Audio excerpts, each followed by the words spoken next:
Hey everyone! This is my very first story in Wattpad. This story is mostly about Rimuru and Milim's relationship with each other. I have searched and could not find any Rimuru x Milim story. I decided to make my own because I believe that those two will make a cute couple together. This story will be a little different from the light novel, which is what I'm using. For example, Rimuru will become a true dragon in the beginning part of this story. This is because I want him to be on equal terms with Milim. There will be some different opponents that will pose a treat to them as the story progresses. This story is mostly action and romance, which will be explored. There will be no harem or lemon in this story. I'm sorry for those who like that stuff, but I just want to focus on their relationship with each other. Though, there will be some cute moments between them. Anyway, that's all the info that I'm willing to give about this story. Have fun reading it and tell me what you think after you are done. Prologue. My name is Milim Nava. I'm one of the strongest beings in the world. I'm a dragonoid who became a demon lord a very long time ago. Right now, I'm in a dilemma. I, the greatest demon lord, have fallen in love with my bestie, Rimuru Tempest. I'm at the moment fighting Carrion the Beastmaster due to some reasons. Anyway, it is inevitable that I should fall for Rimuru. After all, he is the only one who shows concern for me. We met when I came to visit his town, and that was when I saw his beautiful face. Although at the time, I didn't care about his looks and was more interested in the honey he gave me. After being with him in his city, I saw how kind he is to his people and how beautiful his city is. He showed me many new things I didn't know existed, and he made me try many food I have never tasted before. Truly, it was amazing experiencing all this new things. All this is amazing, but that's not why I fell for him. I fell in love with him because of how he treats me. I know I can be childish and a bit pushy, but Rimuru is always patient with me. He never gets angry with me and always teaches me anything I do not understand. When I do something wrong, instead of screaming at me like Guy or Aunt Velser do, he softly reprimands me and tells me why I shouldn't do that thing. He filled my 1,000 years of loneliness with fun and joy in just a few months of knowing him. I just couldn't help myself but to love him. And now, that bastard Clayman wants to hurt my beloved Rimuru and his people. I will never allow it. I want to kill him for attempting to hurt my beloved, but I have to find out who he was referring to as his boss. Which is why I'm pretending that I'm being controlled by him to get him to let down his guard and reveal who his boss is. That's why I'm fighting Carrion now, because he ordered me to destroy Carrion City and I have to keep up my act of being controlled. Milim, it's a shame that you are being controlled, but I won't hold back anymore. Carrion shouts at me. What is he talking about? As if anyone could control me. Though I suppose, to him it must look that way. He doesn't even realize that I'm holding back so that I wouldn't end him in one punch. Carrion then screams with a loud voice and transformed into his beast form. He now had animal features all over his body, and his hair grew big, which resembles that of a lion. His hair is pure gold in color, and he had a spear in his right hand. What a fitting transformation for the Beast King. Behold Milim! This is my beast transformation. My unique skill, royal beast form. None who has seen it has lived to tell about it. Like I promised you, I won't hold back anymore, Carrion declared with an arrogant voice. Now take this. Carrion began to gather a huge amount of power into his spear beast roar. He threw the spear at Milim, who was just watching him without moving. The spear took the shape of a giant lion and rushed to Milim. It impacted with Milim and pushed her into the sky before it exploded. The explosion was so big that no one who is hit by it will survive. Although Milim is an exception to this. After the explosion, Milim flew out and cut Carrion with her sword. She is now wearing a new set of blackamoor and was holding a sword in her right hand. Carrion, who saw Milim without a scratch on her and was holding the world's strongest sword, was speechless.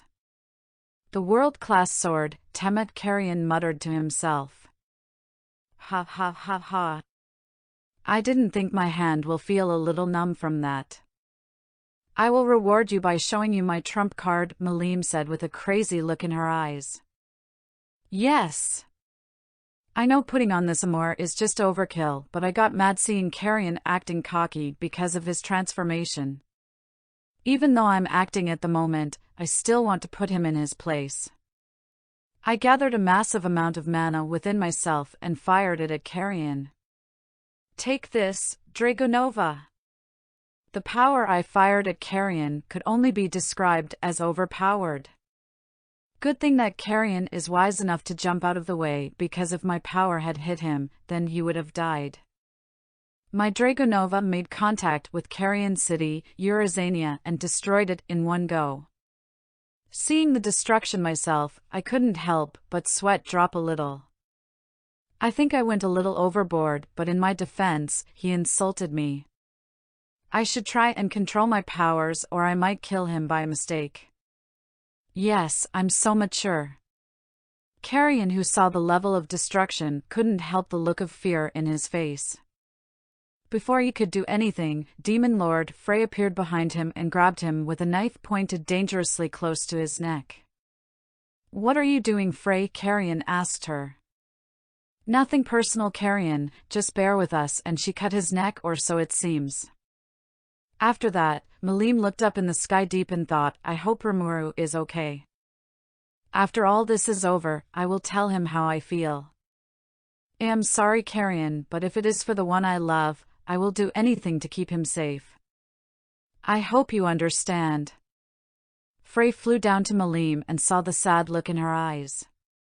She couldn't help but feel sorry for her because she knows the true reason she is doing all this. Let's go, Milim. Yes, let's.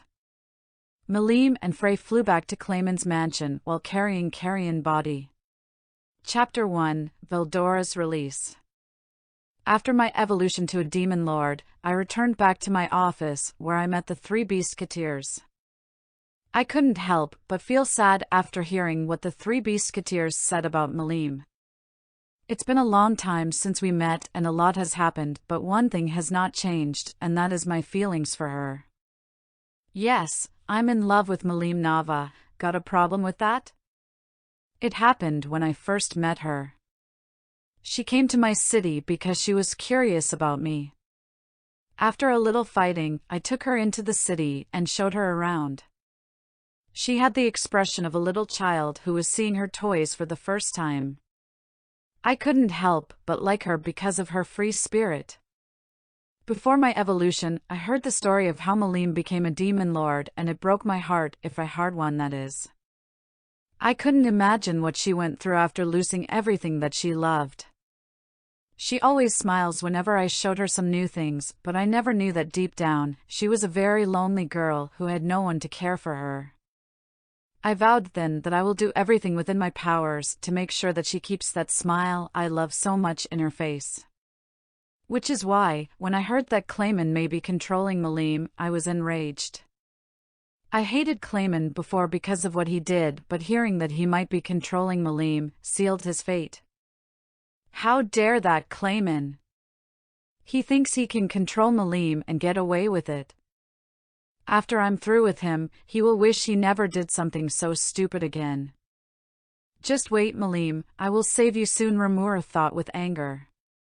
Third POV. After the meeting with the three Beastketeers, Rimuru went out to the field in his slime form with Rhonda to think on how to handle all the situations presented before him. As he was thinking, a demon appeared before him. It's good that you are awake, Master, the demon said to him. Yeah? Was his response, but on the inside, he was thinking, who on earth is this? Allow me to express my joy in seeing you become a full-fledged demon lord, the demon said to him while bowing. Sure, but who are you again? Rimuru asked him with a confused voice. The demon dramatically fell down to his knees with a sad look. To think that my own master would forget me. Oh, how my demon heart is breaking. Ranga whispered to Rimuru. Lord Rimuru.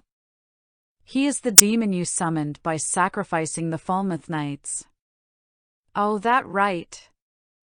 He is the guy I called when I was beginning my evolution. To think that he is still here, Rimuru thought to himself. After a lot of talking, Rimuru named the demon Diablo. Now Diablo noticed that Rimuru is troubled by something. If I may, my lord, what seems to be the problem? Diablo asked. There are just many problems that I have to solve. Demon Lord Clayman's schemes, the aftermath of the Kingdom of Falmouth, and how to deal with the Western Holy Church that views monsters as enemies. I just don't know where to start, Rimuru said tiredly. It looks like there is so many troubles, but it doesn't appear that this is what is most troubling you, Diablo said to him. Yes, master. I agree with Diablo, Ranga said as well. Rimuru looked at the ground before speaking. Well, actually, all these problems are great, but my main concern is that Clayman might be controlling Milim. Demon Lord Milim. I don't think she is someone who can be easily controlled, Diablo said.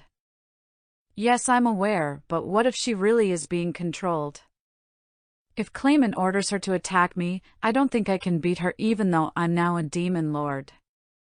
She is just too strong for me to handle, and even if I can beat her, I don't think I could bring myself to hurt her, you know. You'll also like... Master, it sounds like you love Demon Lord Milim, Diablo asked. Well, of course Master is in love with her. Everyone in town knows about it. Master always spends time with Milim when she visits, Ranga told Diablo. Nanny. Was it that obvious, Ranga? Rimuru asked with a huge blush on his slime face. Yes, Master. Everyone knows how much you care about Milim Sama, Ranga answered. I see. Then I will do my best in helping you with the other problems, and you could focus your attention on Demon Lord Clayman and Milim, Diablo declared. Thanks, guys. I will do my best to rescue Milim and crush Clayman's schemes, Rimuru said with a confident voice. Notice. I believe there is no need to worry about the Western Holy Church, Raphael said to Rimuru. Why is that? Because the analysis of the unlimited imprisonment that sealed the individual Veldora will be completed shortly. What? You mean we can seriously free Veldora now? Rimuru shouted in his mind. Seriously. You are the best skill a slime could ask for. Well, what are we waiting for? Let's go free Veldora. If Veldora is freed and is able to fight, that should be more than enough to keep the Western Holy Church in check. That makes sense to me. Also, you do speak more fluently now. Rimuru screamed in his mind. No. It is your imagination. Well, forget it. Anyway, this sure opens up our part to solution. I got an idea that might be a little stupid, but it will help me in the long run, Rimuru said to himself. I will definitely make this work, Rimuru shouted. Oh. Have you come up with a plan, my lord? Diablo asked. Yes, I have. I've decided to live up to my title of Demon Lord, in both name and deed. Rimuru said to them. Splendid, my lord. I, Diablo, pledge my eternal loyalty to you. I too pledge my loyalty to you, Master, Ranga said as well. Good. Now that's settled, Ranga. I will be gone for a bit. So could you tell everyone to start a banquet? Done, Master, Ranga responded. So you there? Yes, sir. Soai and Sokka appeared together. Good. I need you to. Before Rimuru could finish what he was saying, Soai responded. We will gather info on Clayman, then he along with Sokka disappear. Talk about an excellent subordinate. I didn't even have to give the order, and he already knew what I wanted to say, Rimuru thought to himself. Okay guys, I'm heading out, Rimuru said to Diablo and Ranga. He activated a teleporting circle and teleported himself to the cave that he first met Veldora. After transforming into a demon lord, Rimuru's ultimate skill, Raphael, presided over all his skills, which made them way easier to use. And his previous unique skill, Gluttony, has also evolved into the ultimate skill, Beelzebub. So now, Rimuru has two ultimate skills which are very powerful. Notice. Appraisal of the unlimited imprisonment is now complete, Raphael informed Rimuru. After transforming into his human form, Rimuru created a body double that will be used by Veldora once he is set free. He then released Veldora into the double, which changed the double from a silver blue hair to a dark blonde-haired man. Ha ha ha ha. I am the storm dragon Veldora Tempest, and I am now revived. Anyone who defiles me will be slaughtered. Veldora screamed while releasing a huge amount of power and laughing. Rimuru, who is confused on how Veldora knew that line, asked him. And he gave a very long explanation on how he read manga from Rimuru's memories while he was sealed. They talked for a while, and during their time talking, Rimuru discovered that he has 4 ultimate skills and not 2. These are the ultimate skills. The ultimate skill, Raphael, which presides over all of Rimuru's skills. The ultimate skill, Beelzebub, which is an enhanced version of Gluttony. This allows Rimuru to eat almost anything he desires. The ultimate skill, Storm Dragon Veldora, which allows him to summon Veldora no matter the distance. The ultimate skill, Uriel, which allows Rimuru to create a powerful barrier similar to the unlimited imprisonment that was used to seal Veldora away. These are Rimuru's ultimate skills that he currently have. Back to what is happening, Rimuru helped Veldora to control his massive amount of mana. After that, they both started talking on the things Veldora had missed while he was sealed. So that's why, I need your help with something, Rimuru told Veldora. No need to worry. We are sworn brothers. So ask me anything you want, Veldora said to Rimuru. Rimuru hesitated for a second before he asked, in that case. Could you please fight me? Was all Veldora could say. Chapter 2, Rimuru vs. Veldora Part 1. What do you mean you want me to fight you? Veldora asked, very confused. The thing is, Clayman might be controlling Milim, and if that is true, he might order her to attack me or my city. I need to be strong enough to protect myself and my people if that happens, Rimuru explains to him. But what does that have to do with me fighting you? Milim is a dragonoid, right? I figured that I will need some insight on how catastrophe beings fight, and you are the only one available. So please fight me, Rimuru asked while bowing his head to Veldora. Veldora contemplated it for some time before shrugging his shoulders. Well, I could fight you if that is what you want, but wouldn't it be better if I just fight Milim myself? Rimuru looked him in the eyes with a serious look. I want to be the one who helps Milim from this. Milim is someone I care deeply for, and I want to have enough power to not only rescue her, but to stand side by side with her in any of our future battles. Veldora smirked to himself. I see. The love you have for her is indeed strong. Very well. Veldora Tempest, will help you out, but know that I will not hold back. After saying that, Veldora started releasing his mana, and it was huge. His aura formed a hurricane around him as he kept releasing it. Rimuru hesitated for a moment, but after remembering Milim's face, he stilled himself and prepared for the greatest fight in his life. Let's do this, Raphael. Together, let's beat Veldora, Rimuru said in his mind. Notice. As you wish, master. Beginning to analyze the individual named Veldora. Good, Raphael. I'll leave the defense to you, okay? As you wish, master. Yes, with Raphael taking charge of the defense, I have nothing to worry about. Even though Veldora's mana is immense, I'm in a surprisingly good shape. Why is that exactly? I mean, I could feel how outclassed I am compared to Veldora, but I'm amazingly calm right now. Answer. This is due to the food chain that Master shares with all his subordinates. Is that right? It seems that now with all my companion blessings, I can stand up to someone like Veldora.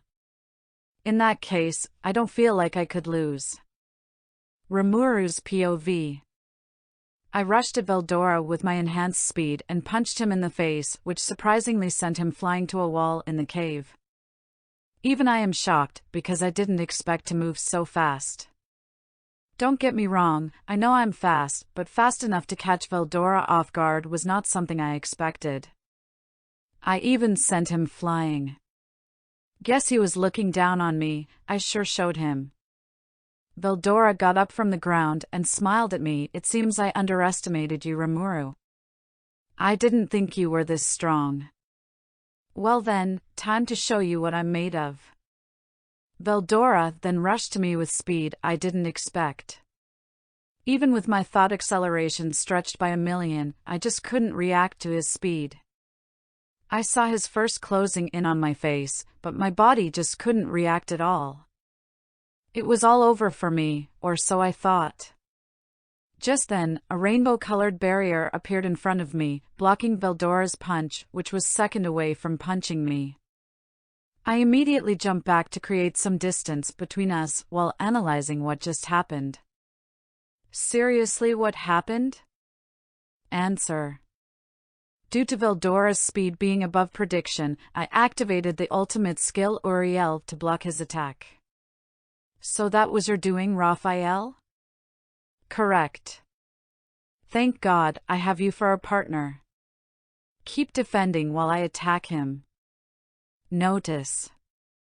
Due to the analysis gotten from Veldora's speed just now, future sight have been learned.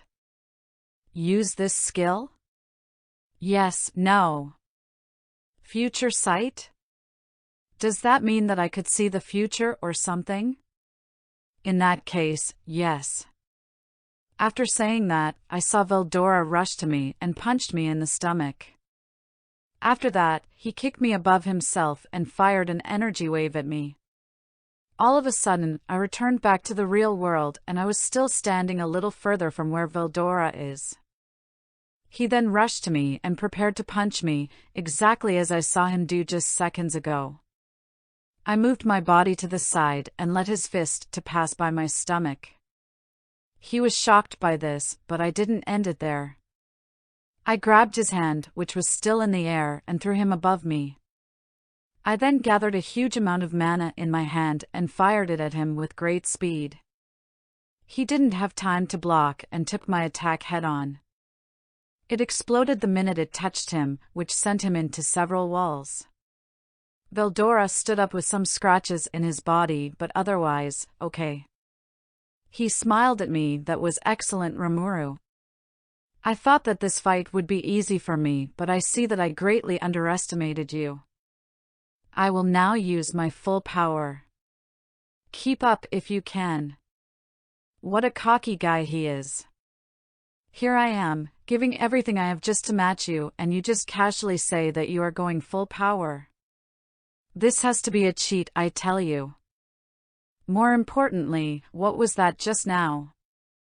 It was like I saw the future or something. Correct. The unique skill Future Sight grants the ability to see 20 seconds into the future. This allowed you to predict Veldora's move and react accordingly to it. So what you mean is that I can see the future? That has to be a cheat ability right there. Wait! Is it always active or do I turn it off? No need to worry, Master. The skill only activates when Master Life is in danger, but I have access to its full capabilities. I see. So, Just then, my life would have been in danger if not for that skill. But, doesn't that mean that Veldora was going to kill me? Negative. Master will not die as long as the storm dragon Veldora is alive. This is due to the ultimate skill Storm Dragon Veldora, which allows Master to live even if his body is destroyed. As long as Veldora is alive, Master can never truly die and vice versa. It is believed that this is the intention of Veldora and is the reason why he is attacking Master without holding back. I see. So Veldora knows that I will never truly die and is giving it his all and other for me to learn how to battle true dragons. Well then, I hope I can meet his expectation. The fight between them then resumes after that. Chapter 3, Rimuru vs. Veldora Part 2. Thank you everyone who has liked this story so far. I had fun writing this fight and decided to post it a bit early. Tell me what you think later, okay? Third person POV. Rimuru watched as Veldora's massive aura double in a blink of an eye. He was astounded because he never expected that Veldora will be this strong. Just as he was still watching Veldora, Veldora disappeared and appeared in front on Rimuru with his hand covered in a dense amount of mana and punched him in the face. Rimuru flew through several walls before stopping at the last one. He had a shocked expression because he thought that he had died. Rimuru stood up and smiled to Veldora. He then brought out his sword and took a battle stance. Veldora had a shocked expression on his face as he watched Rimuru stand up after taking one of his strongest punch in his human form. He smiled and rushed Rimuru with his leg raised ready to kick him in the face, but Rimuru blocked it with his sword. Both of them began to exchange blows at a very fast pace, but Veldora was at a disadvantage. What is going on here? I know that Rimuru is strong, but to think he will be matching me like this is quite unbelievable. It like he knows what I will do before I do it. I am giving it everything I have, but he is matching me quite splendidly. At the rate things are going, my defeat is only a matter of time. Veldora panicked. Veldora tried to fire a powerful gust of wind at Rimuru, but he simply ate it with his ultimate skill, Beelzebub. Rimuru rushed at Veldora with his sword raised, but he stopped right in front of Veldora. He immediately jumped back while creating a powerful barrier with his ultimate skill Uriel.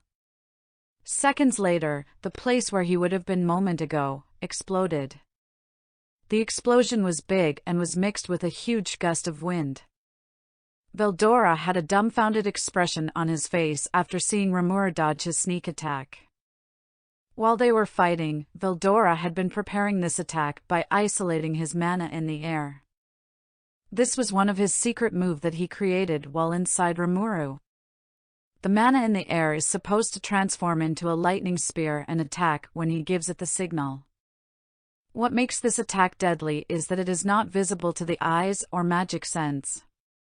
This is due to Veldora concealing it with his unique mana, Storm. The attack is his new unique skill he developed while reading a certain manga inside Rimuru. Even if you were able to somehow see the attack coming, with the speed of the attack which broke the sound barrier, it should be impossible to dodge, especially during mid-fighting. Yet, Rimuru not only did he see the attack coming, he even managed to dodge it and block the impact perfectly. At that moment, Veldora truly considered Rimuru as an opponent whom he would have to give his all to beat. Rimuru was panting hard after blocking that invisible lightning attack. That was too close for comfort. To think he had an ace like this hidden away. If I didn't have future sight, I would have died just then, Rimuru thought to himself. That's right, it was thanks to future sight which allowed Rimuru to see 20 seconds into the future that gave him enough power to match Veldora, who is a true dragon. Back when Veldora punched Rimuru with that dense amount of mana, Rimuru had already seen it happen with his unique skill Future Sight before it happened. Because of this, Wisdom Lord Raphael was able to time the precise second that Veldora's punch will make contact with Rimuru and release Beelzebub to consume the mana in Veldora's fist while also activating Uriel with other multiple barrier to block the blow. All this was done before even Rimuru knew what was happening. Hence, why he was shocked that he was alive. Rimuru ordered Raphael to defend him while he attacked, and in order not to disappoint his master, the Wisdom Lord is taking charge of all Rimuru's skills during the fight.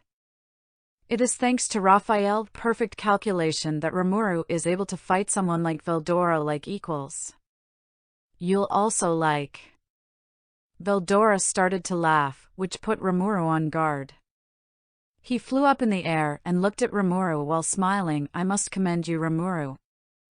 You truly are stronger than I expected. You are matching me even when I am taking this fight seriously.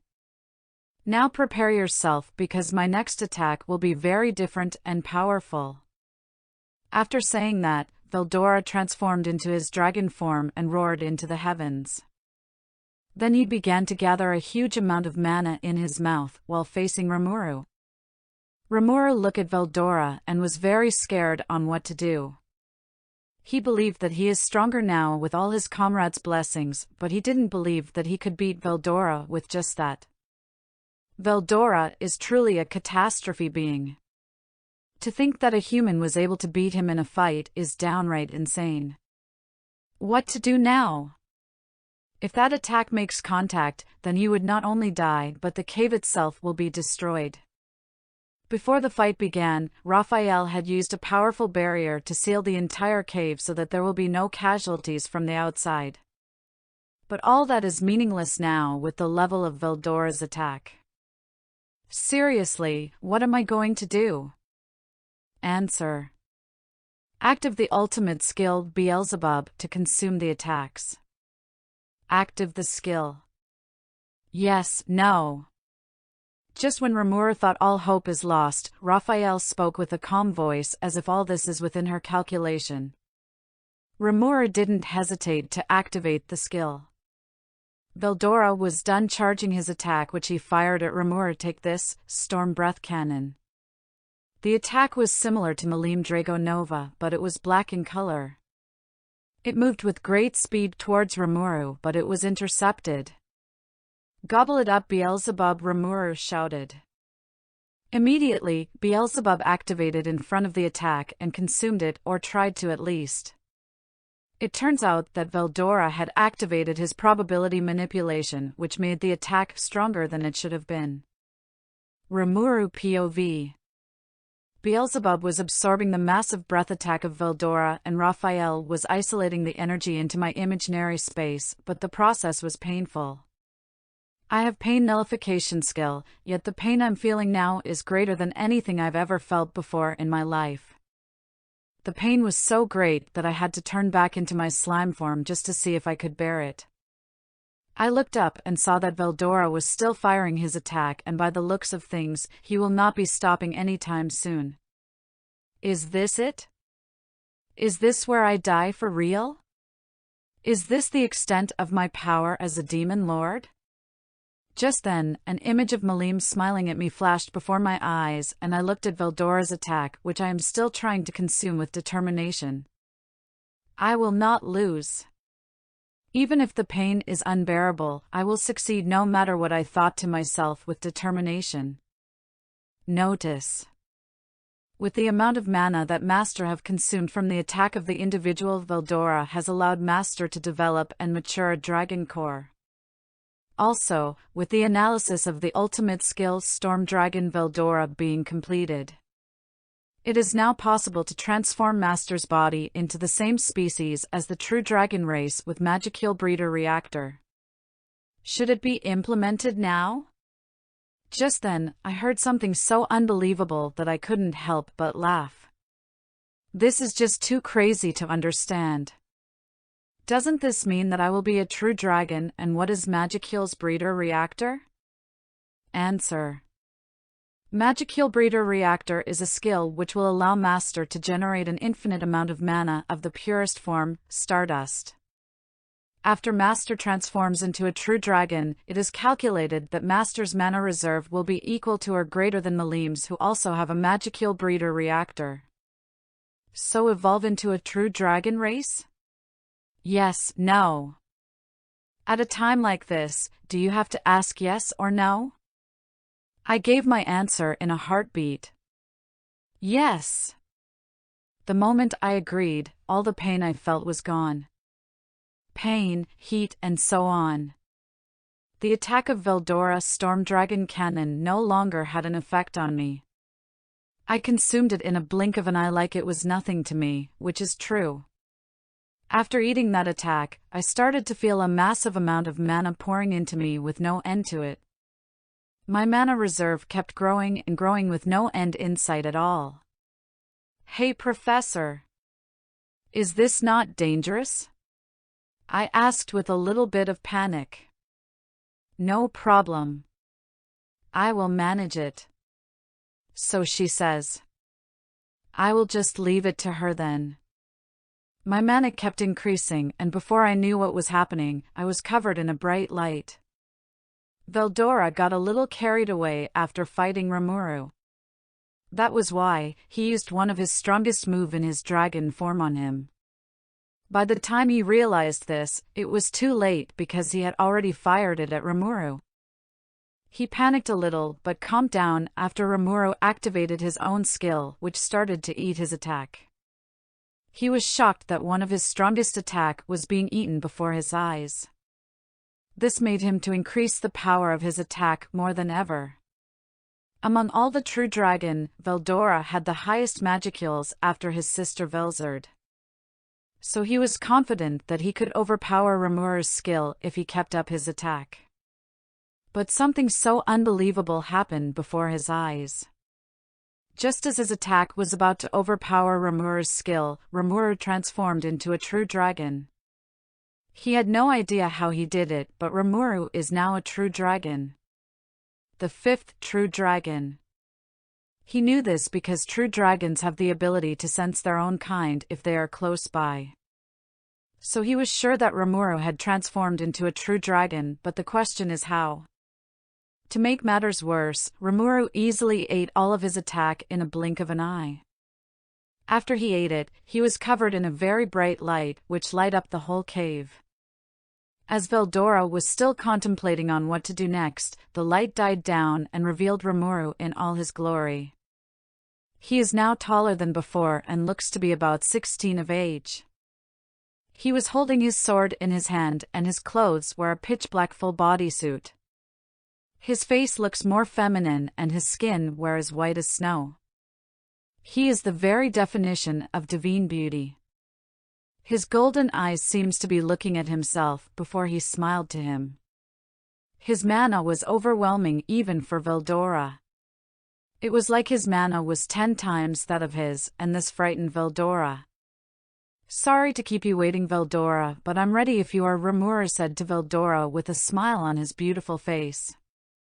That's all right, Rimuru. It seems you transformed into a true dragon. I knew you had potential, but to think that you would surpass me in a fight is quite frightening, to be honest, Veldora told him with a wary smile on his face.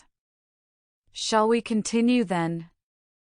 I am quite eager to test what the current me can do, Rimuru said while taking a stance. Even though your mana may be bigger than mine, don't think that I will lose to you. Ha ha ha ha, Veldora laughed as he took a battle stance. The both of them looked at each other with smiles in their face, eager to test their powers against a worthy foe. This will be a battle between two true dragons. Chapter 4: True Dragon vs. True Dragon. Birth of Seal.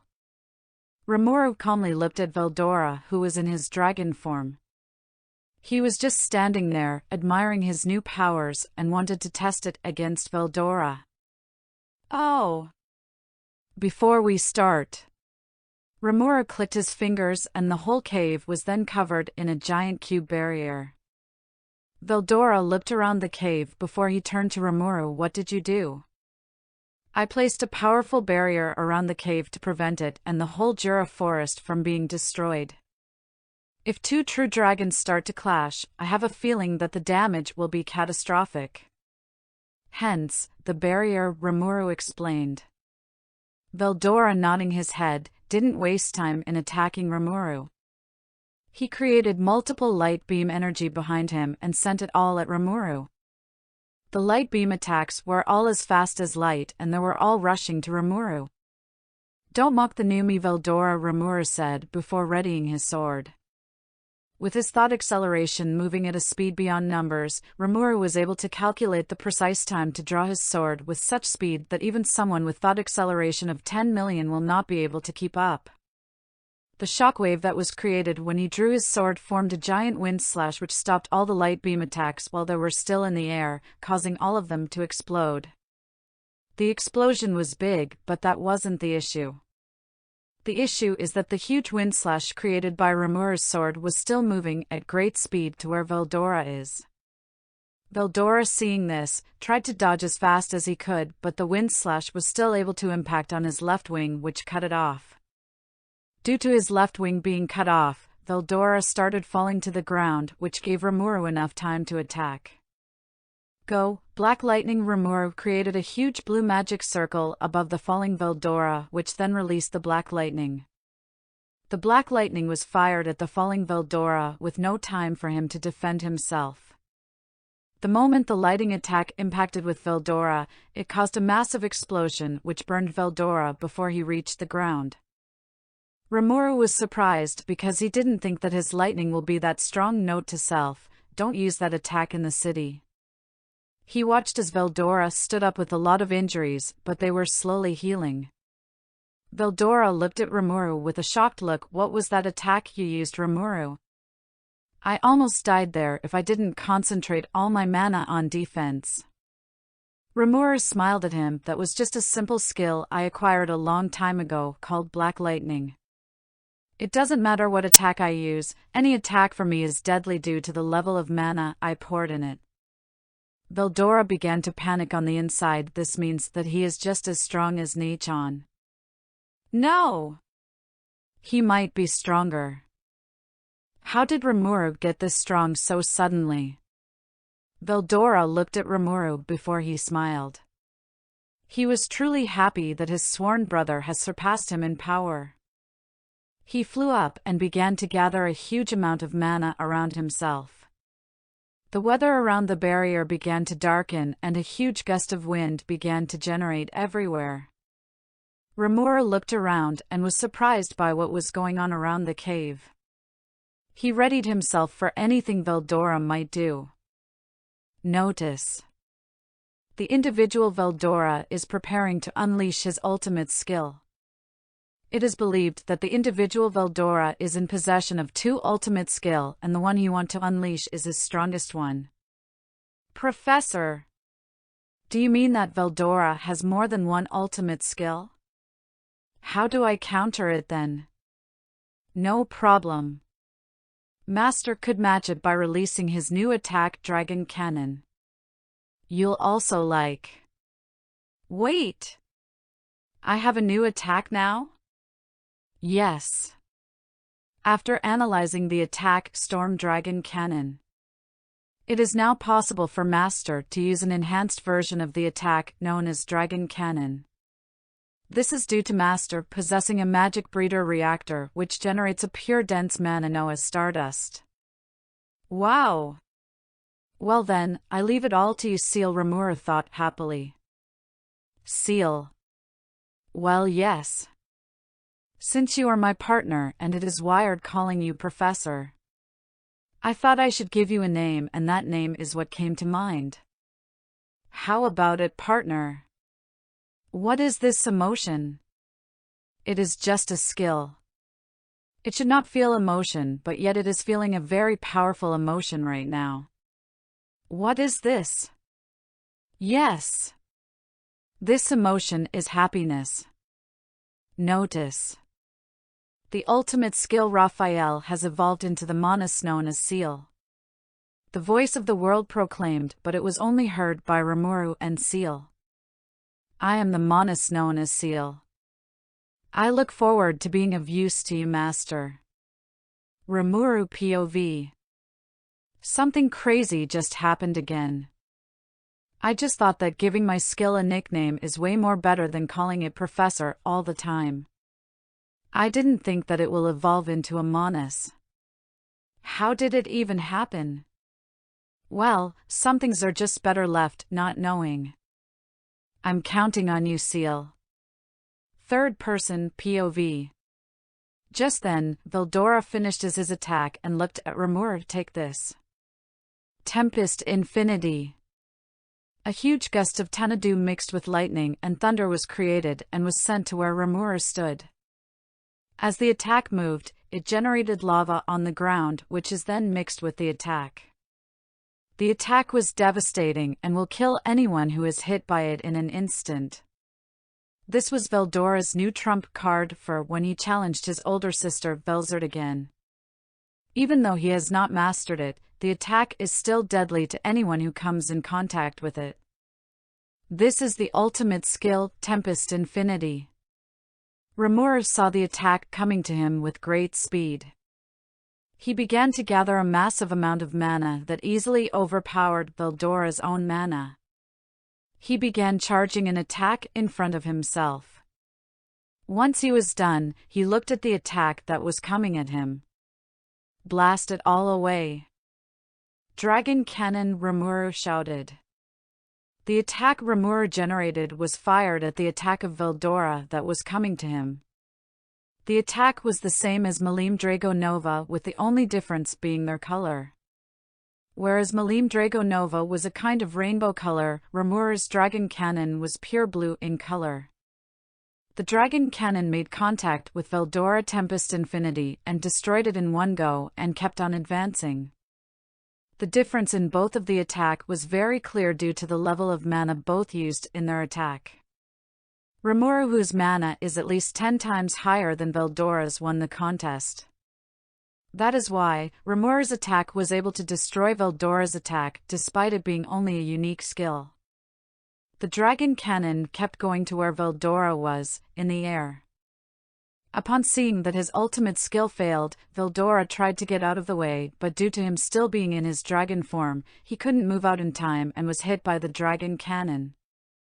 The moment it touched him, the explosion that occurred was so big that had it not been for the barrier that Rimuru made before the fight began, the whole Jura forest would have been destroyed. Veldora was vaporized by the attack and his body was destroyed without a trace, thus making Rimuru the winner of their fight. Rimuru had to create the ultimate skill Beelzebub to eat of all the explosion that would have destroyed the inside of the cave.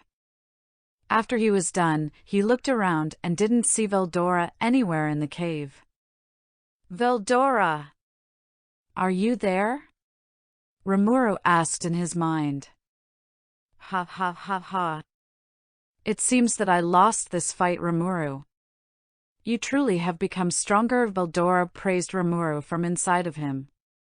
Give me a sec, I will get you out. Rimuru then created another body double and released Veldora inside it, thus reviving him. Veldora looked at his body and nodded his head. Good. Rimuru, with your powers now, stopping Milim will be easy for you. Rimuru scratched his head in embarrassment. I don't think I'm in her level just yet. Negative. With Lord Rimuru current strength, it is estimated that your power is at the same level of 3 true dragons. So you should be able to match Milim easily as you are now, Seal said with facts. Seriously? I am now that strong. I didn't think I will be that strong, and also, you are talking more like a human girl now, Rimuru shouted in his mind. It's just your imagination. Still saying that. Well, anyway, we should be getting back now. How long have we been fighting? It's been exactly 3 days since Master and Veldora started fighting. Nanny! We've been going at it for 3 days. Are you serious? Yes, Master. Word. It felt like a few hours, but... Veldora, we should get back. It's been 3 days since we've been fighting, Rimuru said to Veldora. As you wish, Rimuru. It's been ages since I've seen the outside world, Veldora proudly declared. Please control your aura before we leave. Push it all in if you will, Rimuru told him. After that, the two of them left the cave and returned to the city only to meet a new surprise waiting for them. Chapter 5: Everyone's Reaction.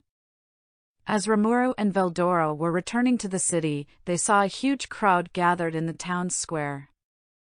All the monsters were kneeling down on their knees and were bowing to him. Rimuru-sama, we congratulate you on your victory over the storm dragon Veldora, the crowds shouted together. Rimuru and Veldora both had a look of shock on their face as they watched the crowd of monsters still kneeling. Guys! How do you know that I fought Veldora? Rimuru asked. Benimaru stepped up to Rimuru and Veldora. Allow me to explain, Lord Rimuru. We were preparing for the celebration like you ordered when all of a sudden, we sensed a huge amount of mana. Flashback. The townspeople of Rimuru were in high spirit because their master ordered them to prepare a feast. They were all planning to make it a grand feast because it will be used to celebrate their master who has successfully awakened to a demon lord. As they were all preparing for the feast, a huge surge of mana came out of nowhere and descended on the town. Everyone in the town felt it and they all fell to their knees due to how overwhelming the mana is. The mana was pushing everyone to their knees, with only Benimaru, Cheyenne, Diablo, Geld and Soai standing. Everyone was afraid because the mana is bigger than anything they have ever felt before in their lives. What is this power? Benimaru shouted with a scared look. It came out of nowhere, Shuna said, still on her knees. This seems to be the power of a true dragon. It seems one is here, Diablo said. Everyone gasps when they heard what Diablo said. What could a true dragon be doing here is what everyone was thinking. We must inform Lord Rimuru at once. Where is he? Benimaru shouted. We don't know where he is. He said he would return after he took care of something, Runga responded to Benimaru. We must find him quickly. The power seems to be growing stronger, Cheyenne said. Just then, Alvis and Sophia of the Beastketeers ran to the town square where everyone is. They both had a frightened look in their face. What's going on, everyone? Alvis asked in haste. We don't know, but we need Lord Rimuru here. Do you guys know where he is? Benimaru asked them. We haven't seen him, but I can sniff him out if we had anything he recently touched, Sophia said in a panicked voice. That will help. We must begin the search immediately, Benimaru quickly said. A bright light appeared in front of everyone, which put everyone on guard. The light died down to reveal Trainee. We have a problem, everyone, Trainee said to the crowd. If it is about the huge mana, then as you can see, we are aware, Cheyenne said to her. Yes, it is. It seems that Veldora the Storm Dragon has been revived and Rimuru Tempest is fighting him as we speak, Trainee said with a panicked voice. Every citizen gasps at the news. No one could believe that Veldora has been revived, and to make matters worse, their precious lord is fighting him. What are we standing around for? We must go and assist Lord Rimuru at once. Benimaru shouted.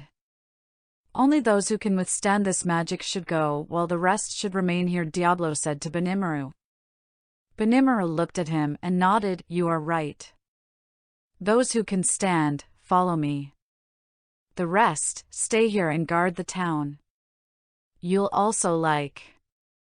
Everyone nodded their heads. Trainee then took Benimaru, Cheyenne, Soai, Diablo and Geld to the cave where Rimuru and Veldora were fighting. They tried to enter, but the cave was being blocked by a powerful barrier. This is Lord Rimuru's barrier, Benimaru said. Indeed. It seems he doesn't want anyone to interfere in his fight, Diablo said. What can we do then? We obviously can't break the barrier or we would be squashed by the mana that is being released inside, Gild said. Let's just break this barrier and join our master in fighting Veldora, Cheyenne said impatiently. Please wait a moment. Lord Rimuru created that barrier because he doesn't want anyone to get in the way. This means he has a plan in mind. Let us wait and see what happens. If he is in danger, I will know since I am connected to all the Jura Forest, Trainee told them. You might be right. Tell us, can you see what is happening inside the cave? Rimuru asked. Yes. It seems that Lord Rimuru has the upper hand in the fight. He seems to be cornering Veldora, Trainee explained. Everyone smiled and were amazed because their lord is fighting a true dragon and winning. Trainee continued to explain everything that is happening inside the cave. It was a while later when all of a sudden, all the executive along with the whole town felt a new powerful mana that is massively bigger than the one they have been feeling. This new mana was huge, but it was also comforting to all the citizens in the town. All of Rimuru's subordinates felt a huge increase in their already huge mana supply. Rimuru, along with the others, were looking at themselves in awe. Trainee! What happened? I suddenly feel stronger than I used to be, Rimuru asked. Cheyenne, Geld, Soa and Diablo all stopped looking at themselves and paid attention to Trainee to hear her explanation regards the new increase in everybody. Trainee had a shocked look on her face. This is hard to believe, but it seems that Lord Rimuru has somehow become a true dragon, Trainee explains to them. They could not believe what they just heard. Lord Rimuru is now a true dragon, and judging by the level of this new mana, he is a very powerful one. Ha ha ha ha. As expected from Lord Rimuru. He is just full of surprises, Diablo said with a huge smile on his face.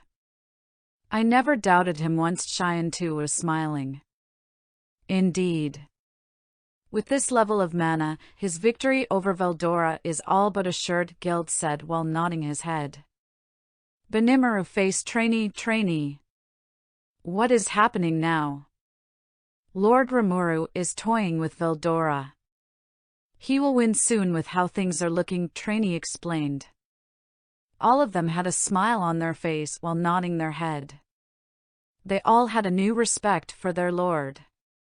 We must return and prepare a victory celebration for our lord when he returns, Rimuru said to everyone there. You are right, Rimuru.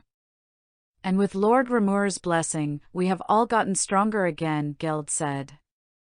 I will go and carry out the orders that Lord Rimuru gave me, so I said before he disappeared. I will make the best dish for him when he returns, Cheyenne said with a smile, causing everyone to have a frightened look and give a silent prayer for their lord. Flashback ends. Rimuru was surprised after hearing Benimuru's explanation. He didn't think that everyone would know about his accession to a true dragon. Well, it can't be helped. It doesn't matter.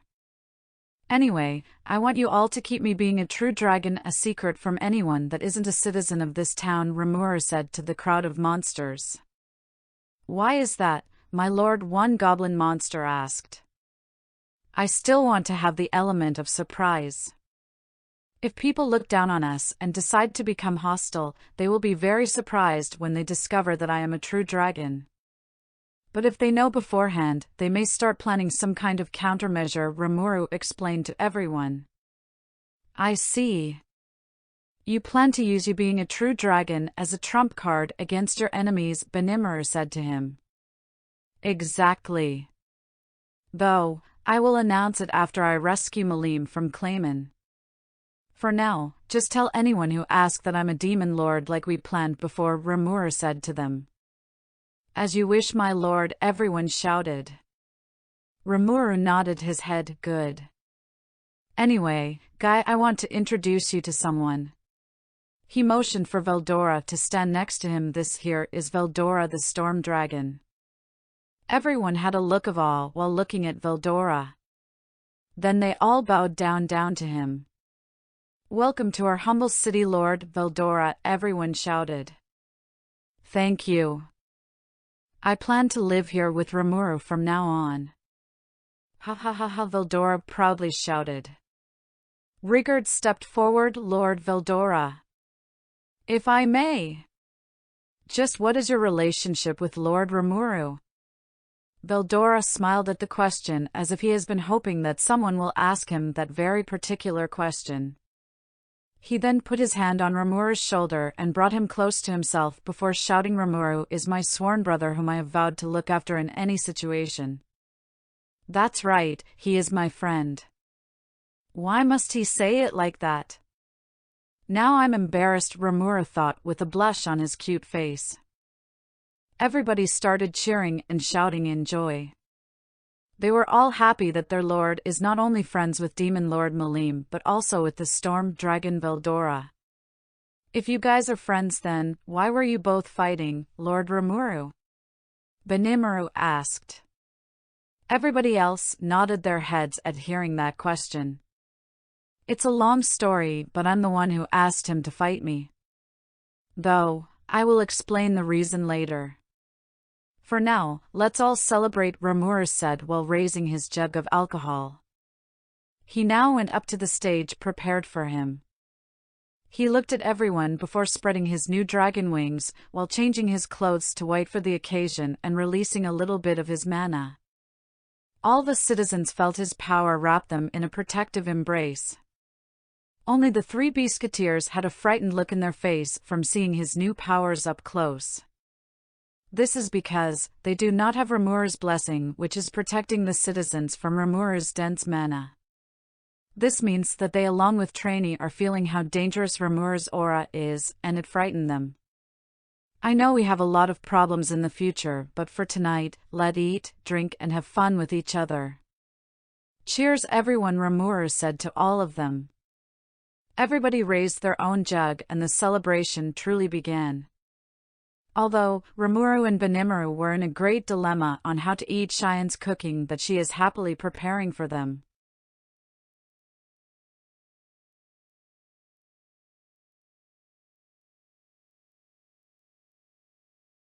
Chapter 6: Plans for the Future.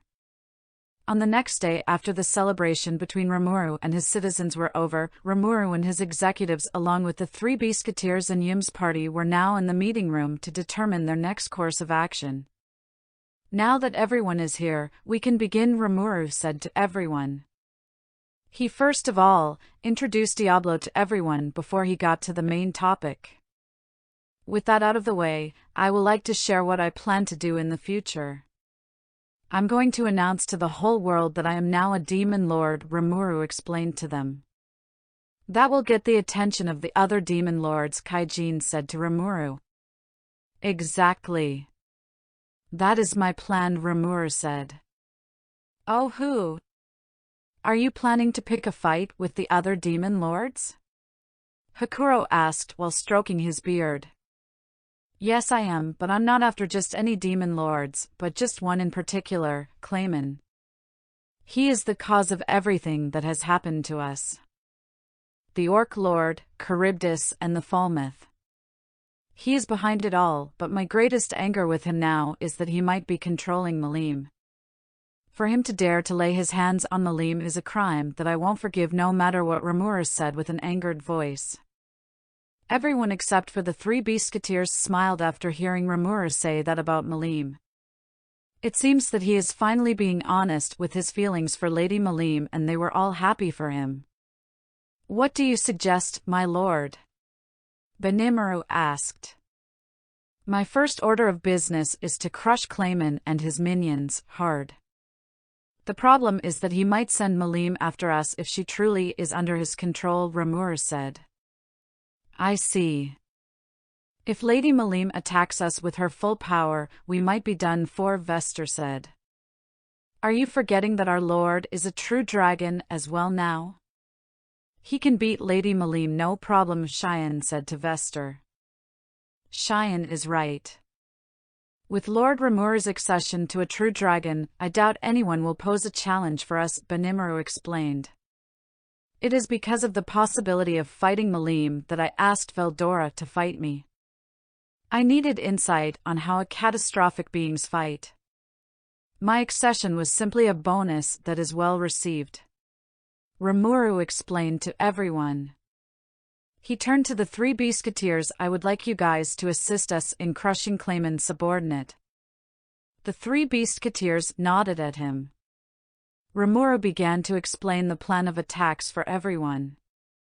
He began to assign roles for everyone to play in their coming fight. It seems that 30 knights are approaching. They are led by the king of the armed nation of Dwargo, the individual named Gazel Dwargo. Seal informed Rimuru.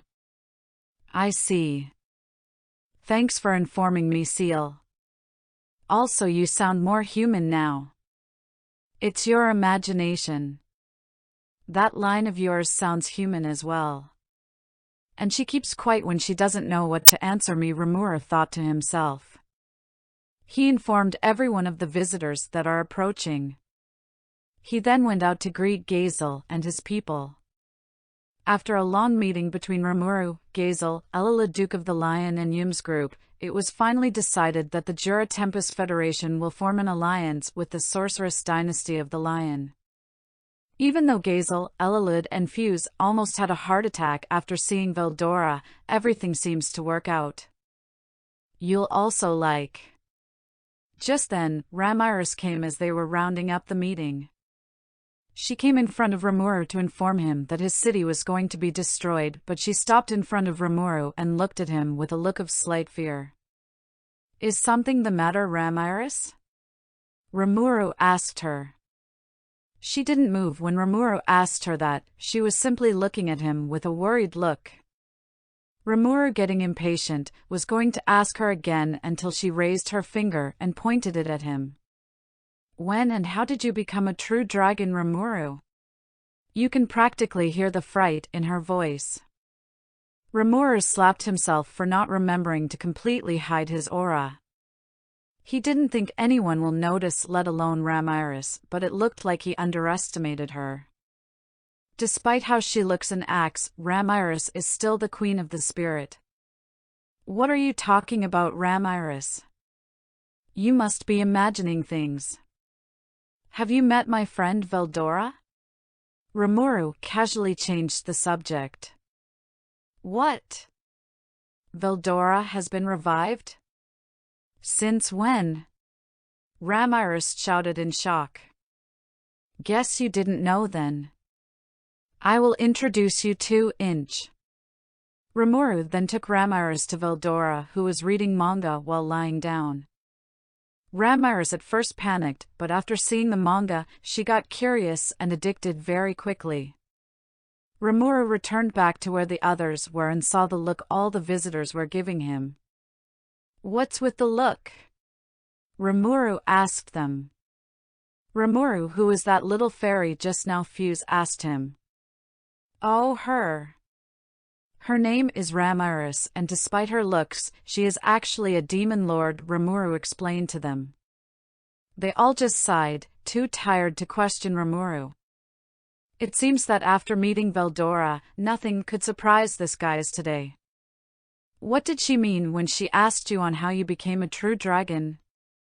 Ain't you a new awakened demon lord? Gazel asked. I would like an answer to that as well, Elilid said. Every other person there were nodding their head in support of Gazel's question. What are you guys talking about? Ramiris was obviously referring to my accession to a demon lord, Rimuru said with a casual tone. No, I don't think that was what she was referring to. Anyway, it's your business if you want to tell us or not. Frankly speaking, I've heard enough mind-shattering secret for one day, Yum said with a tired voice. King Gazel and Elilid dropped the topic as well after seeing that Rimuru will not be explaining further. Sorry guys, but this topic is a sensitive one. I will reveal everything after I take down Clayman and his subordinates. Rimuru apologized to them. They all nodded their heads before each of them left to their respective nations. After all the visitors have left, Rimuru walked to where Ramiris is to ask her why she came here. He saw her reading manga and was quite into it. Ramiris, what are you doing in my nation? Rimuru asked, but she didn't answer or even showed sign that she heard him. Rimuru sighed before releasing a tiny bit of his aura, which to a person of Ramiris' level is like two awakened demon lord releasing their aura. She immediately stood up at attention and looked at Rimuru with a frightened look. I'm listening, Sir Rimuru. What seems to be the problem? Ramiris answered him. Rimuru stopped his aura, making Ramiris to sigh in relief. I asked what you are doing in my nation. Oh yeah. Your country is about to be destroyed by the demon lords, Ramiris said. What do you mean my country is about to be destroyed? Rimuru asked. Listen here, Rimuru. Clayman has decided to host a Walpurgis. Ramiris said. Lady Ramiris, what is a Walpurgis? Shuna asked. It is a gathering of all demon lords where we basically discuss all that has been happening in the world. They is snacks and the likes, Ramiris explained. Okay. How is my nation going to be destroyed by a demon lord tea party? Rimuru asked, annoyed. The Walpurgis is not the problem here. The problem is the topic we will be discussing in this Walpurgis. Clayman is the one hosting this Walpurgis with the intention of getting the other demon lords to crush your nation, Ramiris shouted. Rimuru stroked his chin with his hand. I see now. So Clayman wants to get all the other demon lords to attack my nation, correct? Why are you sounding so calm right now? If all the demon lord attacks, not even you will be able to repel all of them at the same time, Ramiris shouted at him. We appreciate your concern, Lady Ramiris, but our Lord Rimuru is never alone, Rimuru said. He has us after all, Cheyenne said. And we will never abandon our Lord when he needs us, Hakuro said. Coo. There is no opponent our Lord cannot beat. Besides, he has me as well as everyone in this nation, Diablo said. Don't forget us as well. We, from Eurasian, also swear our loyalty to Lord Rimuru in this coming fight, Alva said with Sophia and Phobio nodding as well. Ramiris looked at the faces of everyone in the room and saw the determination in them. She was shocked at the level of trust all these powerful monsters are putting on Rimuru. Honestly, she pitied anyone who picks a fight with this nation. Rimuru smiled at his comrade's word before he turned to Ramiris. Can you tell me what Clayman is planning? And so, Ramiris told them everything she heard and when the Walpurgis will take place. Chapter 7, Clayman's Schemes. So yeah guys. It is Sunday on my side today, so happy Sunday to you all. Now back to the story. Some of you are going to hate Clayman more than usual after reading this chapter. I tried to make him more evil and this is what I got. Tell me what you think of him in the comments. In a dark mountain, very far away from civilization and was covered with dark clouds. On top of this dark mountain, we find a castle. This castle was Demon Lord Clayman's domain. Inside, in an elegant room, we see someone rising from a well-decorated bed. The person was wearing a white suit and white pants. He has white hair with very sharp pointy ears. This was Demon Lord Clayman in the flesh and he was just waking up from slumber. Just then, someone with a clown mask, wearing a clown clothes, entered the room. I see that it was a success, Clayman, the person said. Clayman looked at the person and smiled an evil smile. Indeed it was, Laplace. My evolution to an awakened demon lord was a success. Laplace nodded his head. Of course it is. After all, the moderate clown troops wiped out that small nation on the outskirts side in the west and gathered all those soul for you. You should be grateful. I am grateful, Laplace, and happy. I never knew powers like this existed. My old power is a far cry compared to my current powers. In fact, I'm confident that I can win against you now, Clayman said, admiring his new powers. Well now, let's not get overconfident with our powers, Laplace said while scratching his head. By the way, is everything ready for the Walpurgis that will be happening tomorrow? Of course everything is ready. I have full control over Demon Lord Milim, and Demon Lord Frey is nothing but my errand girl. I have everything ready to use and crush that annoying slime. And with my new powers, crushing him is all but assured, Clayman said with an arrogant tone. Well, if you are that confident, then I have nothing to worry about.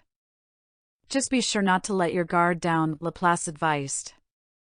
Clayman got an annoyed look. Are you suggesting that I could be manipulated? Laplace raised both his arms up in surrender. Hey now, I'm just saying that you should be careful.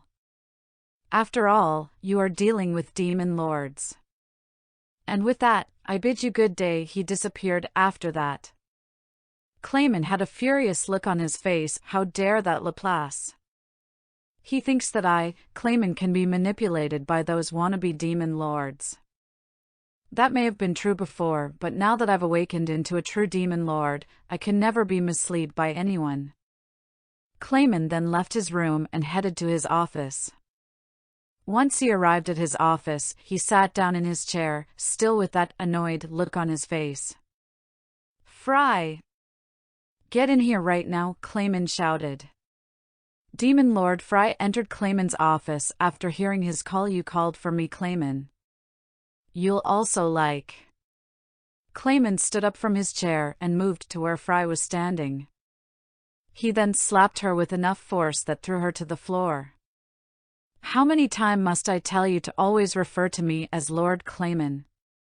Clayman asked her while looking down on her as if she is a slave.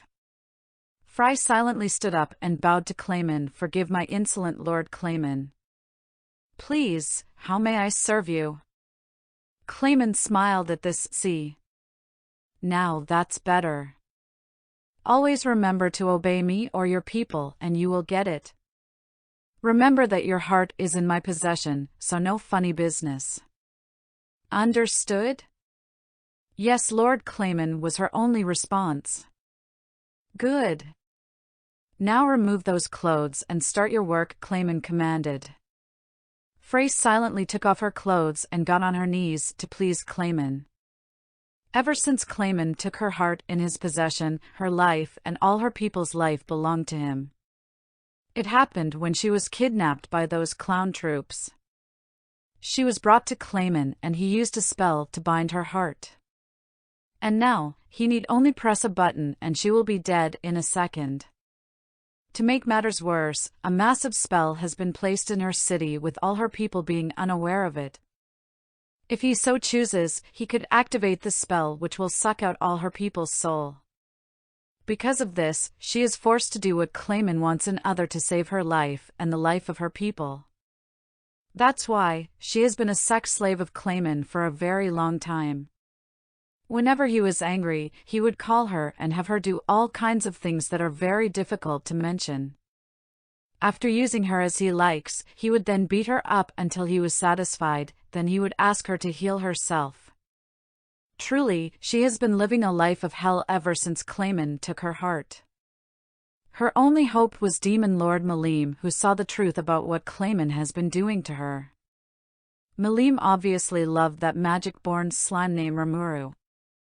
It was obvious after seeing how she acts whenever he was brought up. So when she learned that Clayman was planning on hurting Rimuru, she was very angry and was about to go and kill Clayman, but when Fry learned of this, she immediately rushed and stopped Milim from going to kill Clayman. Milim asked her why and she explained everything to her. About what Clayman has been doing to her and what he will do to her people if she disobeys him. She told Milim that Clayman will kill her if she, Milim, attacks him. Milim was reluctant but accepted. She even came up with a plan to pretend to be under Clayman's control in order to find out where he is keeping the magic remote that binds Fry and her people. That is the plan, but Fry knew that it will not work.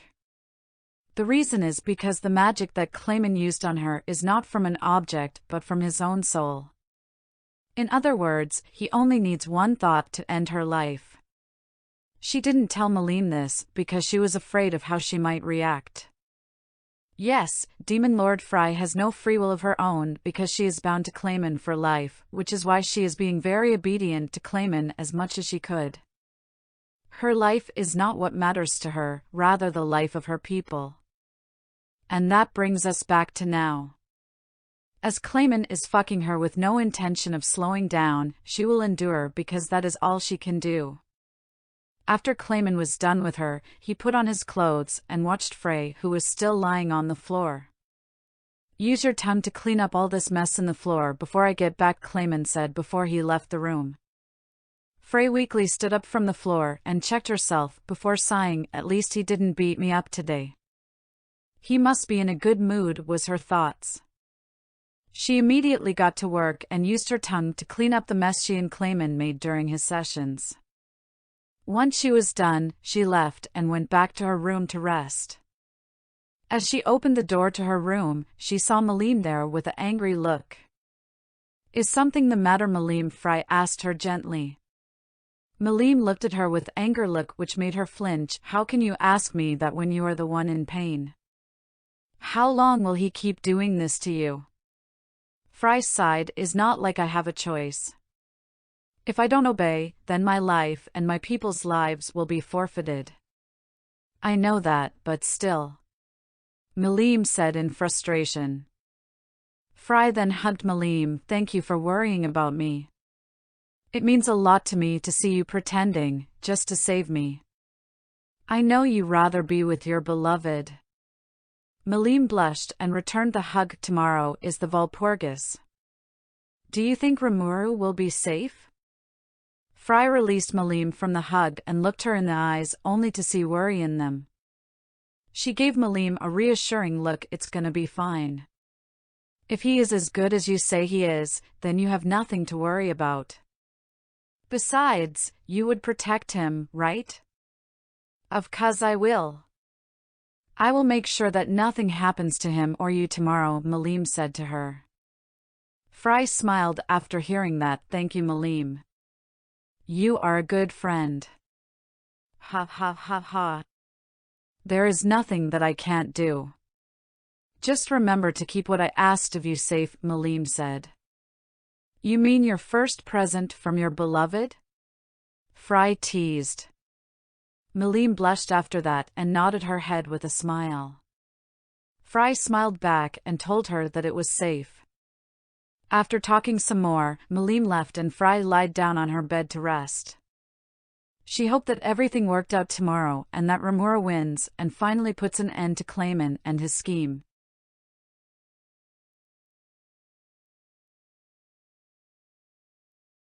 Chapter 8, Walpurgis Part 1. Deep in a land filled with ice was a castle. The land was known as the frozen continent, where the current strongest being in world resides. A lone guy with blonde hair and a beautiful face was seen going into the castle. The man was alone and had only one sword by his waist. From an outside point of view, the man appeared to be nothing special, but the power he was exuding said a different story. The man looked around and saw many powerful demons moving about in the castle. The demons all appeared to be greater demons and above. To think that this powerful demons are under the service of someone is downright insane. If he didn't know just who is residing here, he would have thought that someone is planning a world takeover with this many powerful demons. The man reached a long steps and saw a maid with blue hair waiting for him. From appearance, the maid seems just like any regular maid, but he was not fooled in the slightest. He knew her true identity, but it did not matter to him. "Greetings, Demon Lord Leon. I have been tasked with bringing you to where our Lord is," the maid said while bowing in greeting. Leon nodded at her and she began to take him deeper into the castle. They passed through the steps and reached a glass throne room. Inside the throne room resides the leader of this castle and the strongest being in the world. The maid bowed her head and left to stand by the side of the throne room. Leon approached the person sitting on the throned majestic chair. "You'll also like. I have come like you requested. Now what do you want, Guy?" Leon asked.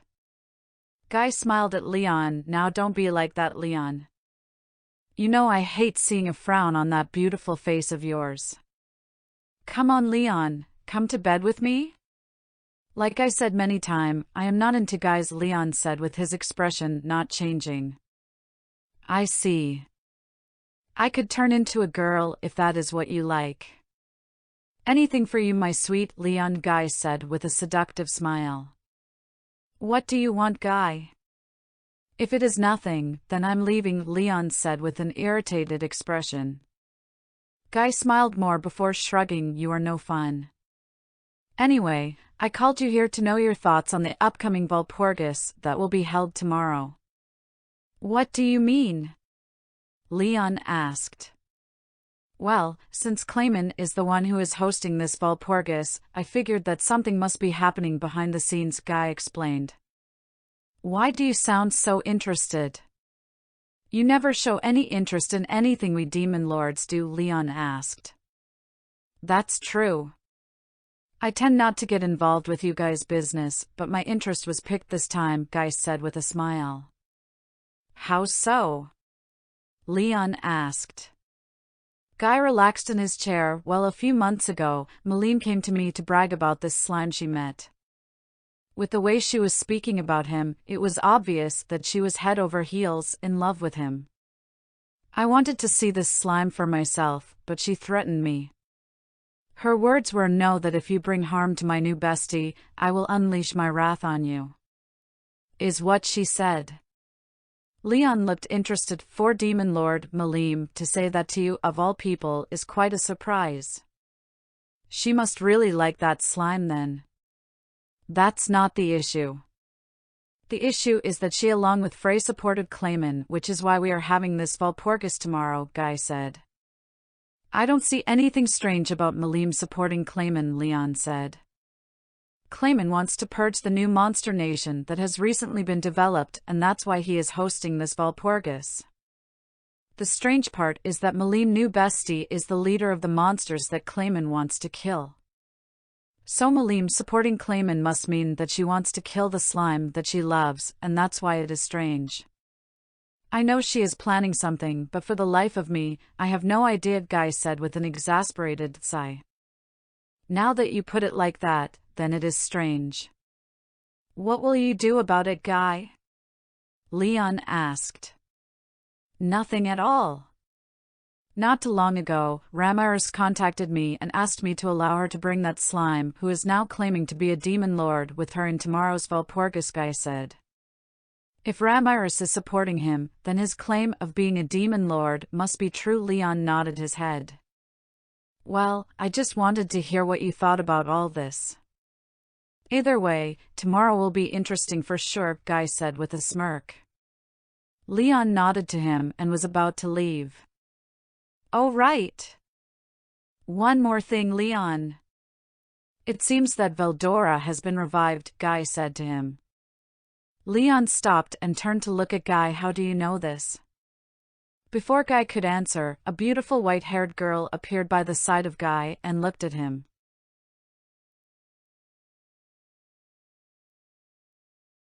Chapter 9, Walpurgis Part 2.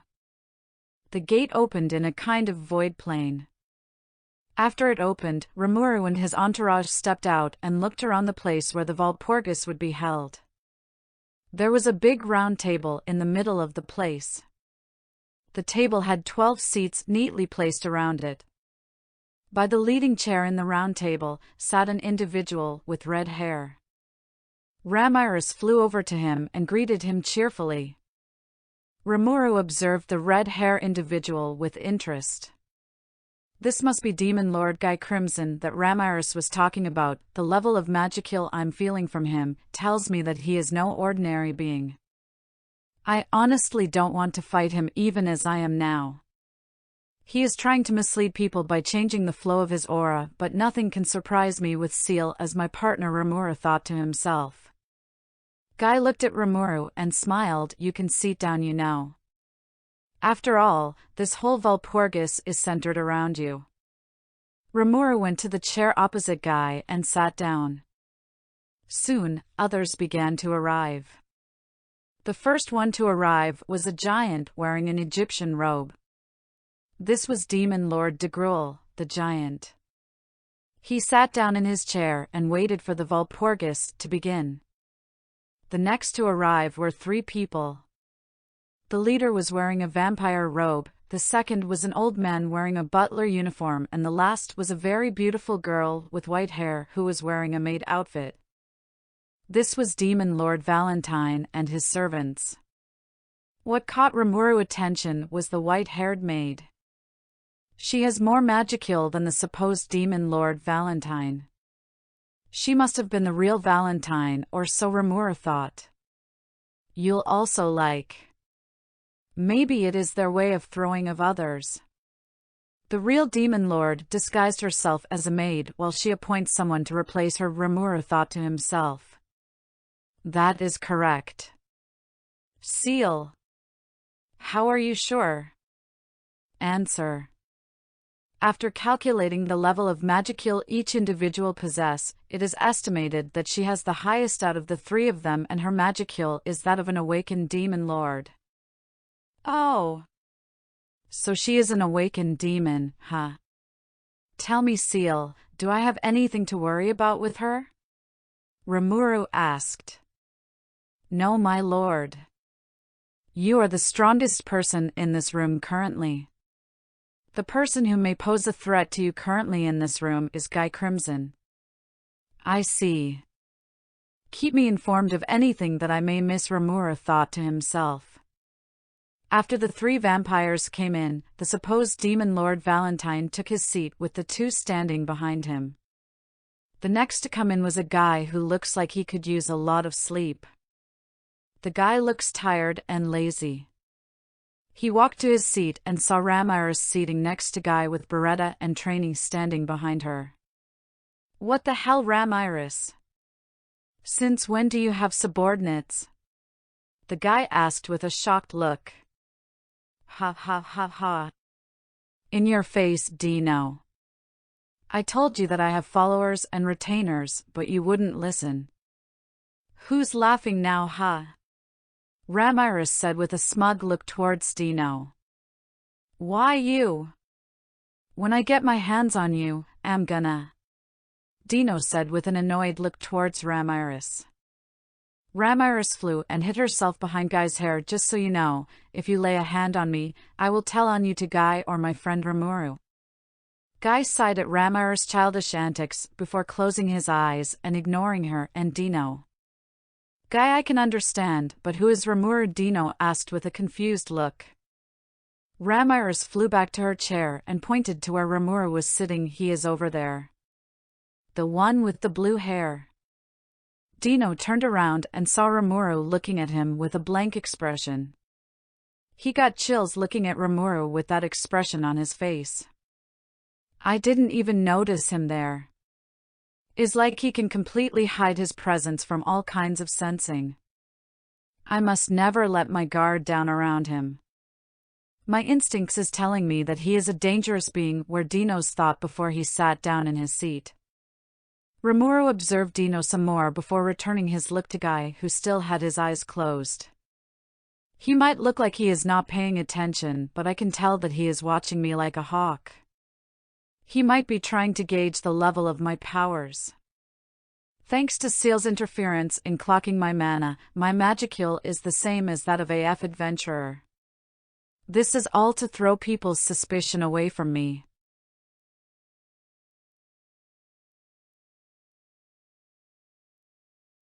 Chapter 9, Walpurgis Part 2. The gate opened in a kind of void plane.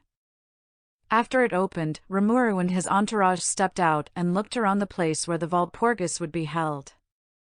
There was a big round table in the middle of the place. The table had 12 seats neatly placed around it.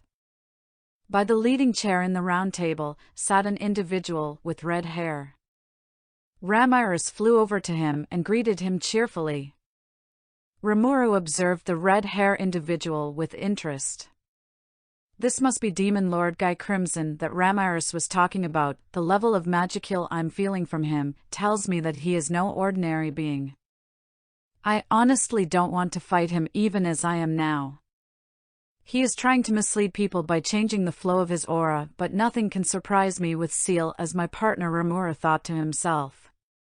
Guy looked at Rimuru and smiled. You can sit down, you know. After all, this whole Walpurgis is centered around you. Rimuru went to the chair opposite Guy and sat down. Soon, others began to arrive.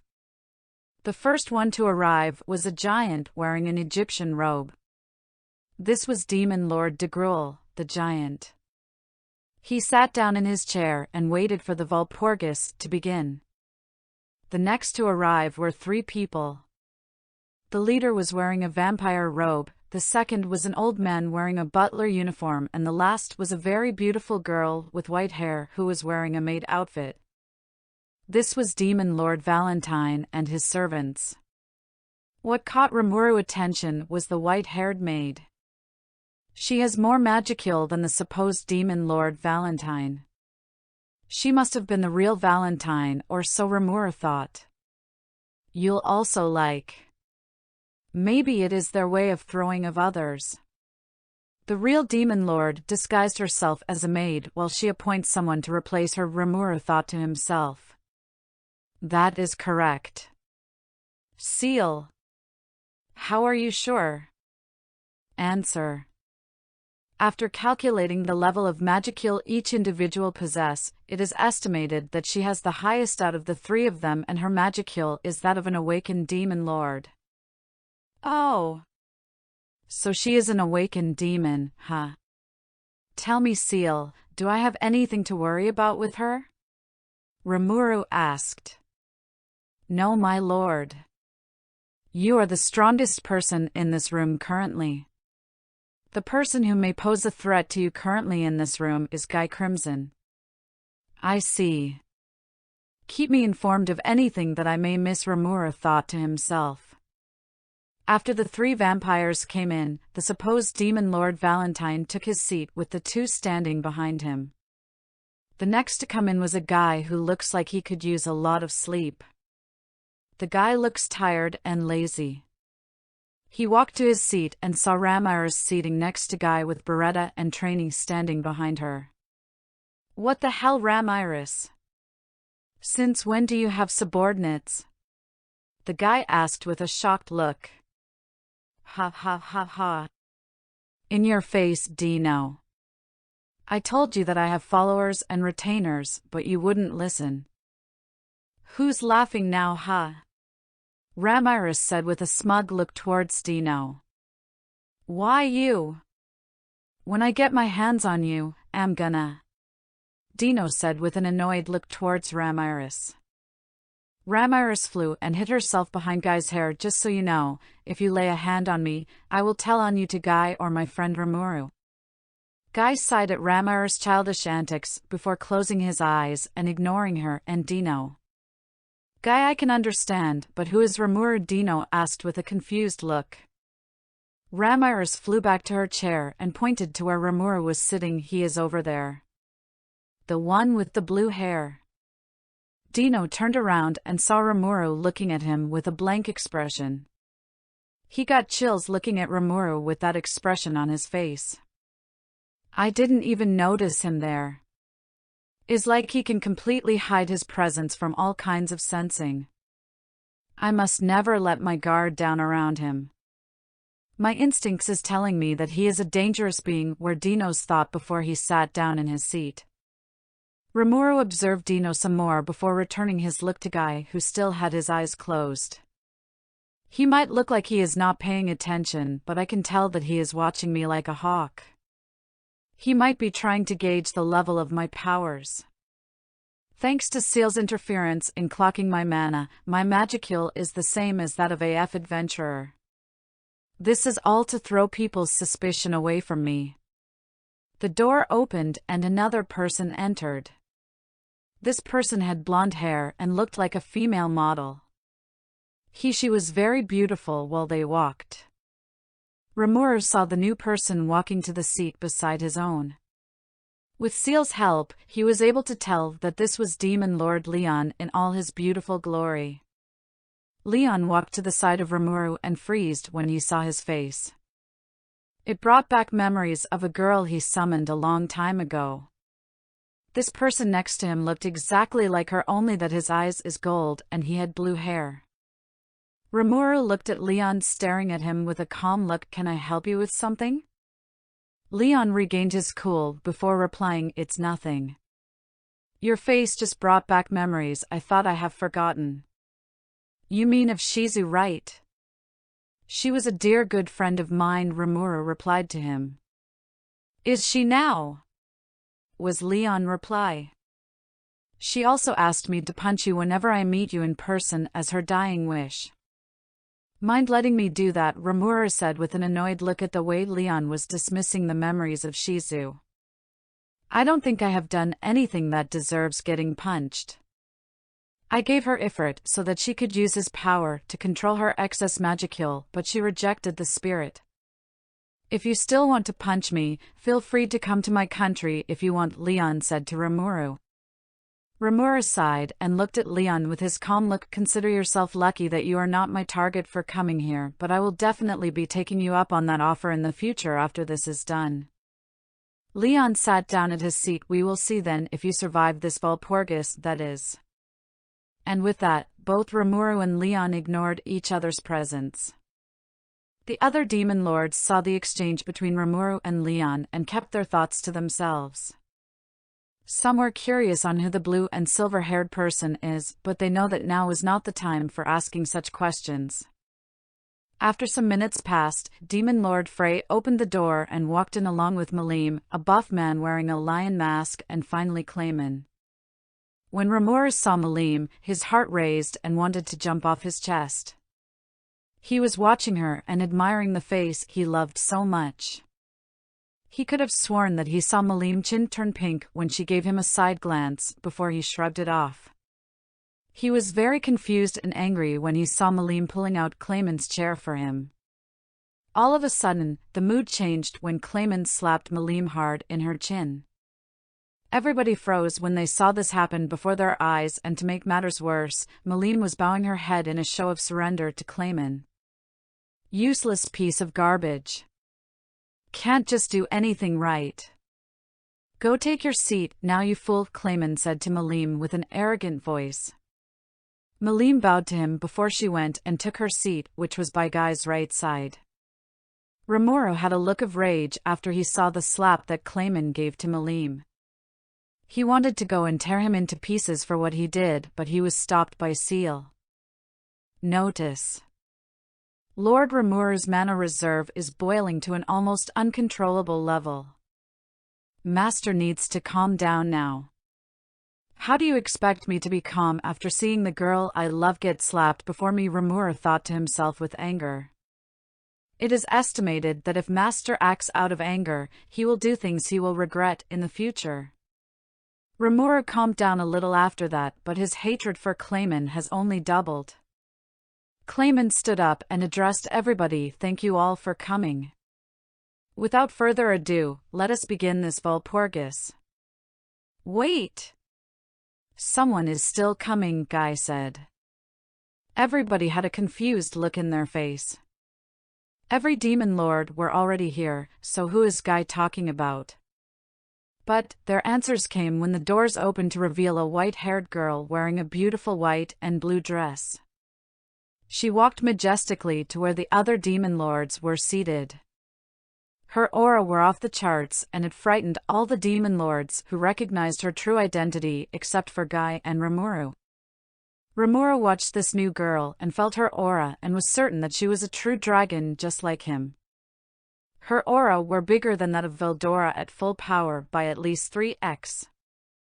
He could not comprehend what a true dragon was doing in a meeting of demon lords. The girl walked but stopped and turned around to face Rimuru.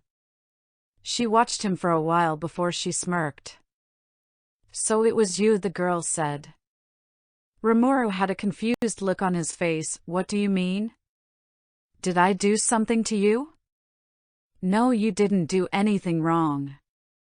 I just realized that it was you I sensed 3 days ago in Jura Forest." "I see now. I know what you truly are," the girl said to Rimuru. Rimuru had a wary look on his face. He kept his face as calm as possible in order not to give away how worried he was on the inside. "That's okay. I'm Rimuru Tempest, by the way. What might your name be?" The girl smiled. "I don't give my name to just anybody, you know. But with you, though, I will make an exception. My name is Velzard the Ice True Dragon." All the demon lords who didn't know her identity before had a gobsmacked expression. To think that the Ice True Dragon will take this new guy whose magicule is so small seriously. This made them all to be wary of Rimuru. Rimuru nodded to her, and she went and sat down in a chair that was reserved for her. Clayman was the most shocked by the exchange he just witnessed. How can a true dragon acknowledge that miserable slime? Did he underestimate that slime? Of course not. The ice dragon may pose a threat to his plan, but he had Milim with him. She won't be a problem with Milim as her opponent.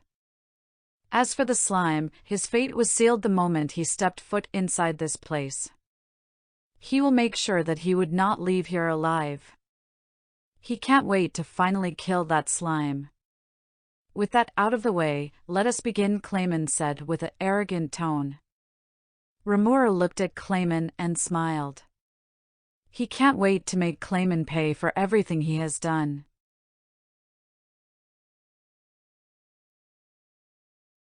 Chapter 10, Walpurgis Part 3. Clayman began to explain the purpose of the Walpurgis, which is the total extermination of Rimuru and his monster country. He began to give reasons why Rimuru is a threat to all of them. He explained that Rimuru and Carrion were planning to destroy the demon lords from the inside because they were standing in Rimuru's way of world domination.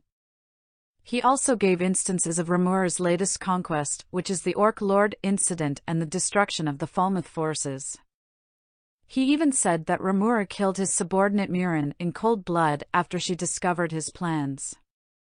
Finally, he talked about how Rimuru claims to be a demon lord when in reality, he was simply enjoying the protection that the newly awakened Veldora provided for him. As Clayman was speaking, Rimuru was simply observing Clayman with an unreadable expression. On the outside, he appeared to be calm as a leaf, but on the inside, he was as angry as a raging volcano. Rimuru was able to control his anger with great difficulty, and the only reason he was still listening to the nonsense that Clayman was saying is simply because the other demon lords were all listening as well.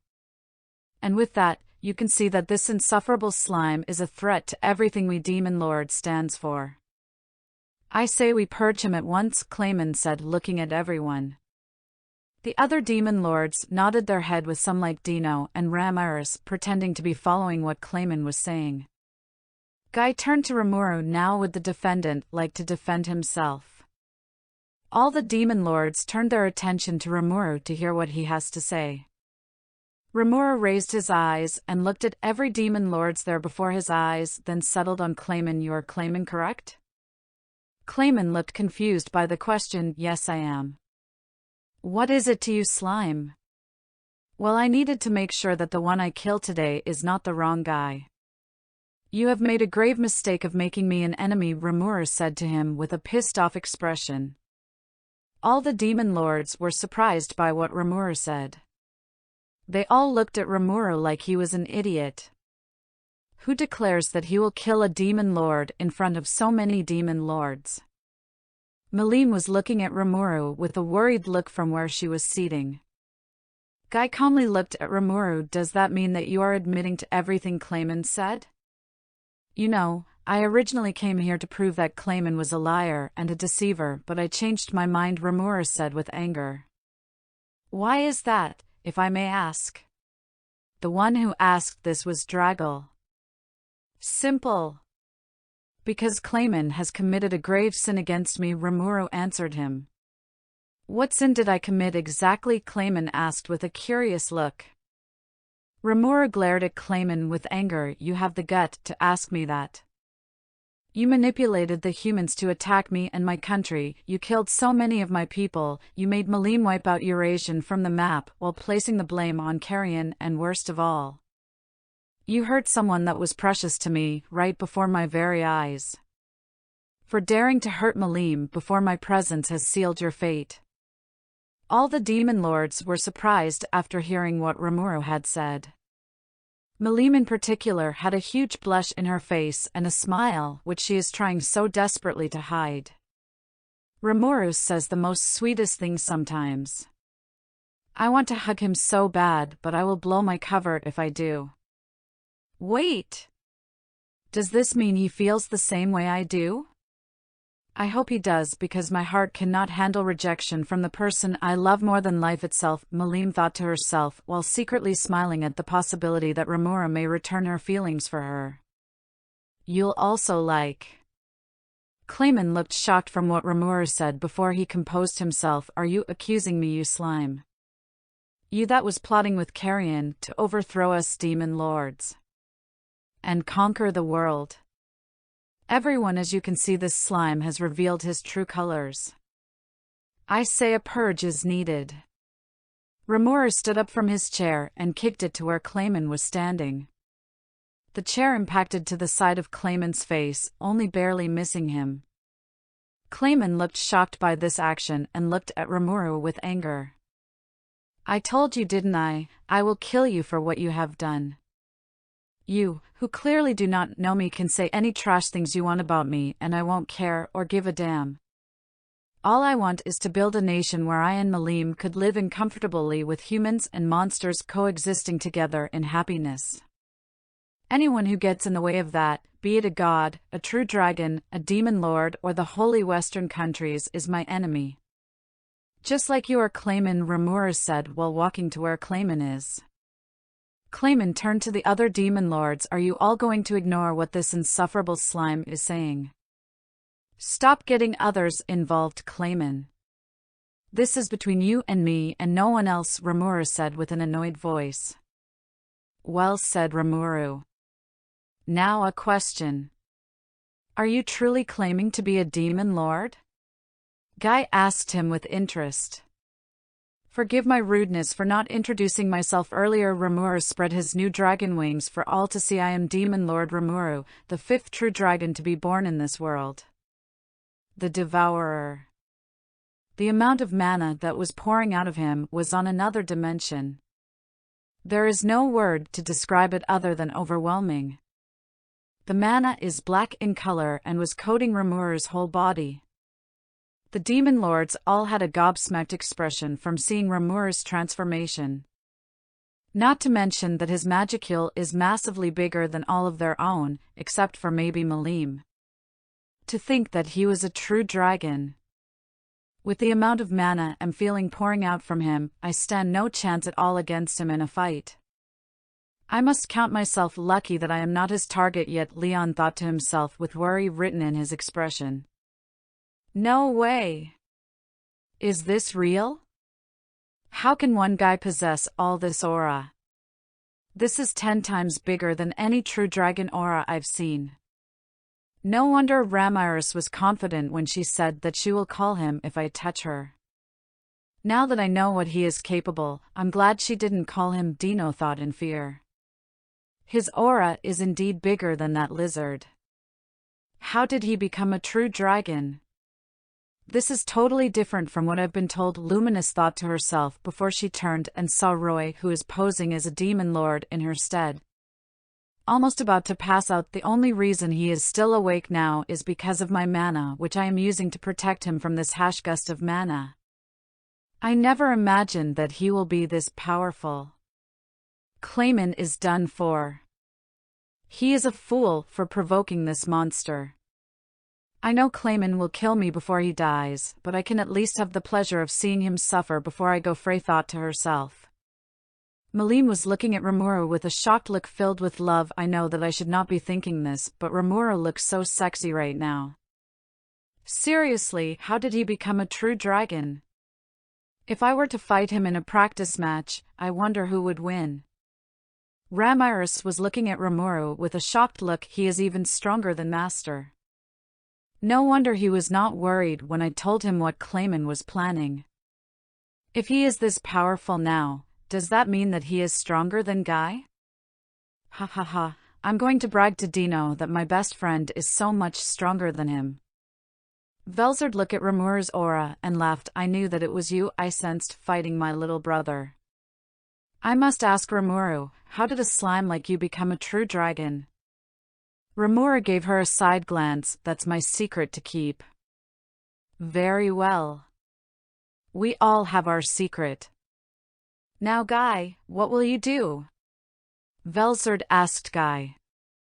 Guy smiled at Rimuru. It seems that everyone here greatly underestimated you. No worries though. If you can beat Clayman here and now with all this witnesses, we will accept you into our ranks. Nice and simple, I like it. Now Clayman, are you ready to fight, or are you a coward? Rimuru said to him. He then placed his hand on the table and stored it in his stomach before moving to the center. Clayman had a look of fear from seeing just a glimpse of how strong Rimuru is. I never knew he was this strong. Just how am I supposed to fight a true dragon? I know that I am awakened, but compared to Rimuru, I feel like that does not matter. What can I do? Wait! I still have Milim on my side. So long as I have her, there won't be any need to panic. Clayman relaxed and turned to Milim. You are up, Milim. Destroy Rimuru for me. After he said that, Milim immediately stood up and made a pose before she rushed to Rimuru with her full speed, which was as fast as the speed of light, with her fist cocked back to punch him. Rimuru, seeing Milim move even with her speed, dodged to the side. Milim, seeing that she missed, was surprised and tried to hit Rimuru again, but he simply jumped away from her. Rimuru landed at the center of the Walpurgis meeting room and glared at Clayman. Just can't fight your own battles, can you, Clayman? Of course I will be joining the fight. I, along with Milim, will purge you from this world, Clayman said before releasing his own aura, which was bigger than many demon lords watching the fight. The demon lords were surprised because they never imagined that Clayman will be this strong. Though it is all pointless when it is compared to Rimuru's. Clayman's mana may be big, but it is nothing compared to that of a true dragon. I won't be the one who fights you, because it will only make me feel like I am bullying a kid. My subordinates should be more than enough to beat you up. Rimuru then gave a nod to Cheyenne, who have been silent since they arrived. Before Clayman could comprehend what is happening, Cheyenne appeared in front of him and punched him hard in the face. Clayman staggered back from the force of the blow but couldn't regain his senses because Cheyenne gave him multiple brutal punches and kick which sent him flying to a wall. Once Cheyenne was satisfied, she turned to Rimuru and smiled. Lord Rimuru! I can take him down for you, Cheyenne said with a smile. Rimuru had no time to pay attention to Cheyenne's brash actions. He simply nodded to her before turning his full attention to Milim, who was standing opposite of him. This will be dangerous if we don't do something to protect ourselves, Dino said with a panicked look. Guy clicked his fingers and a space barrier formed and covered the meeting center. Once that was done, he continued to pay attention to the fight. Now let's see just how strong you are, Rimuru Tempest. Rimuru looked around the barrier separating them from the demon lords who were observing the fight from outside the barrier. He turned his attention to Milim and saw her smirking at him. Hey Seal! Is Milim really being controlled? Rimuru thought. Answer. After analyzing Lady Milim, it is confirmed that she is not being manipulated at all. She is most likely putting on an act, Seal said. Rimuru was relieved to hear that Milim was not under Clayman's control. He saw in her eyes the eagerness to face him. She probably wants to test out my new powers. Well, I will not disappoint her. Milim, seeing that Rimuru has gotten serious, smiled. She immediately donned her world-class armor and brought out her sword to meet his challenge. She wants to know who is stronger between her and Rimuru, and this was a good opportunity for her to test it out. Both Rimuru and Milim looked at each other and smiled. Ready to do this, Milim? Whenever you are ready, Rimuru. Milim was so excited that she forgot that she was supposed to be acting. Rimuru drew out his sword and rushed to Milim with great speed before both of them clashed with each other. Chapter 11, Walpurgis Part 4. Rimuru and Milim began to exchange sword strike at a speed faster than the speed of sound. Their strike was so powerful that whenever their sword met each other in a clash, it would generate a huge sonic boom that will push everything around the area away. The other demon lords were still in their seat because of the barrier that Guy created to prevent Rimuru and Milim's attack from reaching them. As for Cheyenne and Clayman fight, Seal explained that Clayman might plan to escape when he truly sees how strong Rimuru is. Because of this, Seal created a separate barrier inside the barrier that Guy made. This barrier is meant to prevent any form of attacks from getting through it. This is to prevent the attacks generated from Rimuru and Milim from reaching Cheyenne and Ranga, who are about to engage Clayman. It also prevents anyone inside the barrier from leaving through any means. This means that Clayman and Cheyenne are stuck with each other. Clayman saw the new barrier surrounding him and his opponents and clicked his tongue. The barrier that Guy made has spatial properties which makes the inside expand without it affecting the outside of the barrier. From anyone watching the fight, the inside of the barrier will be as big as a field when it is actually the center of the Walpurgis. This is because of the spatial powers that Guy's barrier possesses. And Rimuru's barrier simply formed a huge cube around Clayman, Cheyenne and Ranga inside Guy's barrier. Ha ha ha ha ha. Do you truly think that you stand a chance against me with my current powers? Clayman asked cockily to Cheyenne and Ranga. Cheyenne simply drew her Gyokimura from her back and looked at Clayman coldly. Shut your mouth, you worm. You are an ant compared to me, much less my lord. You will regret picking a fight with my master today, and for atonement, your head will suffice. I will make you pay for insulting my master, Ranga said with rage. Clayman looked at the two before him and tried to sense their mana, but for some reason could not. It is like something is blocking him from sensing them. This is due to Seal counseling their mana from any outside interference that may want to appraise them. Clayman released his full aura, which began to generate a huge shock wave from his body. From the level of aura being generated shows just how much stronger Clayman has become as an awakened demon lord. The other demon lords watching the fight from outside could not believe just how much stronger Clayman is. Some of them were a little frightened from the amount of power. No way is this normal. I know that as an awakened demon lord, but his powers should not be this big. This is getting scary in there. I sure am glad I'm not the one fighting Clayman, Dino thought to himself. The real luminous Valentine was looking at Clayman with a shocked look. This power is unreal. How did Clayman get this strong? His powers is now equal to my own. If it was me fighting him, I don't know if I could win even if I went all out. She turned to the fight of Rimuru and Milim, and those two are on another dimension. Try as I might, I can't follow them at all. With the level of mana they are releasing from their body, I will die if I tried to get closer to them. So this is the power of a true dragon. You'll also like. Fry felt very frightened after feeling Clayman's aura. Damn you, Clayman. You were this powerful the whole time. What will I do now? Clayman is obviously stronger than those monsters whom are about to engage him. Rimuru can beat him, but he is still fighting Milim at the moment. She must have forgotten the plan all because she wants to fight Rimuru. I can only hope that things work out for those monsters. The other demon lords were calmly watching the fight happening before them. Velzard could care less about the fight of Clayman. She was focusing her full attention on the fight of Rimuru and Milim.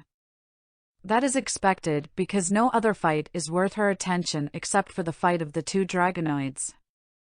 Back to Clayman, he raised his hand and a small black portal appeared above him. Come to my aid, my minions. From the black hole came a red fox and an armored puppet. They each moved to Clayman's side and stood there. Clayman looked at the fox. Keep that wolf busy while I deal with this orc here. The female fox grew in size and was the size of Ranga before she began running to him. Cheyenne looked at Ranga. Ranga, you handle the fox while I beat Clayman and the puppet. Ranga nodded and rushed to the approaching fox before pushing the fox out of Cheyenne's way by head-butting it to the other side of the barrier. Cheyenne then looked at Clayman and rushed to meet him with her sword raised. The puppet of Clayman came in front of Clayman to intercept Cheyenne's strike with its own sword. Clayman was confident that his puppet can stop the approaching orc with its weapons that he personally built for it. Which is why he was so shocked when Cheyenne cut through the puppet and his sword like butter. He was still looking at the unbelievable thing that happened with a look of confusion. The puppet was as strong as himself before he awakened, and he knew this because he was the one who made it. So for this orc to cut it like this must mean that she is no ordinary orc. Cheyenne, seeing her chance, used her newfound speed, which is comparable to sound, and rushed to Clayman with her sword in her hand ready to cut Clayman. Clayman was still distracted with how easily his puppet was destroyed that he didn't see Cheyenne move.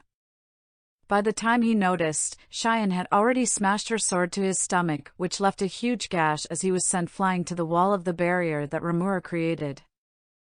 He smashed his back at the barrier and slid down to the ground with his new wound pouring out blood.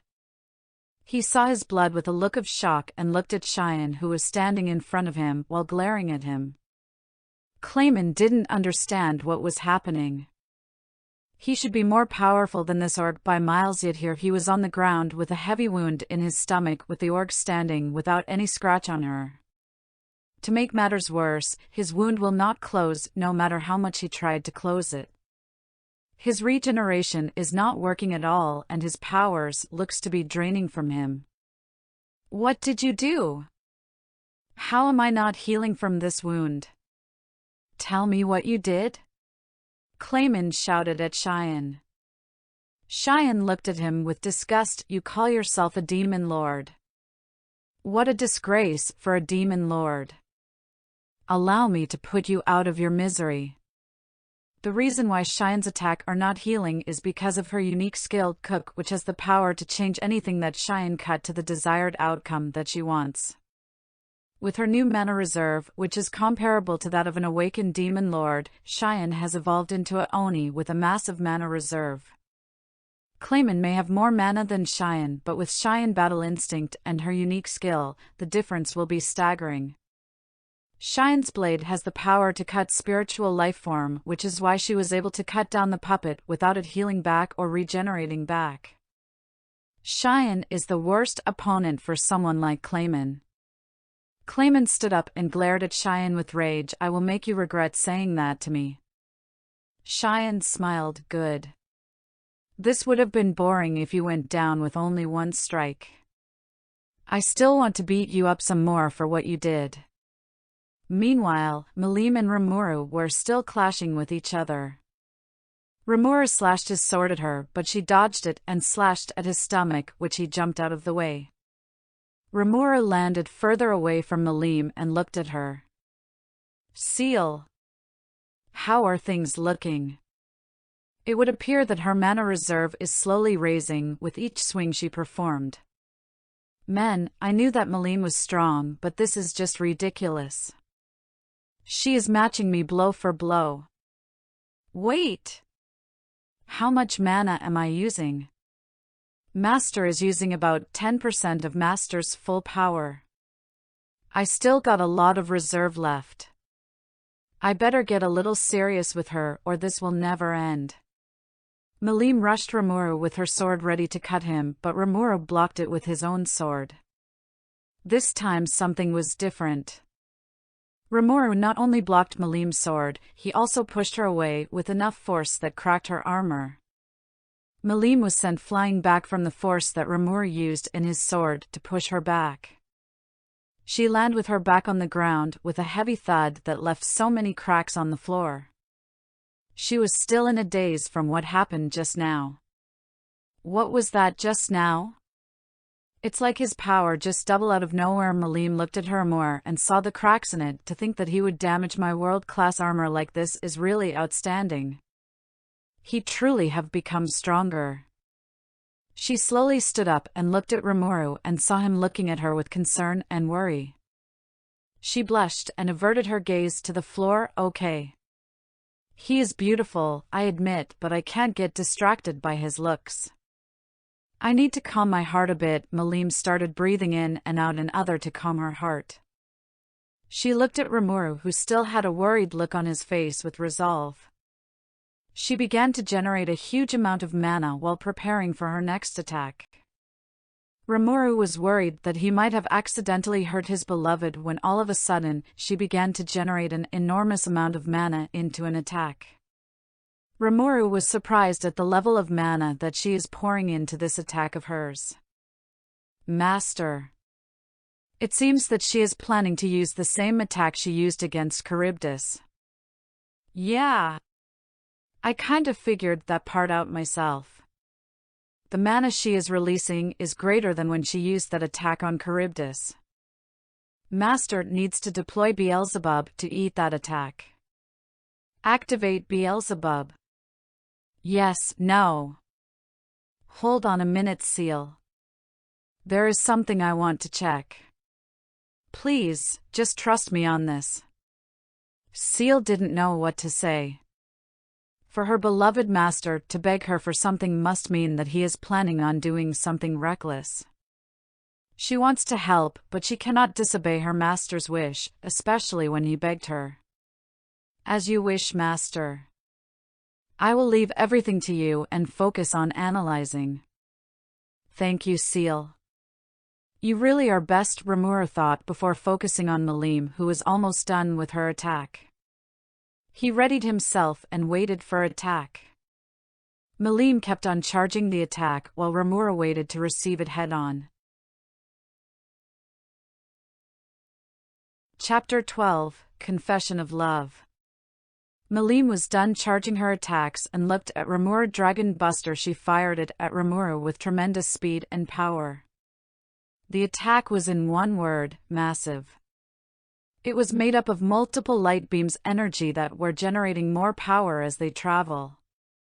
Milim used a very weaker version of this attack to one-shot a Demon Lord level monster.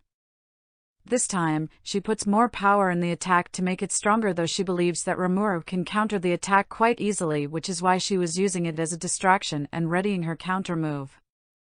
Rimuru stood there as the attack impacted on him. The attack caused a tremendous explosion that shook the entire place. Even those outside the barrier were affected by the shockwave generated from the attack. The Demon Lords were shaken from their seat from the explosion of the attack. This is insane. I knew that Milim was a catastrophic monster, but this is on another level. That attack will definitely kill me if she ever shot it at me. Seriously, I'm glad I'm not her opponent right now, Dino thought to himself with worry written all over his face. Rimuru looked very worried for Rimuru's safety. I hope Rimuru is okay. That attack is very powerful.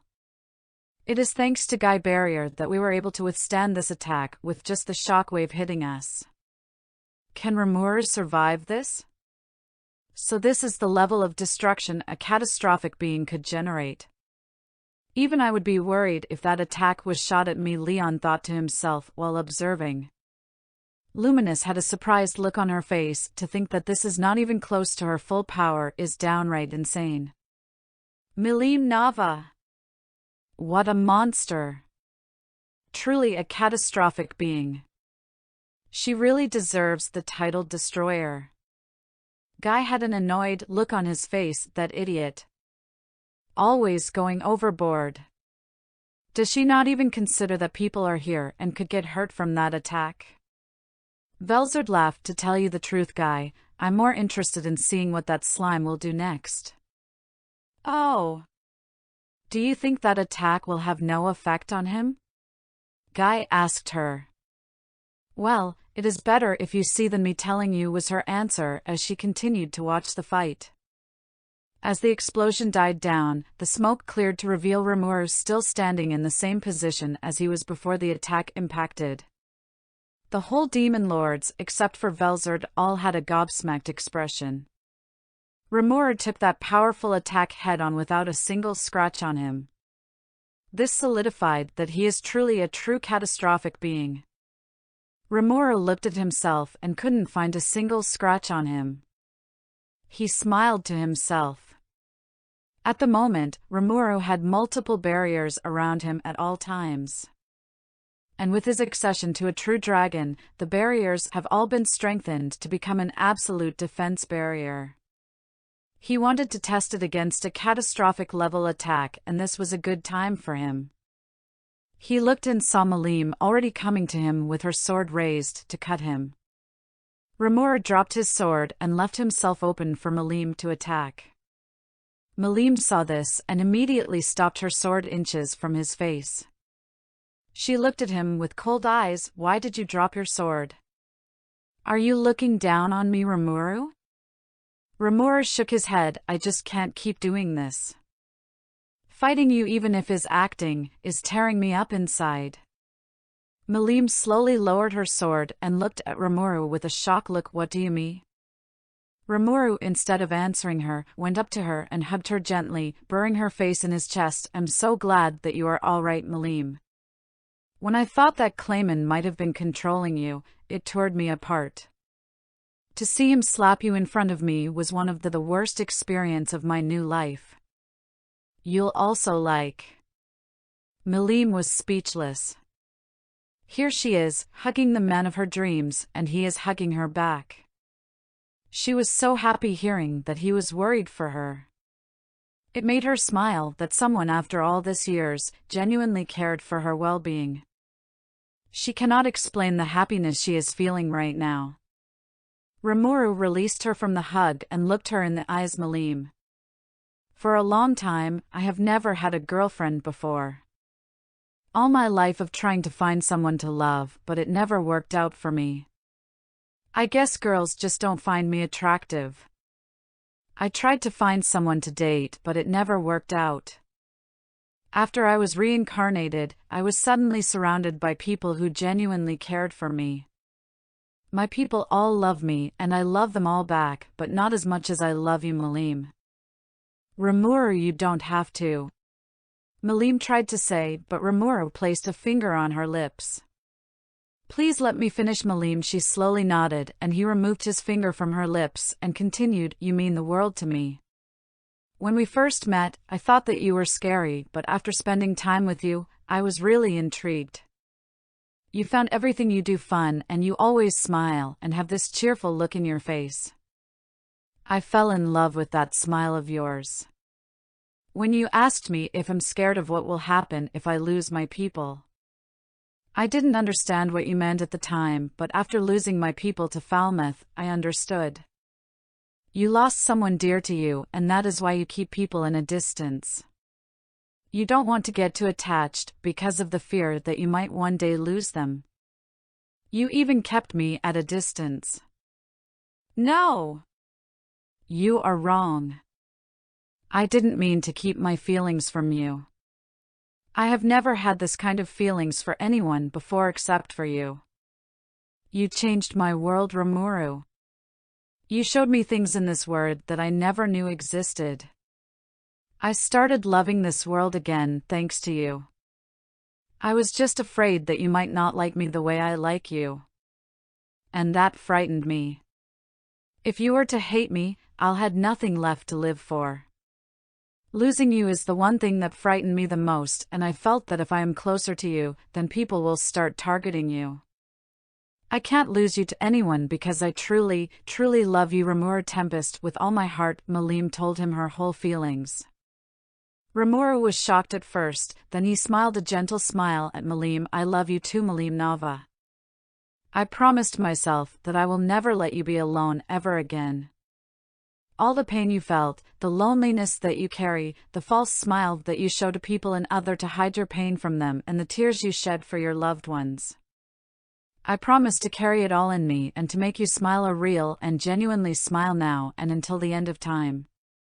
I will make sure that you are happy as long as I draw breath because I love you. Milim was crying after hearing Rimuru's true feelings for her. She was touched that he felt this way for her. Really? Do you really mean it? I can be a handful, you know. I am not that smart, nor am I that pretty. I don't even know how to cook. I will only be a burden to you. I'm a klutz who only knows how to fight. I'm nothing special. I am. Milim was doubting herself, but before she could continue, she felt a soft lips pressed to her own. It seems that Rimuru silenced her with a kiss. Milim could not believe that she lost her first kiss to Rimuru. She was not upset, rather she was very happy about it. She closed her eyes and kissed him back with passion, and both of them stayed like that, enjoying each other's lips. Rimuru broke the kiss and looked at Milim, who still had her eyes closed. Milim, Rimuru called her, and she slowly opened her eyes and looked at him with her beautiful eyes. Rimuru lost his breath for a moment before he continued, I don't care if you are not perfect. No one is. I just want to love and care for you as much as I can. Whenever you are in trouble, rely on me. If you are confused, ask me and I will assist you. You don't have to care about your looks because to me, you are always my diamond in the shining stars. Whatever you don't know, I'll teach it to you. Just promise that we'll always be by my side. Milim could not stop the tears that was falling from her eyes. She stretched out her hand and brought Rimuru's face for another kiss. She deepened the kiss in other to convey the love she had to him. Rimuru was surprised that Milim was the one who kissed him this time, but he did not stop the kiss. He kissed her back with passion, and for a while, they just kept kissing each other. After some minutes, they both broke the kiss and looked at each other in the eyes. Could you please wait for me for a moment? I still have to pay Clayman back for everything he has done to us, Rimuru whispered to her. Milim hugged him and whispered, I will be waiting for you. Rimuru released himself from her hug and gave her one last peck before leaving to join Cheyenne and Ronga. Milim stood where she is watching Rimuru leave with a smile on her face. She was happy that the person she loved more than anything returned her feelings. She can't wait for him to come back. Rimuru saw that Cheyenne was clashing with Clayman with her sword, while Clayman was wearing a claw weapon made of iron in his hand. Cheyenne was dominating the fight with Clayman, trying everything he had to hurt Cheyenne, but she only swings her giant sword to cancel it. From what Rimuru could see, Clayman has multiple wounds all over his body, and Cheyenne looks a little dirty with multiple tear in her suite, but overall, looks okay. Looks like she has gotten tremendously stronger. Cheyenne. I will take over from here, Rimuru said as he walked into the barrier. Cheyenne looked at Rimuru and smiled. Lord Rimuru. I was just about to finish him up. Don't worry about it, I will take care of it, Rimuru said to her. Cheyenne nodded her head and stepped back to allow Rimuru to finish Clayman up. Rimuru stood in front of the panting Clayman, who had many serious wounds in his body. Let's finish this, Clayman. I will make you pay for everything you have done. Clayman saw Rimuru and began to plan his means of escape, but Rimuru's next words stopped him from having those thoughts of escape. Just so you know, your plan of transferring your soul to another body after I kill you have been nullified. I made this barrier specifically with that power in mind. Try everything you like, but it will fail. The moment you made me an enemy, your fate has been sealed, Rimuru said to him with a calm tone while drawing his sword and releasing a small bit of his aura. Clayman at that moment knew that he messed with the wrong being and it was too late to take back everything he did.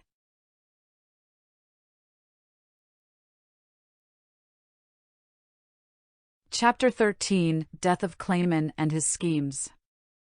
Clayman was looking at Rimuru with fear written all over his face.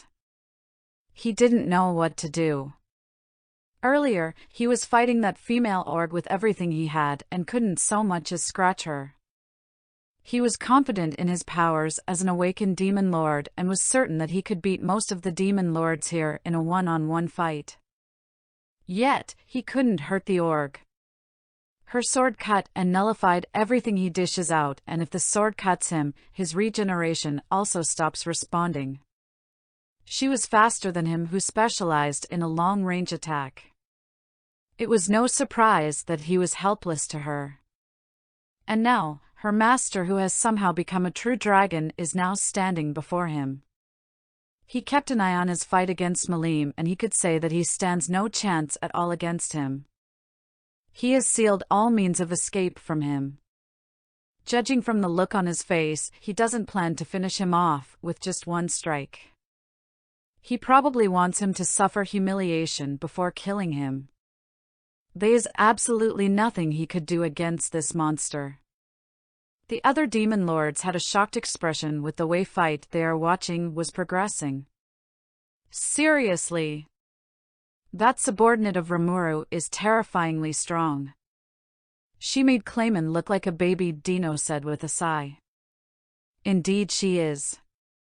Her power may be smaller than Clayman, but her skills are nothing to scoff at. She outclassed Clayman in skills and utility, Draggle said. She is strong, yeah, but I'm more interested in the relationship of Rimuru and Milim. Seems that they are lovers, Leon said. Guy sighed, just great. More annoying headache for me. Don't say that, Guy. I am quite happy to see my niece finally found someone to take care of her. I knew that Rimuru will be special the moment I met him, Velzard said to Guy. Either way, this fight is over. Clayman is finished, Valentine said. Damn that Milim. To think she would find a lover before I did.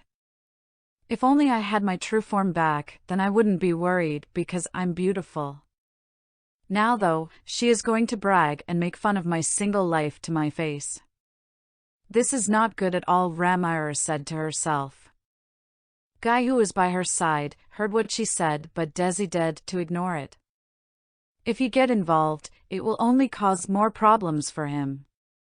Rimuru stood in front of Clayman and was about to attack when Ranga contacted him in his mind. Master. What is it, Ranga? Rimuru answered. I have run into a problem that will require your presence, Ranga said. What is it? Is the fox too strong for you? Rimuru asked, confused. No, my lord, but I don't know how to proceed, Ranga responded. I am coming, Rimuru thought. He then turned to Cheyenne. Make sure that Clayman does not move from that spot until I return. Cheyenne nodded, but before she could move, Clayman raised his hand in the air and released a purple mist from it. Immediately, the fox that was with Ranga rushed to Clayman and stood by his side. Ranga came to Rimuru's side and bowed, Forgive me, master. I did not know what to do. Rimuru looked at him and wondered what he was talking about. Answer. It seems that Clayman is using bind magic to bind the baby fox to do as he wished against her will. I see. So Clayman is forcing her to do his wishes, and that is why Ranga didn't want to attack her. You'll also like. Correct. After analyzing everyone in this room, the same type of magic has been detected on the individual known as Demon Lord Fry. Rimuru was shocked. That would explain why Fry is helping Clayman. Does that mean he is controlling her will? No. The magic that is used on Demon Lord Fry is known as soul-binding magic. This allows Clayman to have the power to kill Demon Lord Fry with a thought if he so chooses regardless of the distance. Rimuru got angry after hearing that seal. Can you cancel the spell? It has been cancelled, my lord. Wait! That quickly. Wow, seal, you work fast, huh? Rimuru thought with a smile. Of course, master. I live only to see my beloved master's wish fulfilled. I'm counting on you in all our future battles, seal, Rimuru thought before he looked at Ranga, who still had his head bowed. Rimuru touched Ranga's head, which made him to look up at him. Don't worry about anything. Leave the rest to me. I will save her and free her from Clayman's curse. Go and stay with Cheyenne until I'm done. Yes, master. As you wish. Ranga happily ran to Cheyenne's side and stood. Rimuru then faced Clayman with an unreadable expression. Clayman needed a distraction, which is why he summoned back his fox. If the fox could buy him some time, he could use that time to try and break the barrier surrounding them with his full strength. Before he could order the fox to engage, Rimuru appeared in front of him and kicked him in the face with enough force that sent him crashing to the wall of the barrier. Rimuru now stood next to the fox and looked at it. The fox had a terrified look on its face when its eyes met that of Rimuru. Rimuru placed his hand on its head and immediately, the binding that Clayman was using to bind her movements and actions disappeared. The fox shrunk down to its child form and fell unconscious on the floor. Rimuru picked her up and walked back to Cheyenne and Ranga before giving Cheyenne the fox. Look after her was all he said before returning to where Clayman is. I will, Lord Rimuru, Cheyenne responded, watching Rimuru leave. Rimuru approached Clayman, who was still rolling on the floor in agony from his kick. That was to be expected because he used thought acceleration on Clayman when he kicked him. The kick may have happened in seconds, but Clayman is feeling that kick for many years in his mind. This is all thanks to Rimuru thought acceleration. Rimuru looked at the still agonizing Clayman with a cold look. I really want to kill you so bad right now, but even I know that all the evil schemes you were planning could not have been planned by you alone. So tell me, Clayman, who are you working with? Clayman weakly stood up from the floor when Rimuru cancelled the thought acceleration placed on him. He looked at Rimuru with anger. You lowly slime. How dare you do that to— He didn't finish because Rimuru cut off his left arm with his sword with such speed that only the high demon lords like Guy and Milim could see. Clayman shouted in agony at the lose of his arm. The pain was intensified by thought acceleration, making it worse than hell for him. Wrong answer. If you answer this question wrong again, you will lose more than just an arm. Who are you working with? Rimuru coldly asked him. Clayman clutched his bleeding arm with his right hand and glared at Rimuru. Even if I die today, betraying my comrades is the last thing I will do. Just then, Rimuru received a message from Soai and his men who were fighting Clayman's army. Rimuru looked disgusted from what he saw in his mind. His men reported that the mission was a success, but Soai informed him about a crystal recording they found in Clayman's mansion. The video was about most of the things that Clayman did to Fry and her people. Rimuru looked at Clayman with a newfound rage. You disgusting freak. So this is what you have been doing to Demon Lord Fry. I can't believe that a freak like you exist. Not only are you working with those clowns, you also do all that unspeakable things to Demon Lord Fry. Clayman looked shocked. How did you know that? My men told me just now after defeating all your men. Did you really think you could get away with all that you have done? And for your information, I have broken the spell that you used on Fry. She is no longer your puppet, and I have severed your link with the spell that you placed in her city. Clayman, you are finished, Rimuru said to him while standing straight and placing his sword in his shoulder, displaying his aura for all to see. Fry began to cry after hearing what Rimuru said. After so many years of pain and agony, she is finally free. This man has appeared and broke the shackles that bind her and her people. Words could not express how happy she was at that moment.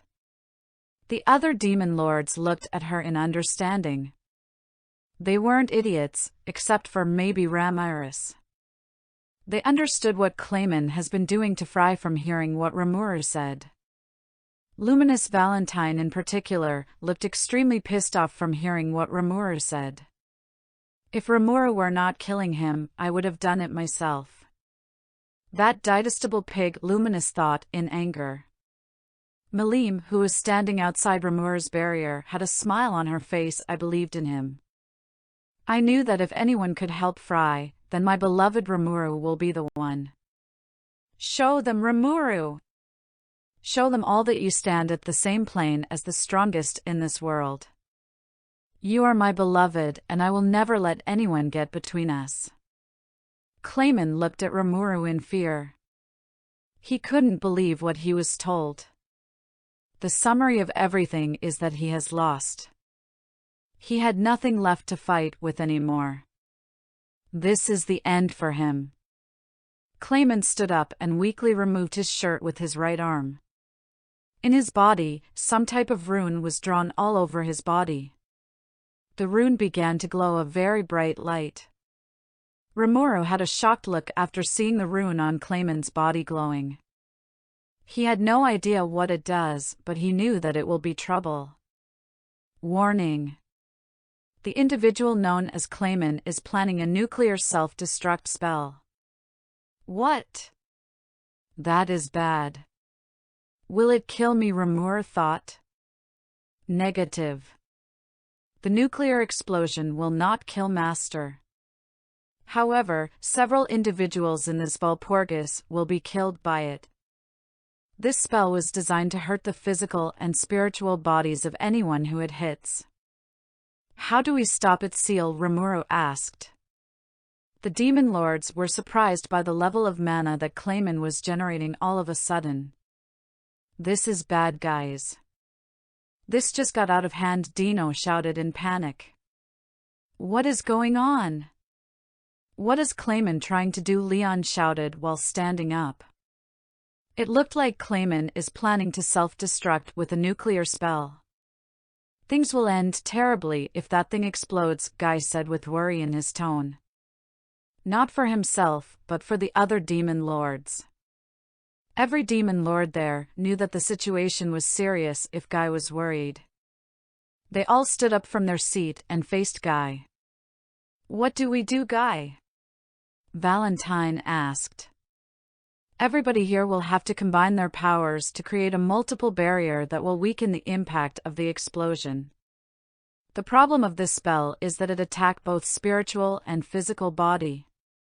It could easily bypass any barrier due to its nature being a spiritual attack, but with multiple barrier created by all the demon lords, we might just slow it down enough for it to weaken, Guy explained to everyone. They all nodded after hearing what Guy said.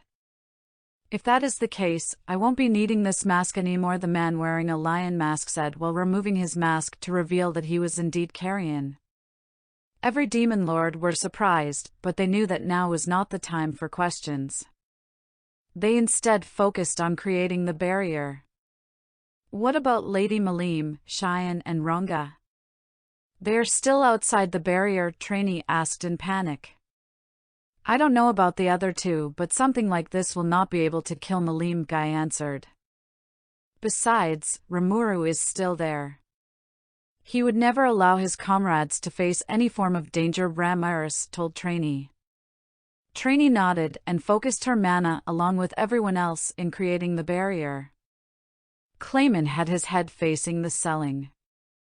He was deep in thought before he looked at Rimuru with anger. I may not have the power to beat you, but not even you can escape this nuclear explosion without injury. Even if you survive, your friends will certainly perish. I only wish that I can see the look of anguish on your face when you realize how helpless you truly are. It seems that you were right, Laplace. I really got carried away with my new powers. None of this would have happened if I had planned things out well, Clayman thought to himself.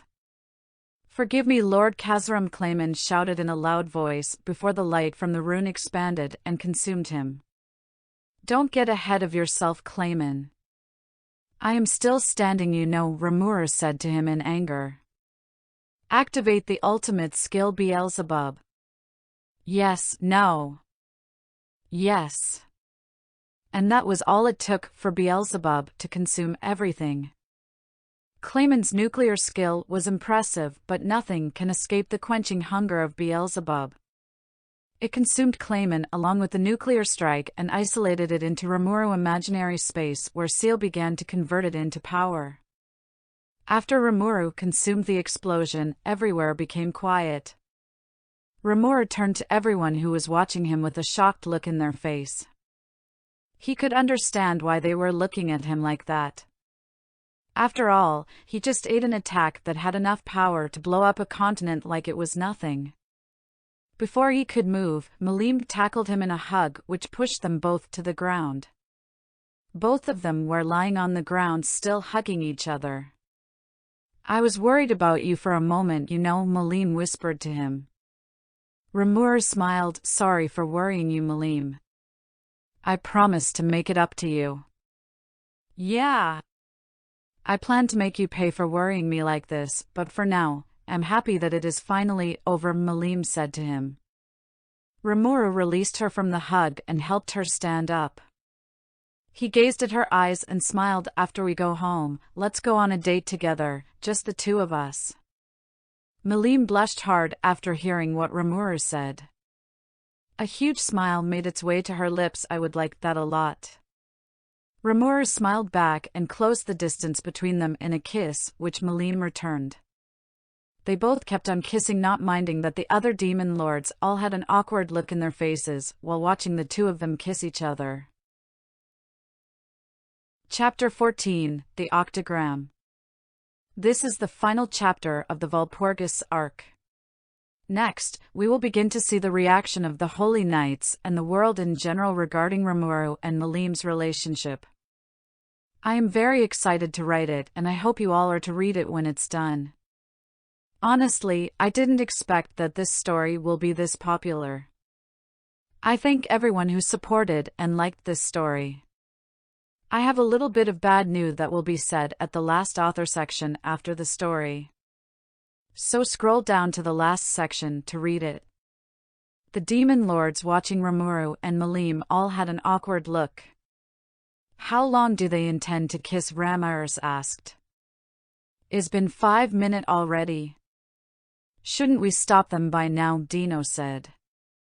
Well, they have been hiding their feelings from each other. Now they can freely show and express it, Fry said. They could do that once the meeting is over. For now, we need them to stop and return to their seats, Guy said as he stood up and approached them. Hey, Rimuru and Milim. Rimuru and Milim, who were still kissing each other, stopped after they realized that someone is calling them. They separated from each other and looked at where everyone was, only to see that everyone there were looking at them. They blushed from the embarrassment of the situation. You two can do whatever you want with each other later after we finish this meeting, Guy said to them before walking back to his seat.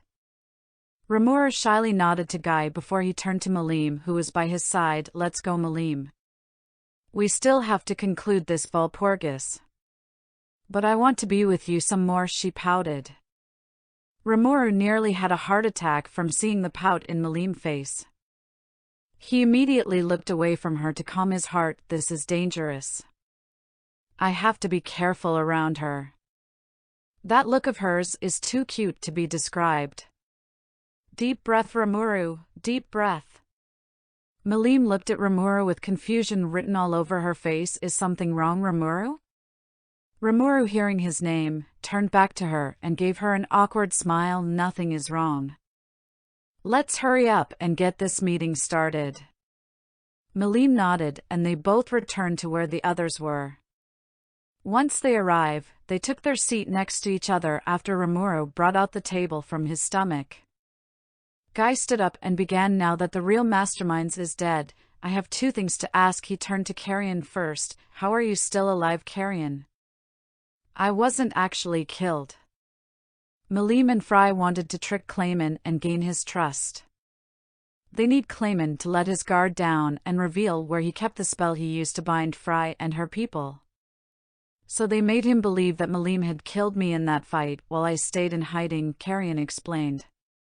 Milim suddenly stood up from her seat with a look of realization. She turned to Fry. Fry, did you bring it for me? Fry smiled at her antics and brought out 2 pairs of pink dragon knuckles. Of course I brought them. Honestly, Milim, when I saw you pose before engaging Rimuru, I thought that you have forgotten everything we talked about. Milim took the dragon knuckles and hugged them to her face to hide her blush. I couldn't help it. Hearing Rimuru say all that because of me made me really happy. Fry sighed. At least everything worked out. Before I forget. Fry stood up and walked to Rimuru and bowed to him. Thank you for saving my life and that of my people. It means a lot to me.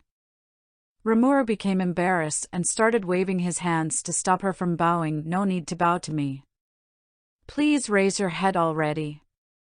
Fry raised her head and smiled to him before she went back to her seat. Milim returned to her seat and placed her head on Rimuru's shoulder. Rimuru blushed but didn't push her away. Instead, he placed his hand on her waist and brought her closer to him. Milim, seeing where Rimuru's hand was, began to blush as well, but she didn't move. You'll also like Guy, and everyone saw them being all lovey-dovey with each other and ignored them. Guy continued, now that we have that confusion about Carrion out of the way, is there anyone here who is opposed to allowing Rimuru into our ranks? No problem here. He has more than earned the right to call himself a demon lord, Draggle said. I see no problems with him joining us. He is already strong, so there is no problem, Leon said. No problem here. I trust Rimuru after he saved me and my people, Fry said. He already has my trust after all he has done for my people, Carrion said. Whatever. Just make him a demon lord already so I could go and sleep. You can already guess who said this. This will be the first time ever that a true dragon becomes a demon lord. I wonder how the people will react when they hear of this, Velzard said. Guy nodded and turned to Valentine. Do you have any objection? Personally, I would never allow a mere slime to join our ranks even if he is a true dragon, Valentine said. Milim had a pissed-off look on her face after hearing what Valentine said about Rimuru. She stood up suddenly and pointed at him. How dare you say that about my Rimuru, you mere savant? She turned to the girl dressed as a maid that was standing behind Valentine and pointed at her. Luminous.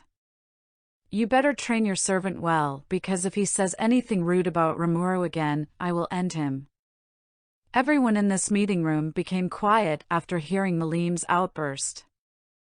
They didn't know how to address what Milim just revealed. Rimuru face-palmed himself after Milim's outburst. He stood up and gently took Milim's hand, which brought her attention to him. Milim, I don't know what their story is, but I'm certain that you should not have revealed what you said in front of all this people. Milim had an look before she quietly sat down in her seat next to Rimuru. The girl in question was looking at Milim with a look that said, I want to slap her, but I know she would kill me if I do, but it might be worth it. Luminous sighed and changed her appearance to that of her vampire's clothes. Demon Lord Valentine was very powerful, but Demon Lord Luminous Valentine is at the pinnacle of power. Her aura is massively bigger than that of her servant, who was pretending to be a demon lord in her place. Roy, you can return early without me, Luminous said to Demon Lord Valentine, whose true name was Roy. But my lady, is it wise for me to leave you? Roy asked her. Yes, I'm sure, and besides. She looked at Fry and Carrion, who both had a shocked expression on their face from seeing her true identity. There is no longer any need to hide the fact that I am the true demon lord, since everyone here already knows by now. As you wish, my lady. Roy bowed before he disappeared. Luminous took the seat that Roy was seating on before and ignored the murmur that was happening by her sides. Rimuru looked at Luminous and was surprised. Her magical count is bigger than I thought. I think she have a grudge against Milim because of what she did. Guy continued like nothing happened. Since no one is objecting, I would like to welcome Rimuru as the new demon lord within our ranks. Milim smiled and kissed Rimuru in the chin. Congratulations on becoming a demon lord, Rimuru. Rimuru smiled and pecked her on the lips. Thanks for your support. Fry raised her hand up. What is the problem, Fry? Did you change your mind about Rimuru? Guy asked her. It is nothing like that. I just want to say something, Fry said. Go ahead then, Guy said to her. Fry nodded before she continued. I would like to step down from being a demon lord. Everyone was shocked after hearing what she said. They did not expect her to want to step down. Is there a reason you want to step down? Guy asked her.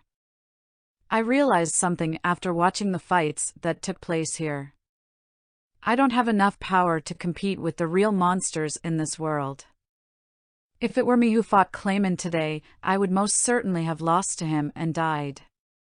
I don't hold a candle to Clayman, not to talk of the female orc subordinate of Rimuru who manhandled him, Fry explained. But Fry, you are known as the Sky Empress. Surely if it was in the sky, you would have won, Draggle said to her. If it was, then maybe I would have, but we demon lords never get to choose the location of our fight. I know my strength and weaknesses better than anyone after all, Fry said. Is this truly what you want? Guy asked her. Yes, she answered. Very well then. Then I hereby approve of your withdrawal, Guy announced. Hold on a minute. I too will like to step down, Carrion announced. Why do you want to step down, Carrion? Guy asked. It is true that we demon lords have a system of equality among ourselves, but after losing to Milim and seeing just how strong Clayman was, it made realize that I am not yet as strong as those at the top in this world. Demon lords need not make excuses, so I will step down and leave the seat for those who are worthy to have it, Carrion explained. I see. It's a damn shame. I expected you to awaken in another 100 years from now. What do you and Fry plan to do? Guy asked. I don't know about Carrion, but I plan to become a subordinate of Milim, Fry answered. Likewise, Carrion said. Milim, who was still snuggling with Rimuru, became alerted after hearing what Fry and Carrion said. Nanny! Milim shouted. The other demon lords looked surprised by what Fry and Carrion were planning. None were as surprised as Milim was. You can't be my subordinates. I don't want you to, Milim said to them with a sad voice. Fry walked up to Milim. What's wrong, Milim?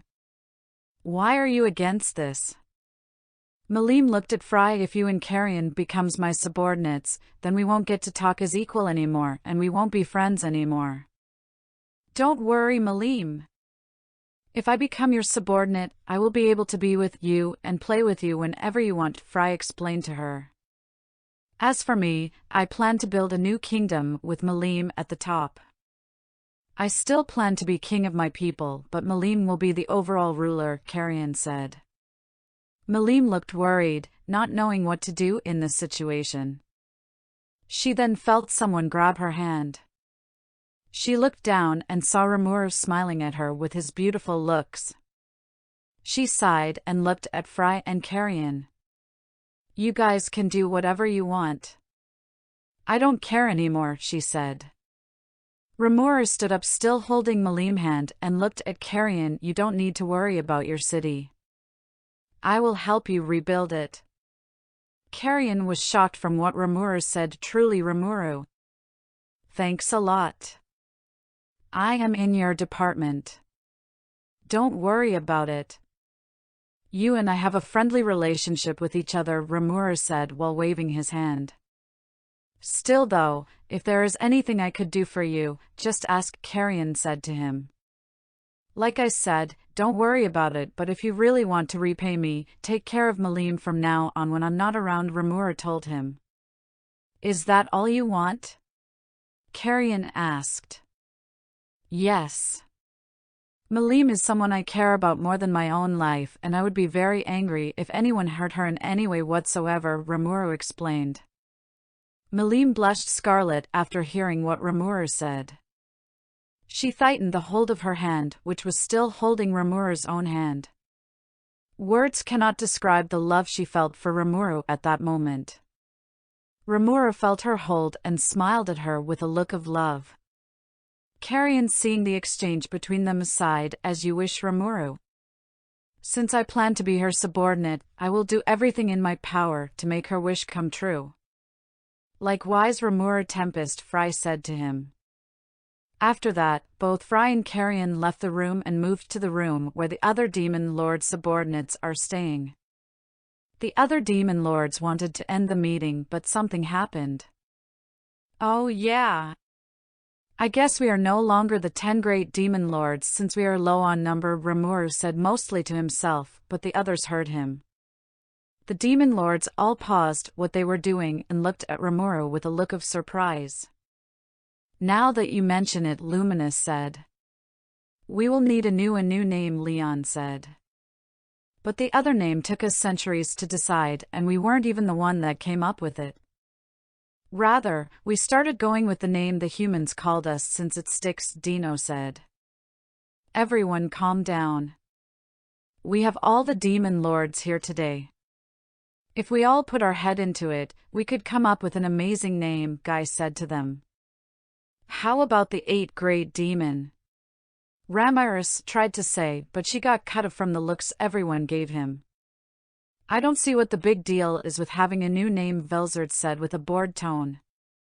Of course it is important. A new name will help to show the humans just who are in charge in this world. It is essential that we have a name that stands out, Guy said to her. Then, how about letting my beloved Rimuru to handle it, Milim suggested. Rimuru looked at Milim with a shocked look. He tried his best not to get involved in this mess, but he forgot just how carefree Milim can be sometimes. Milim, darling. I love you, but don't you think that this is a huge responsibility for a new Demon Lord like me? Rimuru asked her. Come on. This is nothing to you. I have seen you giving monsters name on the fly, so this should be easy for you, Milim said to him. That's right. You did name Beretta on the spot, Ramiris said. Then Rimuru. As a new member in our ranks, you will be granted the privilege of giving us a new name, Guy said to him.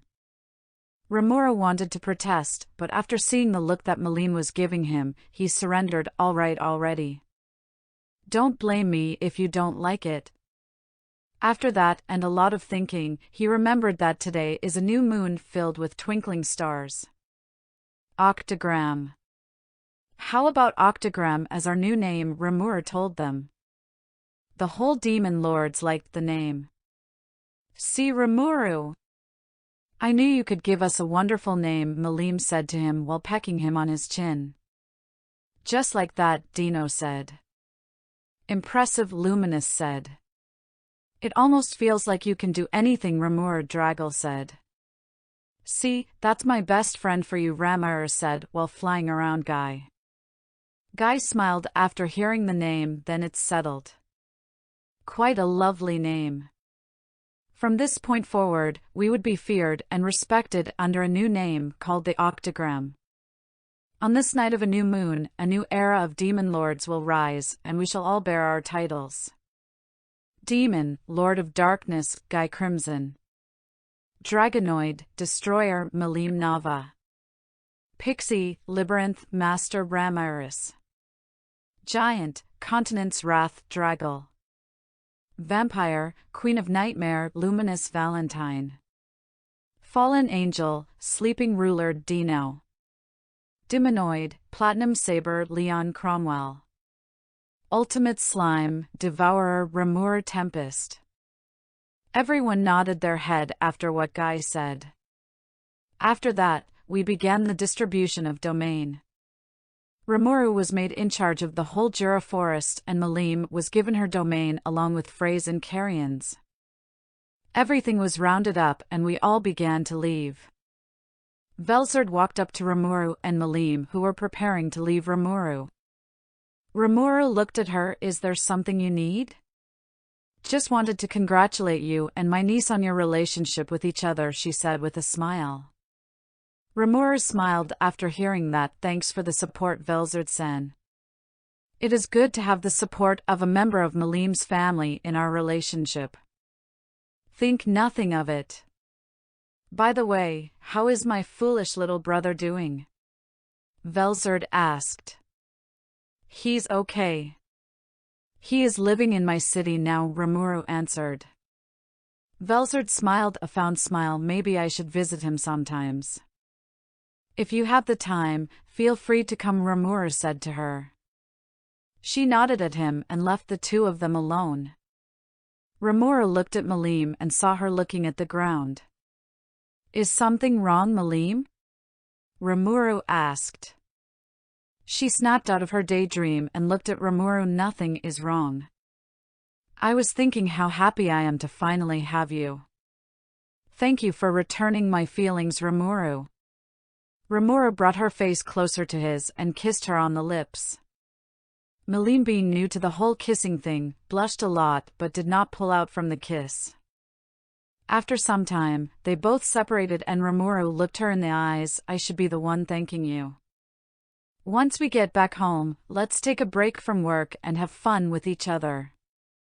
Milim smiled and nodded her head to Rimuru. Yeah, I like that very much.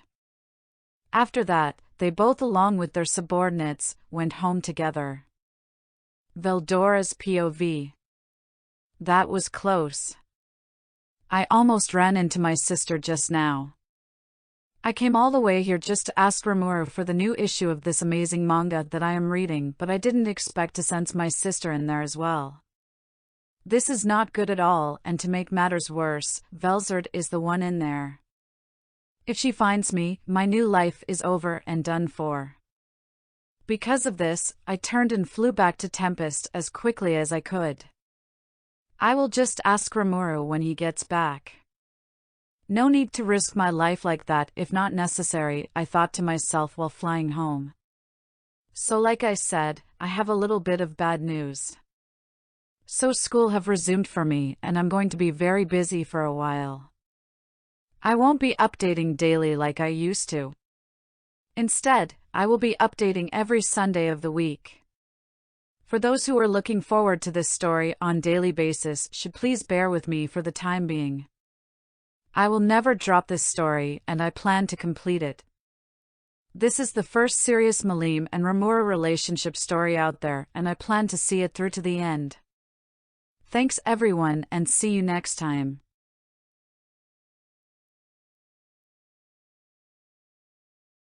Chapter 15, Finally back in Tempest. Rimuru returned to Tempest with Milim by his side and Cheyenne and Ranga behind him while using Dominate Space. As they arrived back in Tempest, Rimuru walked up into the city and saw most of his people and patrolling officers kneeling before him and creating a path for him to enter into the city. He had no idea when they learned this, but he wasn't complaining. He took Milim's hand in his and began to walk into the city, being followed by Cheyenne and Ranga. Rimuru looked up and saw Diablo and Veldora approaching him. Diablo approached Rimuru and gave him a sincere smile. Welcome back, Lord Rimuru. Veldora approached him as well, holding a manga. Rimuru, how could you do this to me? What are you talking about, Veldora? Rimuru asked, confused.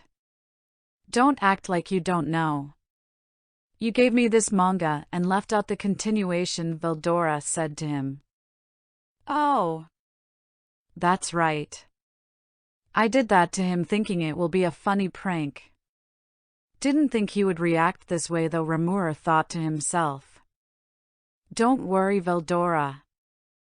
I will give you the rest later, Rimuru said to him.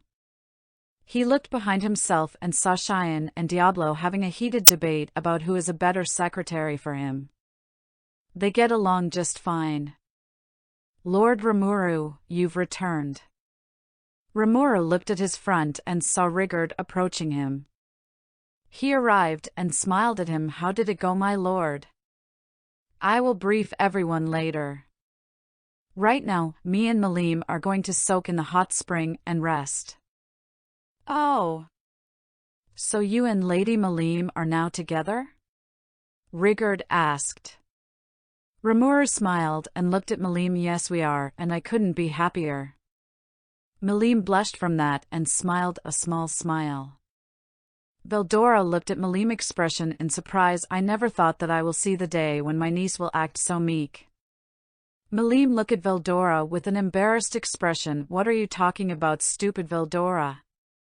You are just as bad as me, and you know it. I am not as bad as you, though. Who is the one who blew away that small nation all because she couldn't find me during that hide-and-seek game? Veldora asked her. Oh yeah. Then, who is the one who blew away that town where Aunt Velger's new garden was planted just because you couldn't do your homework? Milim shouted. Both of them began to shout at each other like this, and before Rimuru and his subordinates knew what was happening, Milim and Veldora were exchanging punches with each other. Rimuru sighed to himself before he got to Veldora's side and took Milim's hand in his, which caused both of them to stop. You'll also like. Once they have stopped, Rimuru looked at the two of them. You two sure get along well. Of course we do, Rimuru. After all, I helped raise her, you know, Veldora said in a proud voice. Yeah. Veldora may be a pain sometimes, but he is okay to hang out with Milim. I get the feeling that the reason Milim turned out the way she did is due to Veldora's influence, Rimuru thought. After that exchange, Rimuru took Milim to the hot spring and both of them had a good soak in it. It was very awkward for Rimuru to be close to a necked Milim, but he hid his embarrassment pretty well. They enjoyed each other's company and talked for a while before leaving the hot spring. Once they left the hot spring, they arrived at the dining room and ate the delicious food that Haruna prepared for them. After some time, Rimuru returned to his office. He went alone because Milim fell asleep after eating her food. He took her to his home and placed her in his bed before going to see Diablo in his office for the debriefing. So, Rimuru began. How did the mission go? Did you complete it, or do you need more resources? Rimuru was back to his slime form and seating on Cheyenne's leg while he listened to what Diablo had to say. That won't be necessary, my lord.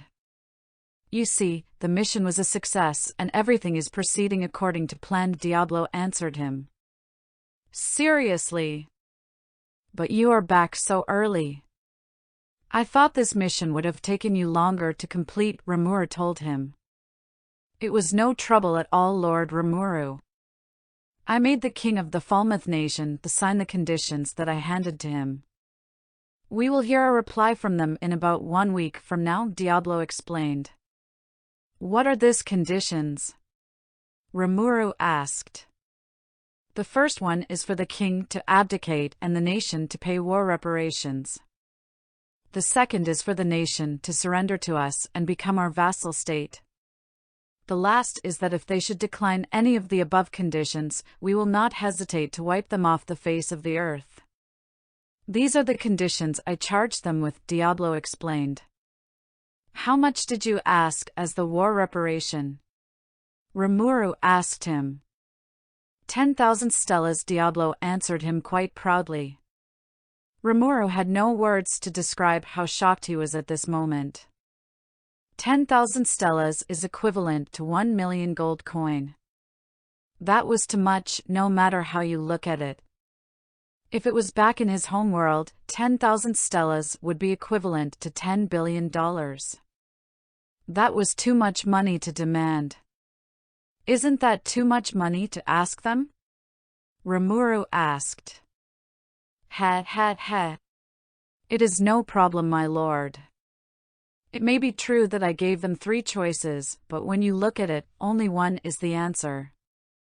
The last 2 choices is of no value, but how they answer the first is how we would begin negotiation, Diablo explained. He explained his plans to Rimuru and how he plans to use their confusion as an opportunity to install Yum as the new king of Falmouth. Rimuru listened to his plan and agreed to it, and they both kept on talking and making plans. Sir Rimuru, the Western Holy Church has summoned one of my pawns, Rahim, to their headquarters. I believe the reason is because they want him to explain what happened on the battlefield, Diablo told me. This would lead to trouble if we ignore it, Rimuru said. Yes, it would, sir. Should we have him explain the truth of what happened on the battlefield to them? Diablo asked. The Western Holy Church have a deep grudge against Veldora.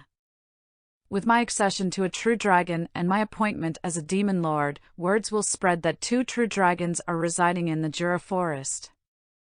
This will make them wary of us and might prompt them to make stupid decision. With that Hinata being the leader of the Pladine, it will be difficult to negotiate with them, Rimuru explained. After thinking for some time, Rimuru had an idea: get me a magic recording device. We seized some from Clayman, right?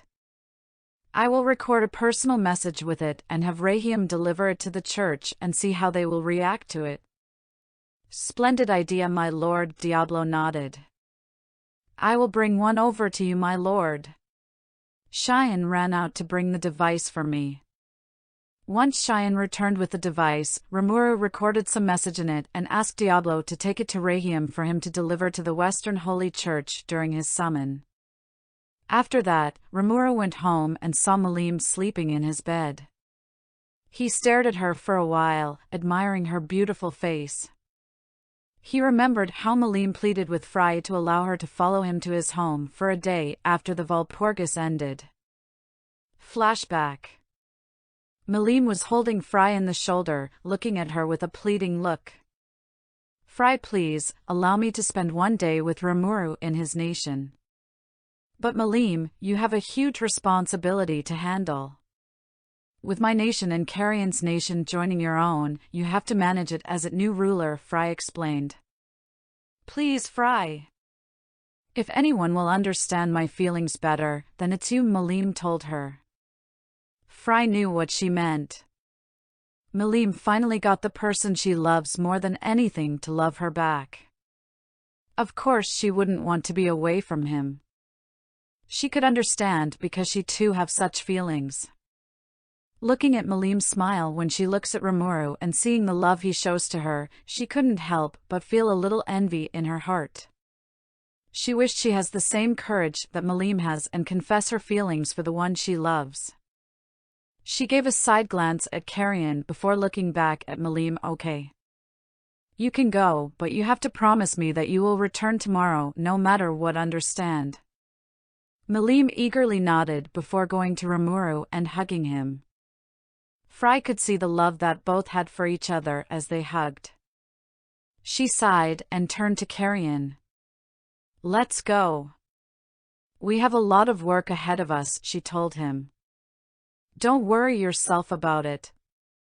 You know that I have your back, no matter the situation, Carrion told her with a charming smile. Fry blushed and looked away from him while muttering Baka. Flashback end. Rimuru smiled at the memory. He laid down next to Milim in his human form. As if sensing him, Milim turned and wrapped her arms around him while placing her head on his chest. Rimuru was caught off guard for a moment, but he smiled and kissed Milim's forehead. I love you so much. I don't know what the future may have in store for us, but with you by my side, we shall overcome any obstacle in our paths. I know, and I love you too. Whatever happens, we will be together forever, Milim muttered in his chest. Rimuru, hearing what she said, smiled and tightened his hold on her before both of them fell asleep. Chapter 16 – Everyone's Reaction. Laplace just finished delivering the bad news he heard to the group assembled before him. Clayman is dead? You lie. "There's no way it could happen, footman," one of the moderate clown troops shouted. Everyone was just too shocked for word. They couldn't believe that one of their own was dead. 2 nights ago, on the night of the Walpurgis Council, I lost connection with Clayman. Cazalim said to them, my connection with someone I viewed as my own child. This could only mean that he is dead. Even now, after hearing what Laplace said, I can't seem to accept that reality. Tyr began to sob for the loss of Clayman. This should not have happened, Yuki regretfully lamented. I believed that the demon lords were kid stuff and could be easily manipulated. I even gave Clayman those souls, which awakened him for the very reason of overthrowing the other demon lords. How could he have died? Well, from what I heard from Demon Lord Valentine before I killed him, Clayman challenged Rimuru the slime, who has evolved and become a true dragon, and lost his life in the process, Laplace explained. Everyone had a shocked look from the news. They could not understand what Laplace just said.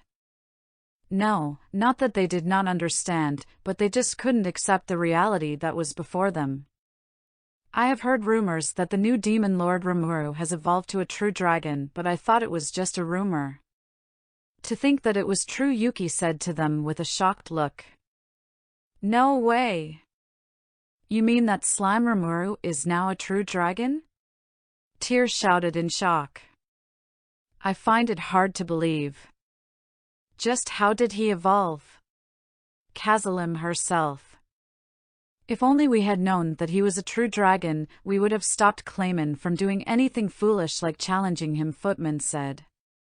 If you put it that way, replied Laplace, trying to lighten the mood, I never imagined that it would turn out this way when I suggested that we hold a Walpurgis, not that it matters now.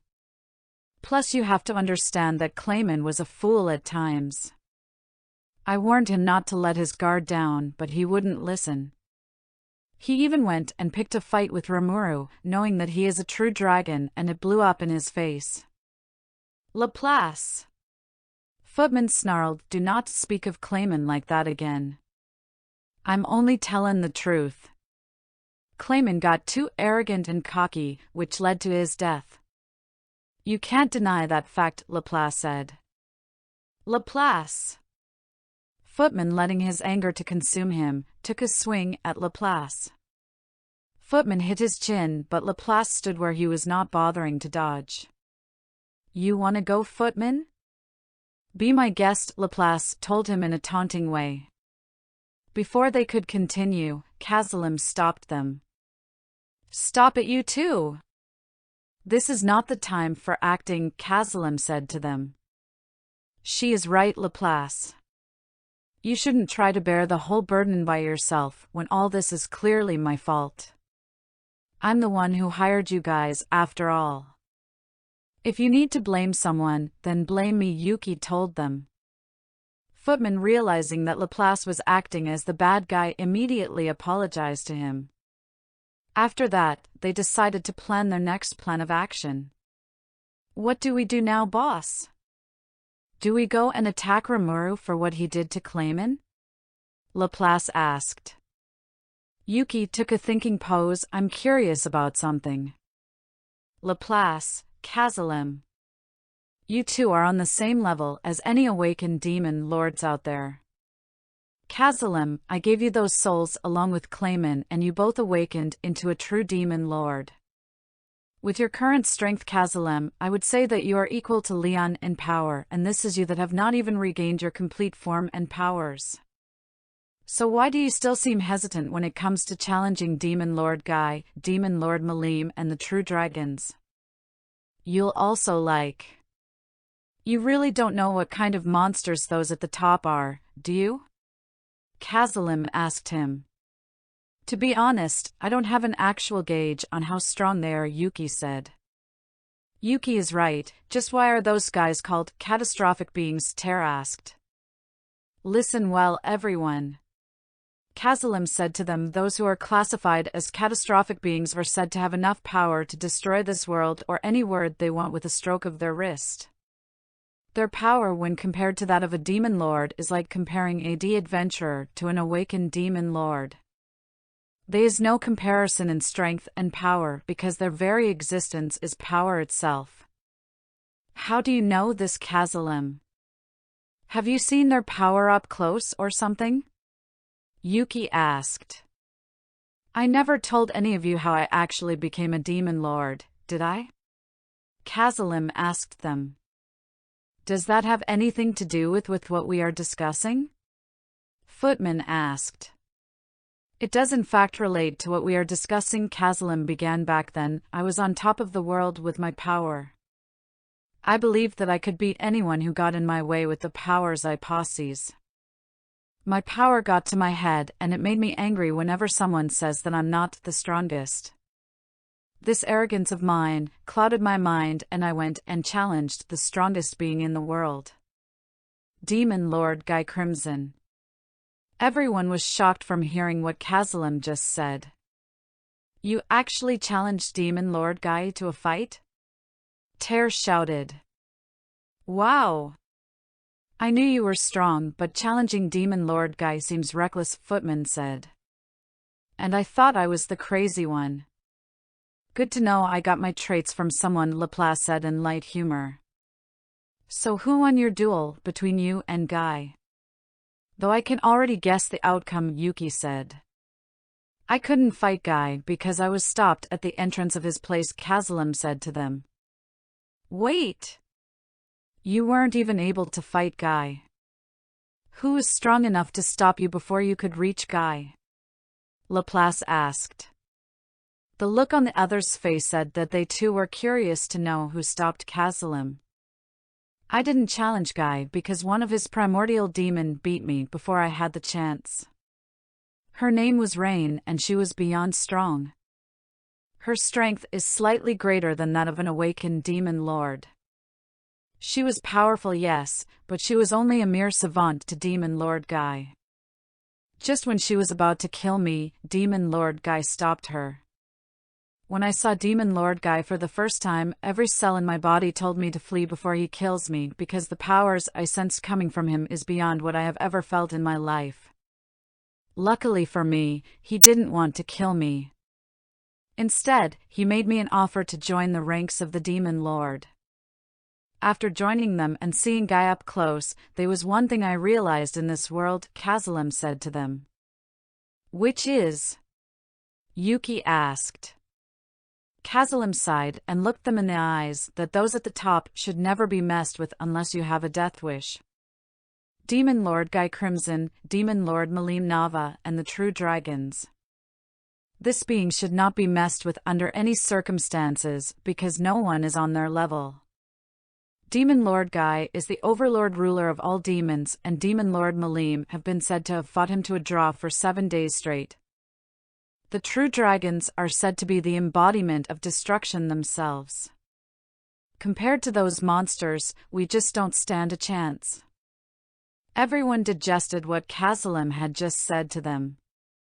It is hard to believe that powers like this exist in this world. To think that they are some powers that they can't even comprehend in this world. Yuki clapped his hands to get everyone's attention. Well, our dream is world domination, and if we are to take over the world someday, we would have to fight those at the top. Though, it is very worrying that Rimuru Tempest has evolved into a true dragon. This will bring a major stop to our future plans. What do you suggest we do then, boss? Kazalim asked. Rimuru sent a little portion of his military might to capture Clayman's domain. The place is now under his control, Yuki told them. Hold on, are you trying to tell me that those magic-borns weren't his full military might? Footman asked with a shocked look. How can that be? Those guys were so strong that it wasn't even fair. Even that new orc Lord Geld almost killed Footman during their fight. I had to use my explosions to distract them long enough for us to escape, Tyr said. Now you understand the kind of foe we face. Rimuru Tempest and his monster nation are becoming a major threat to the world at large. Now that he is among the strongest beings in the world, I fear that no one can beat him or his people in a straight-up battle. Which is why we must lay low for now and observe how the world reacts to him, Yuki told them. Do you have a plan, boss? Kazalim asked. Not yet, but I will think of something. In the meantime, we focus our attention on Demon Lord Leon and how to beat him. We are more than strong enough to take Leon in a fight, but I like to be absolutely sure that I'm not missing anything for when we challenge him, Yuki explained to them. They continued to discuss their future plans on how to handle the situation presented before them. In the Western Holy Church, there was a sacred mountain looming in the center of the Holy Empire of Libelius. The Holy Church headquarters was at the foot of the mountain. Proceed straight through it, and you'll find the Holy Temple, which houses the cathedral that connects to the mountain's entrance. Beyond it and up the path, the inner cloister loomed ahead. This was the holiest and most forbidden place in all of Libelius. In the inner cloister, 3 people were seen inside of the place. One was relaxing in her bed, and the other 2 were standing next to her. The one relaxing in her bed is Demon Lord Valentine, or her true name, which is Demon Lord Luminous Valentine. The other 2 were Hinata, the hero and defender of humanity, and Louis, the twin brother of Roy. Hinata reported to Luminous about the death of Roy. Luminous made no indication that she was sad or angry after she heard that Roy was killed. She only sighed and relaxed more in her bed. My lady, my brother is happy wherever he might be now, and Louis tried to say, but silence. This almost sounds like I led Roy to his death, Luminous shouted in anger. Hinata bowed her head to Luminous. I apologize, Lady Luminous. If only I had finished of that enemy when I had the chance. So be it. Luminous looked at Hinata and Louis. You two were merely following my orders. I am the one who deserves to be blamed. No, my lady, we are to blame, not you, Louis said. That's right, Lady Luminous. The blame lies with me for allowing that intruder to escape. Please don't blame yourself for our mistake, Hinata said to her. Luminous shook her head. It doesn't matter now. We don't have time to mourn his death, because the storm dragon has been revived and we have a new demon lord in Rimuru. That is the undeniable truth, and we must decide how to handle it. Yes, my lady. I understand, Lady Luminous. Hinata thought to herself before she looked at Luminous. Would you like me to defeat Veldora for you? Hinata. Luminous coldly called her name. You have indeed gotten stronger, much stronger than when you fought me.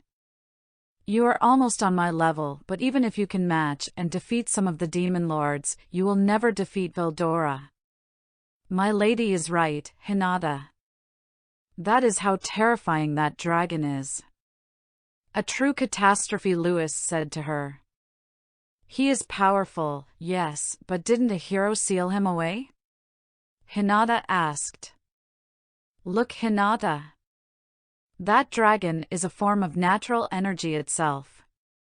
He has a free will of his own on top of his overwhelming powers. He cannot be cut by a sword. When he flies, the shockwave will ravage the earth, far more so than our puny magic. He is classified as a catastrophe for a reason, Luminous said to her. Hinata was enlightened. She believed that demon lords were the overall supreme power in the world. She never imagined that beings such as true dragons existed. She made a vow in her heart that if it comes to it, she will slay that dragon. Hinata, please don't do anything reckless. I don't want to lose you too, Luminous told her. I understand. What about Rimuru, the new demon lord? Hinata asked. I would like to know what happened in the Walpurgis, my lady? Louis asked as well. He is a different case. Luminous looked at both Hinata and Louis directly. Listen up, you two. You must never, and I repeat, ever pick a fight with Rimuru Tempest under any circumstances. Both Hinata and Louis were shocked from the warning. Isn't Rimuru that new demon lord that Hinata failed to kill? If I may, my lady. Why should we avoid him? Lewis asked. That's right, Lady Luminous. From your tone, it almost sounds like you are afraid of him, Hinata said to her. If you two had seen what I saw in the Walpurgis, I promise you both you would agree with me, Luminous sighed as she relaxed in her bed. What happened, my lady? Demon Lord Rimuru has somehow evolved into a true dragon. From what I sensed, his power are greater than that of Veldora's. He fought Demon Lord Milim in the Walpurgis and was able to counter everything Milim could dish out on him with 0 damage. After watching their fight, I realized that only Guy or Milim could fight Rimuru on equal footing, as he is now, Luminous explained to them. They were beyond speechless. How could they possibly wish to fight not one, but 2 true dragons? If he is as strong as you says he is, why doesn't he kill the storm dragon Veldora since he is leaving in his city at Jura Forest? Hinata asked. Rimuru says that he is friends with the storm dragon. Honestly, I was saving a trump card for whenever the storm dragon decide to attack us, but the situation has changed. We not only have Veldora to worry about, but Rimuru and Milim as well, Luminous told them. Why do we have to worry about Demon Lord Milim, my lady? Lewis asked. Luminous looked at them as if they are stupid before she realized that she hadn't told them that. Rimuru and Milim are lovers. Nani? Both Hinata and Lewis shouted. Yes, they are. They confessed their love to each other during the Walpurgis and are now dating each other. If any harm should come to Rimuru, then expect that Milim will attack whoever that brought that harm to him. The same is said for Milim because Rimuru made it clear that anyone who plans to lay on her or her people is his enemy, Luminous said to them. I see. What do we do, my lady? Hinata asked. We have no choice but to avoid any form of hostility with Rimuru. The church has yet to declare him a divine enemy yet, fortunately, Luminous said. No, but... What is the problem, Hinata? Luminous asked her. I fear the city and highways the monsters are building could cause the angels to invade more quickly. Ah yes, those annoying little insects are still around. Although, making an enemy with Demon Lord Rimuru, Demon Lord Milim and the Storm Dragon Veldora will be much worse. If Rimuru should attract more attention to himself, he will become the angel's main target. Either way, no use overthinking it now, Luminous said while closing her eyes. There is also the fact that their town turns the concept of monsters being humanity's common enemy, one of Luminism's core tenets, on its head, Hinata said to her. Luminous sighed after hearing that. That would be bad for her and her people if the humans stopped believing in her. Perhaps we could find a way to control Rimuru and make him into our accomplice, Lewis suggested. That will never work. Rimuru just wants to live in a world with his beloved Milim and have fun with her. He said it to us right in our faces. I just want to live in a world with Milim where monsters and human can coexist. Anyone who gets in my way, be it a god, a true dragon, a demon lord, or even the Western Holy Church, is my enemy. There is no way for us to control him, and in an all-out fight against him, we will only be annihilated, Luminous told them with a heavy voice. Hinata and Lewis looked down on the ground, not knowing what else to do. No need to make that face, you two. We will simply continue to hold ourselves as we used to. No brash moves. Our only responsibility is to announce to our followers that Veldora the Storm Dragon is back and that Demon Lord Rimuru Tempest is now a true dragon, just like Veldora, Luminous said to them. And how should we proceed with Rimuru? Hinata asked. From how he acts, it is safe to say that Rimuru is the kind of leader who is open to political exchange. We could deceive the Western nations easily enough.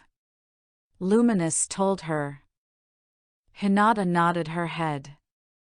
Do you think he will bear a grudge against you? Luminous asked her. A little. I did almost kill him, you know, Hinata answered. True, but Rimuru doesn't strike me as someone who would hold that against you to the point of becoming enemies, Luminous told her.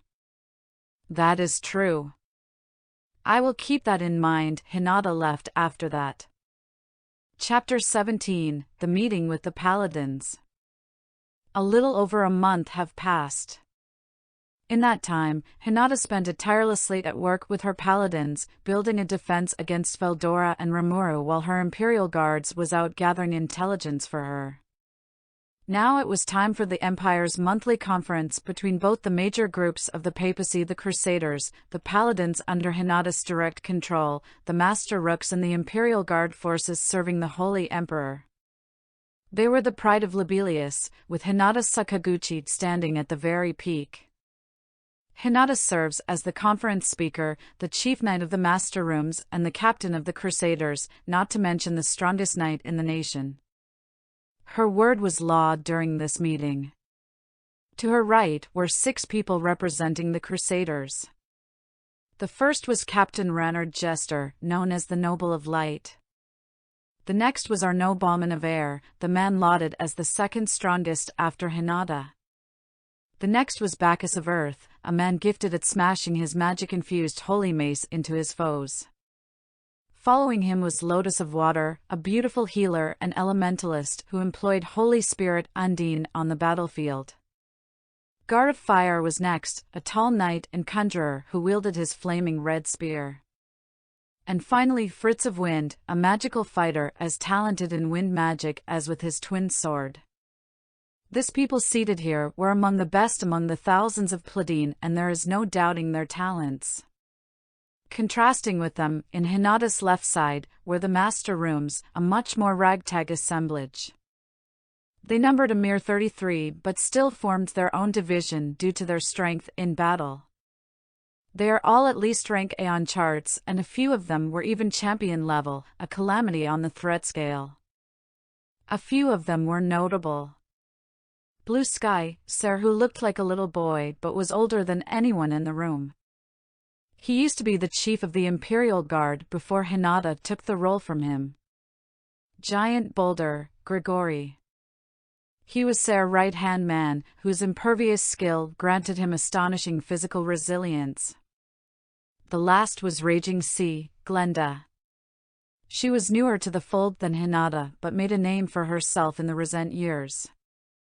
Notable for her red spiky hair, she was a wild woman whose fighting skill were still veils in mystery. This trio was known as the 3 Battlesages, and they sat together opposite the 6 Paladins. The 9 of them were literally superhumans, far beyond framework one would think a human body could provide. They were all saints in their own right, and with Hinata, they were collectively known as the 10 Great Saint. You'll also like. Sorry for the delay, everyone. Let's begin. Hinata, who was the absolute leader, began. Behind Hinata, shaded by some bamboo blinds, the Holy Emperor Louis was taking in the joint conference at his seat. Before the meeting could officially start, Sir made his opinion known. What gave you the right to be late, Hinata? Not only did you fail to keep the storm dragon Veldora from waking up, you even let a new demon lord be born. You fail as our leader, and I refuse to follow an incompetent leader like you, Sir said with disgust to Hinata. You are being rude, Sir Reynard coldly stated. Arnaud nodded his head. He is right, boy. If you have an issue with our captain, I'd be more than happy to work it out with you. Is that so? Grigori said with an irritated voice. You fancy pants knights want to start a fight with us? That's very cocky of you, considering that you only act that way to opponent who are polite enough to lose on purpose. What did you say, you buffoon? Bacchus shouted. You want to die, you low-lifes, Fritz said with anger. The meeting continued like this, with the knights throwing insults at each other. Hinata sighed and looked at everyone with anger. All of you, shut up. Silence reigned after she said that. Everybody looked at her to see what she would say. Now it's not the time for allies to be squabbling with each other. Hinata turned to Ser. If you want to take my place at the top, you are more than welcome to try. Bear in mind, I would have to test you to see if you have what it takes. That was enough to silence every knight in the room. Hinata's words were no mere threat. If the knights had continued to argue foolishly, she was ready to start slashing at them.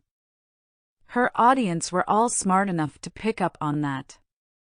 It was very rare for Hinata to show that much emotion, forcing Ser to back down because any more prodding would be dangerous.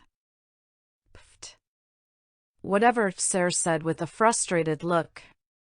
He had already tested a humiliating defeat against Hinata once. He was not ready to face that same humiliation anytime soon. Hinata calmed down after making sure that everyone has settled down. Reporting Lytus, freshly returned from field work around the Jura forest. The forest was in perfect peace.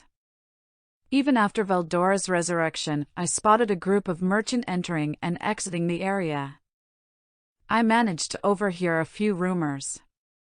Which is? Hinata asked. That the new demon lord has awakened into a true dragon, Lytus said. What? Everyone shouted. Quiet. Let's hear the report to the end first, Hinata said. But we must address this issue. Grigori tried to say. I said quiet, or do you want to go against me? Hinata asked Grigori with a glare. He wisely kept silent after that. No matter how arrogant he may be, he was not foolish enough to go against Hinata. Continue. Very well. I spoke with some of the merchants and they said that they were not sure themselves if the rumors were true. However, they told me that the Kingdom of Blumend had declared a full and open relationship with Tempest. This includes security guarantee, and Blumend citizens are allowed to come and go as they pleased.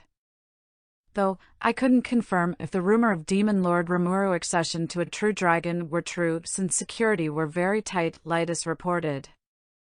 I see. And what about Veldora? Hinata asked. I was unable to confirm Veldora's existence. I couldn't enter the city since there was a barrier that covered the entire city, which I believe informs them of the intention of those entering the city, Lytus said. Hinata nodded to Lytus after she was done giving her report. Hinata expected something like this since Luminous confirmed to her that Rimuru has indeed ascended to a true dragon. What if the news of Demon Lord Rimuru accession was fake? Fritz asked. Hinata gave him a look which immediately silenced him. We can't write off the possibility of the rumor being true.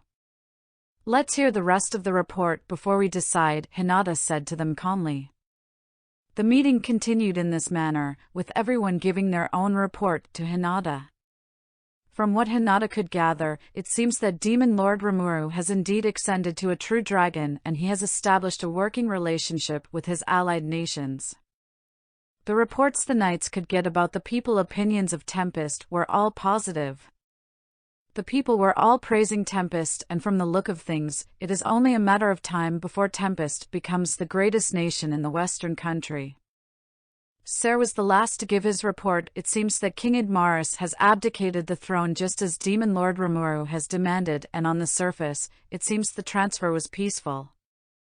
But Edward, the new king, is busy assembling an army of talented mercenaries, and in response, the nobility is getting frantic as well. I believe a start of a civil war is about to take place. And that was what Hinata wanted to hear. The whole situation in Farmus all pointed to civil war, and her suspicion is that the new Demon Lord Rimuru is the mastermind behind it all. That alone is not enough to conclude that Demon Lord Rimuru is the mastermind behind it, Ser continued. That's true. So? Hinata asked. I went down on everybody the new king has made contact with. He's been busy, that's for sure, Ser said. Is he trying to shore up his military? Hinata asked. Exactly, Hinata. Well, that settles it. The new King Edward has no interest on fulfilling the demands of Demon Lord Rimuru. No demon lord will let something like this go unchallenged, and I doubt Rimuru is foolish enough not to expect that from him. So do you think this is all part of our new demon lord's plans? Fritz asked. Yeah. No doubt about it, Hinata answered. All this are still revolving around that new demon lord. Rimuru is a terrifying foe, not because of his strength, but because of his intelligence. How he predicts outcome and plan ahead even before an event happened is one of the things that terrified Hinata about Rimuru, though she would never let her knights hear about it. Hinata looked at the knights seated around her and sighed. They all had a confident look on their face. They were under the impression that they are the strongest beings in this world, excluding the true dragons. She pitied them because before she met Luminous in person, she was under that same kind of thought. Once they see how truly terrifying a true demon is, she could only hope that they won't be too broken after the encounter. That concludes the report. I hope everyone got the pictures of things? Hinata asked. Yes. Renard said the resurrection of the storm dragon Veldora has less impact than expected, and the only casualties were the deployed military of Farmus. The real question is whether the rumor of the new demon lord Rimuru being a true dragon is true or not. If that is the case, why don't we ask the Archbishop Rahim, who survived the onslaught of Veldora's rampage? We know he was at Tempest before as a prisoner, but he was released by Demon Lord Rimuru. I'm curious on what he could tell us about the new Demon Lord, Sir said. I thought so too. I've contacted him, so he should be here any moment from now, Hinata explained. I can't wait to hear what he has to say, Fritz said. Maybe he could tell us if the rumor about Demon Lord Rimuru accession to a true dragon is true, Glenda said. Hinata saw no reason to keep what Luminous said to her a secret true. I can say to you now that among the missives I received from our Lord Luminous, there was one we must not break, no matter what. Which is? We must never lay a hand on the new Demon Lord Rimuru, under any circumstances. Please bear that in mind, Hinata told them. What? Everyone shouted. I will be blunt, Hinata said. In this instance, we must remain undercover. None of our dealings with this demon lord must come out to public. This was her way of telling all the knights to keep their hands away from Rimuru, which surprised them. Are you saying we should ignore everything this new demon lord is doing? Sarah asked her in anger. He is right. Even if the rumor of the new demon lord being a true dragon was true, if all of us gather together and challenge him, we can surely defeat him, Fritz said. The demon lords are untouchable as a rule, yes, but only in the public eyes. If you recall, they are no match for any of the 10 great saints. And if all of us band together, not even a true dragon will stand a chance, Arno said. The others nodded from this. Hinata again was reminded of the ignorance of the proud knights. It is true that the knights were strong enough to beat a would-be demon lord, but compared to the real thing, then the 10 great saints stand no chance in hell. Hinata, who has met and fought Luminous, could testify to this. And Luminous, the all-powerful demon lord, was very worried of angering Rimuru, who is now a true dragon. This is to show you how vast the power gap between a true dragon and an awakened demon lord is. The proud Luminous admitted that she would rather not mess with Rimuru in any situation whatsoever. This made Hinata to believe that picking a fight with Rimuru will be the most foolish thing they will ever do. She has her suspicion that Rimuru was the one who wiped out the Farmus army. And if he was able to do that before his awakening to a true demon lord and accession to a true dragon, then she doesn't even want to imagine what kind of monster he is now. Against that kind of monster, what do this wannabe knights have to offer? And from what Luminous told her, it was one of his subordinates that beat up awakened demon Lord Clayman. If Demon Lord Rimuru's subordinates are all awakened Demon Lord level alongside Rimuru, who is now a true dragon, then picking a fight with him is out of the question. Not to mention that Demon Lord Milim will not hesitate to wipe us out if we lay a hand on her lover. You know, though, we have both this Demon Lord and the Storm Dragon Veldora to deal with. No matter how strong we are, we can't take them both head-on, Renard said. But we can't allow this Demon Lord to do as he please in the domain of humans, Grigori shouted, which resumed the debate back in the silence. Hinata had heard enough. When the hall grew quiet with everyone looking at Hinata, she said, "The missives of Luminous is absolute. We cannot defy them." What the hell? Are you telling us to let Pharmus be razed to the ground? Lytus asked. No, Lytus. The main problem in Pharmus is the civil war. Its people, not its nobility, must be protected, Ranard said. We are going to see some changes in Pharmus very soon. They never let us interfere in their business before, and I doubt they would let us interfere now, Hinata said with a smirk. So, we should just let Demon Lord Rimuru to do as he please? Grigori asked. Yes, we should. The Demon Lord Rimuru has declared his disinterest and hostility with the human race. If that is true, there is no further reason to be hostile with him, Hinata told them.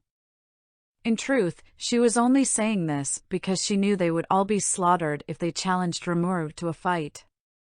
The difference in power is as clear as night and day, at least to her it is. The Proud Knights will never understand this unless they meet a true Demon Lord for real. Besides, Archbishop Rahiam of Pharmus was part of the invasion team, and I myself have attempted to defeat Demon Lord Rimuru. Both of us failed. And now that he likely views us as his enemy, I'm not sure there is another choice but to keep quiet, Hinata said to them. But those are the mistakes of the Western Holy Church and of yourself.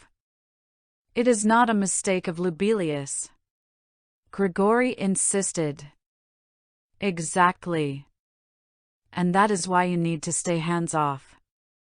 If worse comes to worse, I will take full blame for everything that happened, Hinata said with a strong voice. My lady, you can't. No. I won't accept this. The paladins voiced their objection as Hinata addressed the Master Rooks. Calm down. I don't think Demon Lord Rimuru want to wage war with us as well, Hinata told them. You trust him that much? Sarah asked. Yeah, I do. This may sound unlikely from someone who tried to kill him, but I trust him. He told me himself that he is an otherworlder. I ignored it at the time, but it seems he was trying to avoid conflict with me, Hinata told. An otherworlder. Truly. Arnaud exclaimed. Yes. From what he said, he died in his other world and reincarnated as a slime, Hinata said. The knights could not believe what they heard. This new Demon Lord Rimuru is starting to sound more interesting by the minute. That's all well and good, but what if Demon Lord Rimuru sees you as his enemy? Sarah asked. Yeah. You did try to kill the guy. Now that he got a bunch more powers, maybe he might try to get back at ya. I wouldn't blame the guy, Fritz said. I told you. I will take all blame. I might even go there and apologize if need be, Hinata said casually. You do know that's reckless, right? Renard asked her. Well, it is not something I would do right away. I first need to understand Demon Lord Rimuru mindset when Archbishop Rahiam arrives.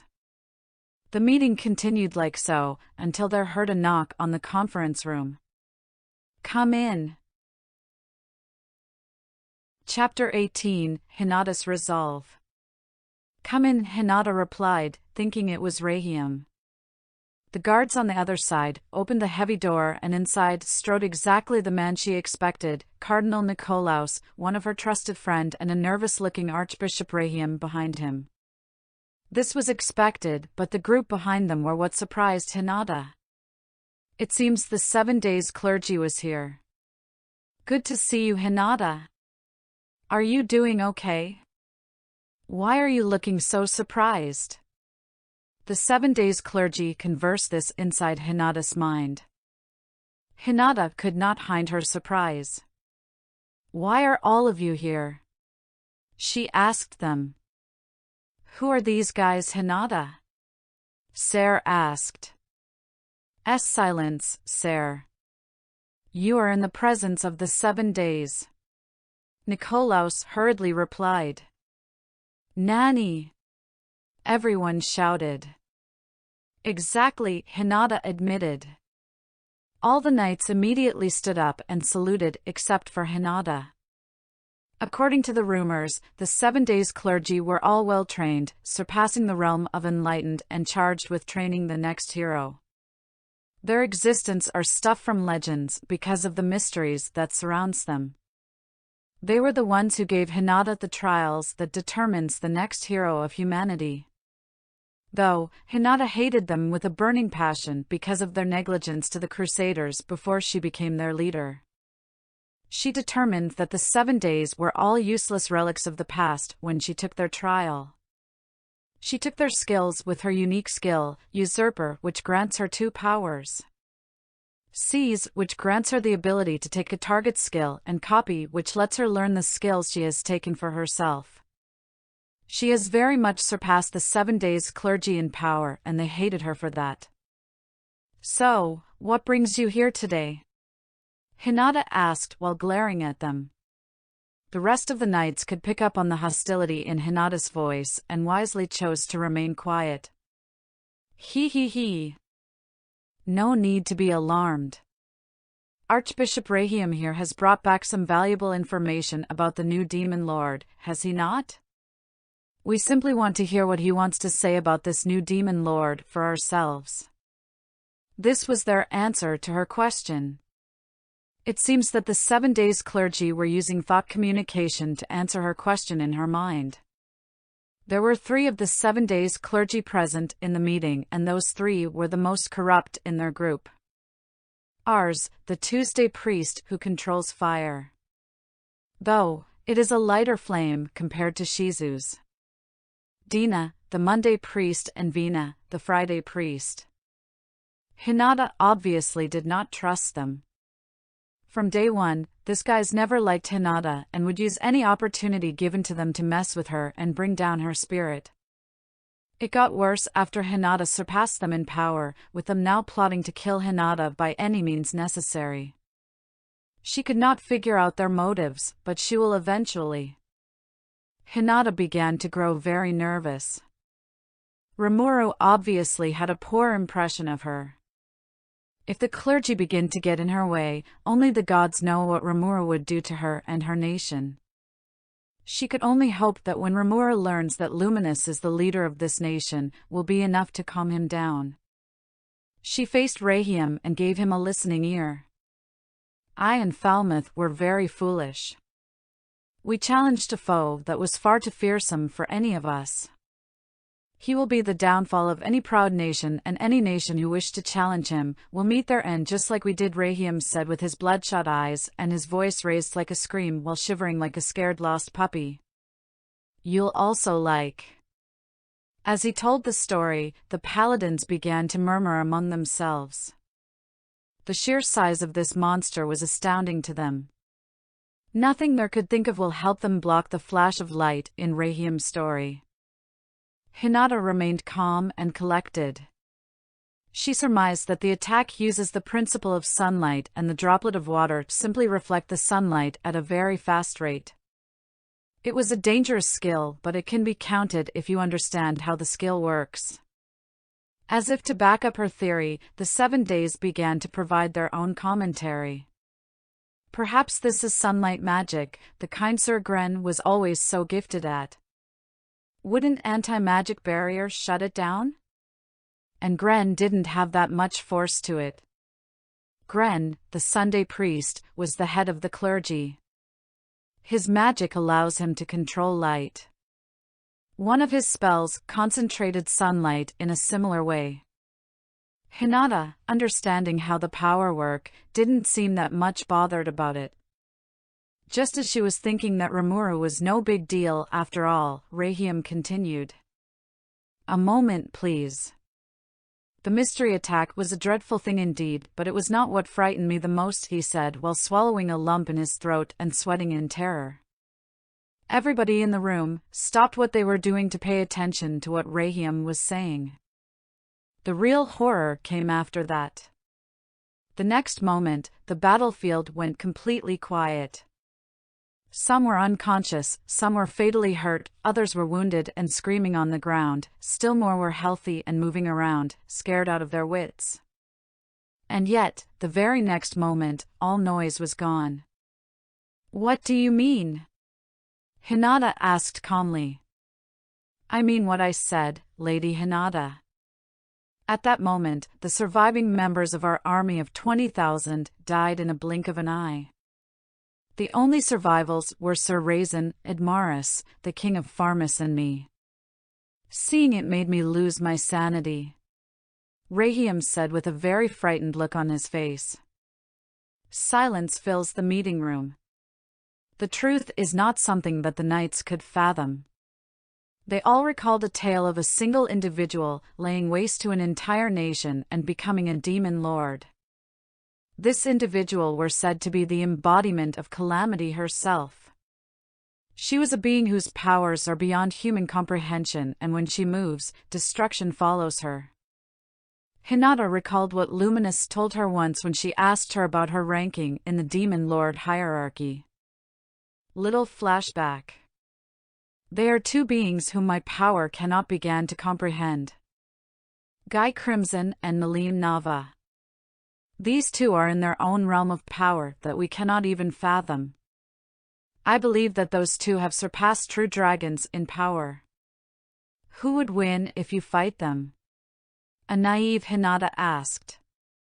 If I fight Milim, I might be able to outwit her, but I would never win. As for Guy, there is just no contest between us.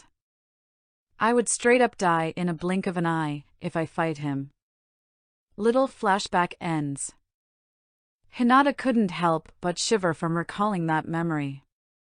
Maybe if all the humans were to band together, they might defeat such beings, but that was wishful thinking. The others finally realized what they were dealing with. This was not just a would-be demon lord, this was an awakened demon lord with his full power. And to make the situation worse, he was being supported by Veldora. A heavy silence filled the room. It was very clear that no one wants to admit that a demon lord, in the true meaning, was born. It seems they have forgotten about the rumor of Rimuru's accession. I see. So we should assume that Demon Lord Rimuru has awakened. But I have a question, is it true that Rimuru has ascended into a true dragon? Hinata asked. The paladins were once again reminded of what they were discussing before Rahim came in. They too wanted to confirm if the rumor were true or not. Rahim began to shake and hyperventilate after Hinata asked him that question. He started sweating blood and tears of blood began to come out of his eyes. This seriously surprised everybody in the room a lot. What could he have seen that frightened him this much? What did the new Demon Lord Rimuru do to him to reduce him to this state? Finally, after some minutes, Rahim calmed down a little bit to answer Hinata's question.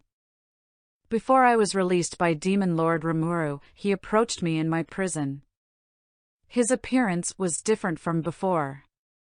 He looks older and more feminine, but the frightening thing about him was his powers. The aura that was pouring out from him was unlike anything this world has ever felt. He was being accompanied by a high-ranking demon, but I didn't pay him any attention because the power Lord Rimuru was exuding was terrifying. Compared to when he massacred us, his powers seems to be endless. I don't know how strong demon lords were supposed to be, but Demon Lord Rimuru powers were catastrophic in nature. That answered Hinata's question. She can now confirm from what Rahim said that Demon Lord Rimuru has indeed ascended to a true dragon, just as Luminous has said. The rest of the knights were simply left speechless. It seems that their confidence from before were now a thing of memory. Not even they will act cocky after hearing something like this. What did Demon Lord Rimuru say to you? Hinata asked. Oh, that's right. He wanted me to deliver a message to you, Lady Hinata, Rahim said to her. He handed a crystal ball to Hinata. Hinata took it and eyed it with suspicion. What could Rimuru possibly want to tell her? Maybe it was a declaration of war. She was very frightened to know what the message is, but she has to know.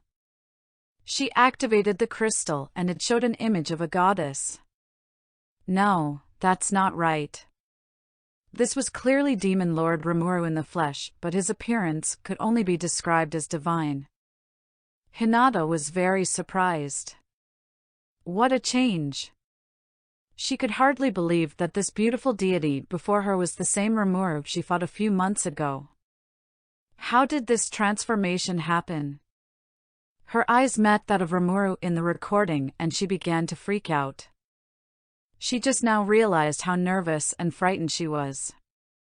As for the other paladins, they all had a gobsmacked expression.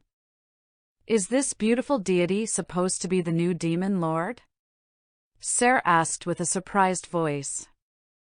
I can't believe how beautiful he looks, Renard said. So this is Demon Lord Rimuru, huh? I must admit, I was expecting an angry-looking man, not this beautiful girl, Grigori said. Wait! Is Demon Lord Rimuru even a man? Fritz asked. I always pictured him to be a man, but now, I'm not so sure anymore, Glenda said. I know how he may look, but I can assure you that he is 100% male, Hinata said to them. This once again silenced them. What can they say if they are told that the most beautiful being they have ever seen is a male? The message began and everyone remained silent to hear what he has to say. Hinata, are you there? I'll take you on in a one-on-one duel with no interference. That was the entire message. So simple with no room for misunderstanding. Everyone who saw the message understood one thing. Rimuru is angry because of what Hinata did to him. He killed Clayman and Hinata is next on the table. What do we do, Lady Hinata? Nikolaus asked in a nervous voice. Lady Hinata, give me your orders. I will gladly lead a force to crush this new demon lord, Arno said. Of course that's what you would say. Do you even have a brain in that head of yours? Sarah asked Arno. What did you say?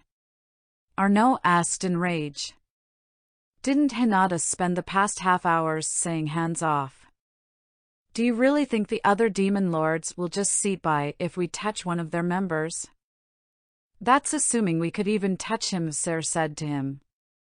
Are you getting cold feet, Sarah? Arno mocked him. Not at all. If what Rahim said about this new demon lord accession to a true dragon is true, then our only option will be to accept his request, Sarah said. He is right, Arno. Not only do we have Demon Lord Rimuru to deal with, but we also have the Storm Dragon Veldora as well.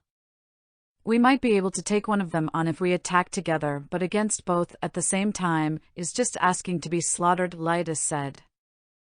Hinata meanwhile weighed her options. Arno offer a full battle with Rimuru. If they were to accept, it could lead to war with other nations joining, which will be bad for them. That's assuming that Rimuru doesn't outright massacre us. On the other hand, she could accept his offer and settle this between them, without involving anybody else. Since this mess was because of her foolishness, she has the responsibility to see it through to the end. In a way, she was very lucky that she did not invade Rimuru's nation without grasping the situation. As a true dragon, things like number no longer matters to Rimuru. but something was strange. Did Rimuru's accession made him lose his humanity? Did he truly want to kill her? Why were the 7 days clergy accompanying Rahim, and why were they keeping quiet the whole time? She was beginning to doubt this whole thing, but she had no evidence to back up her hunch. All she could do is go and meet up with Rimuru. She believes that she will have her answers when she does. She stood up and looked at everybody in the room. I will meet Demon Lord Rimuru like he wants, but not to fight him, but rather to apologize for what I did to him. If that is your decision, very well. May the protection of Luminous protect you. The Demon Lord Rimuru is a threat. But we believe you have what it takes to surpass him. You can have this. It is called Dragon Buster. This is for added protection, just in case. They gave Hinata a new sword. She was dumbfounded. She just said that she was not going to fight Rimuru, and they are now pushing her to fight him. This greatly increased her suspicion of them. She accepted the sword and gave them her thanks. After that, the 7 days clergy left the meeting room. My lady, the paladins tried to say, but Hinata silenced them. You all have your assignments. This joint session is hereby adjourned, Hinata declared. The paladins stood up and bowed before leaving the room. They may have something to say, but they will never disobey their captain's order. After the room was empty with only Hinata remaining, she looked up and sighed. I wonder if my end is fast approaching. Whatever happens, I will make sure that Rimuru's wrath ends with my life. She swore as she left the room. Chapter 19, Rimuru's Skills Upgrade. Hey everyone. I just wanted to thank all those who has liked and supported this story so far. Thank you for all the support, and I sincerely wish that you will continue to support this story in the coming future. For any slime authors out there who are reading this story, I encourage them to write more Rimuru x Milim stories. We need more stories that centers around these two's relationship with each other. From this story, you can see that they make a good pair with one another. So if any author is interested in writing a story about these two relationship, send me a notification and I will help you out if you need it. Anyway, coming to this chapter, I have no idea what Milim's starts look like. So, I made up her starts and made both her and Rimuru more OP. I want them to be known in this story as the OP couple. Tell me what you think later in the comments after you are done reading. Enjoy. Back in Tempest, a month has passed and Rimuru has been very busy. In the past month, he has been busy organizing his country and building friendly relationship with other human nations. The rumor about his accession has spread like wildfire, but no one has any solid evidence to back up the rumor, which Rimuru was thankful for. Rimuru instructed his people to not mention about his accession to anyone who is not a citizen of Tempest. In the past months, Rimuru has been spending quite some time with Milim during his free time. She will always sneak out of her country to come see him, and they will usually spend some quality time together. He would take her to different places in other human country and in Tempest. Like when he took her to Dwargo, and the both of them enjoyed their lovely playdate with each other. When Gazel learned of the relationship between Rimuru and Milim, he nearly had a heart attack because of the coming stress and headache that will undoubtedly follow if the public hears about the news. Milim has been very happy, spending time with her beloved Rimuru, and Rimuru has been giving Milim all the attention she wants. Fry sometimes comes and drags Milim back to her country to help run it. The Jura Tempest Federation, which is ruled by Rimuru, and the City of the Forgotten Dragon, which is ruled by Milim, has one of the most closest relationship with each other due to the relationship between their leaders. Rimuru's love for Milim has just been increasing, and the same goes for Milim as well. They can't go a single day without seeing each other. Either through video communication or when they decided to visit each other's nation. Right now, Rimuru is in his office recalling all that happened with Clayman's army. It seems that after the war with Clayman, Benimaru and the others returned back to Tempest and informed Rimuru about what happened. Rimuru used thought acceleration to view Benimaru's memory about what happened in the war. To say that Rimuru was surprised by the level of growth of his army was an understatement. His army totally wrecked Clayman's army. Benimaru was by far one of his strongest subordinate after Diablo, and his magicule is still increasing, even now. This cannot be normal, right? I may have done a little remodeling with his skills. So Seal says. What has she been doing to my subordinate's skills, without my knowledge? When did she even have the time to give them an upgrade? After you evolved into a true dragon, I took the liberty of upgrading everyone who has a connection with you. I integrated their skills and gave them the skill that will most serve and suit them. Okay. Was not expecting that. Was that why everyone became so much stronger than they were before? Yes, Master. That makes sense. I mean, the way they handled all those army was just too amazing. For example, Guild was able to fight off those 2 clown troops. One of them, the one known as Footman, was on the level of Demon Lord, and Guild made fighting them look easy. And Soai has grown stronger as well. Seems like he now has the ability to become Shadow itself, and he has many ways of using that power in a fight. The most surprising is Gabaru. From what Rimuru saw, he was able to fight that Midray guy all by himself. It seems Sophia was no match for Midray, but Gabaru fought him as equals. He seems to possess a skill that can change his fate in any situation he finds himself in when he activates it. The downside is that he can only use it once a day.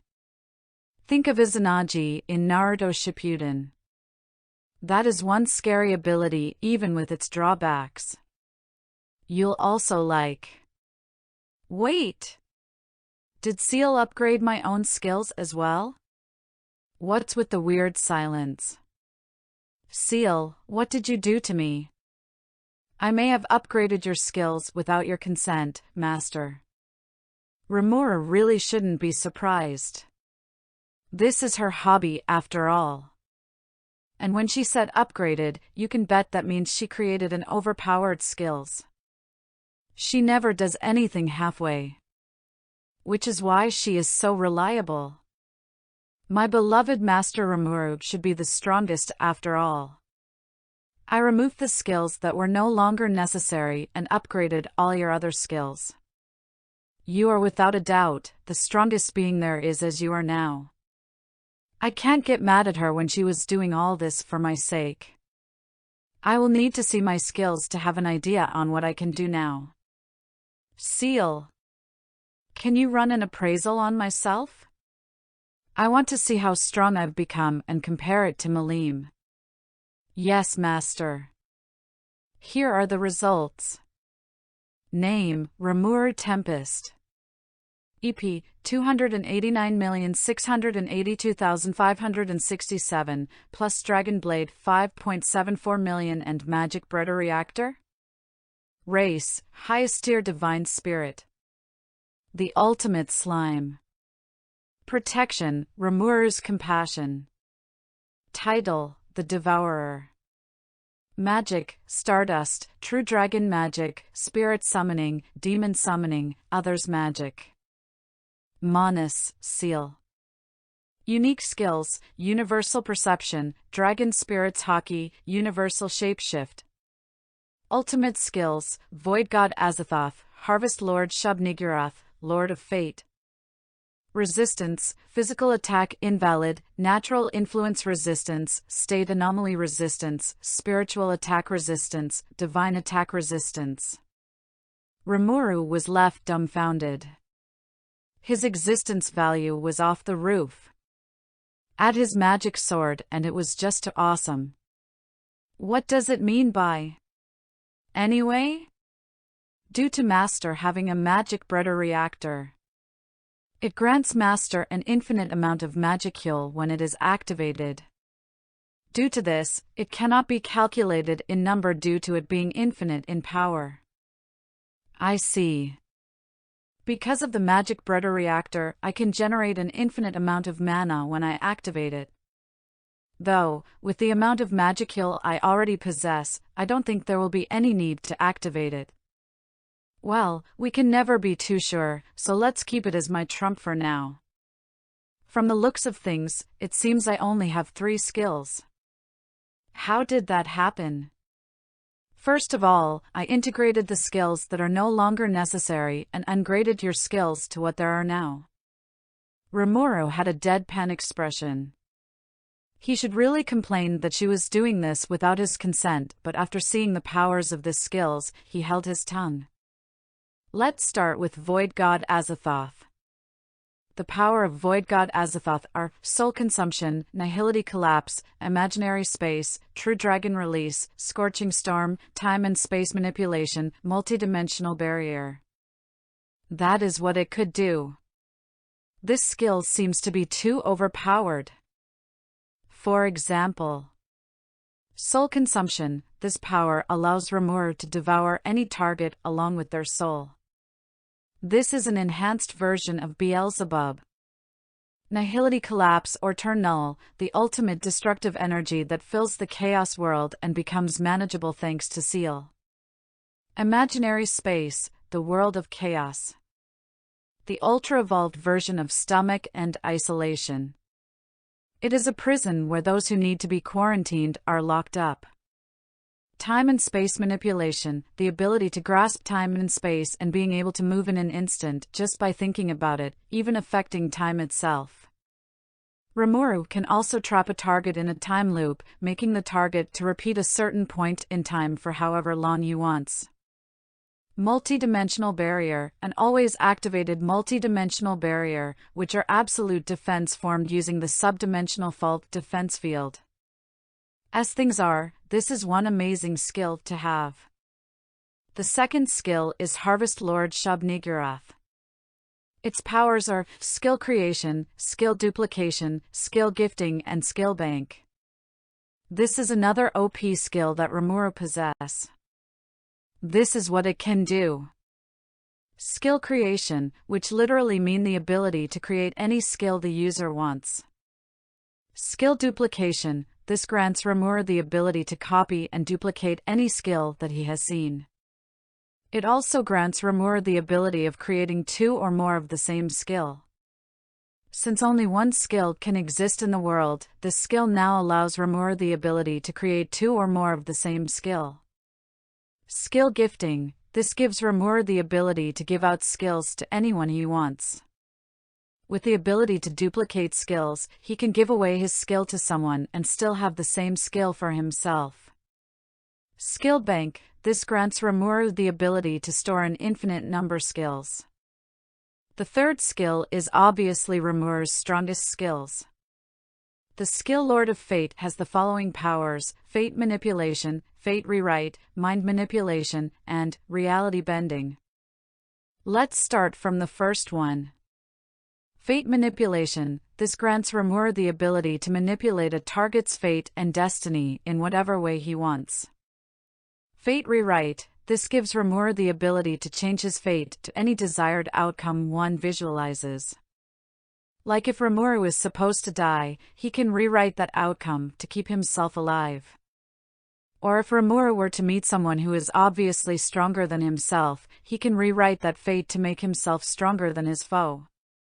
Mind Manipulation. The ability to control a person's mind however way one wants and the ability to rewrite a person's memory. This ability will not work if the person has mental attack nullification.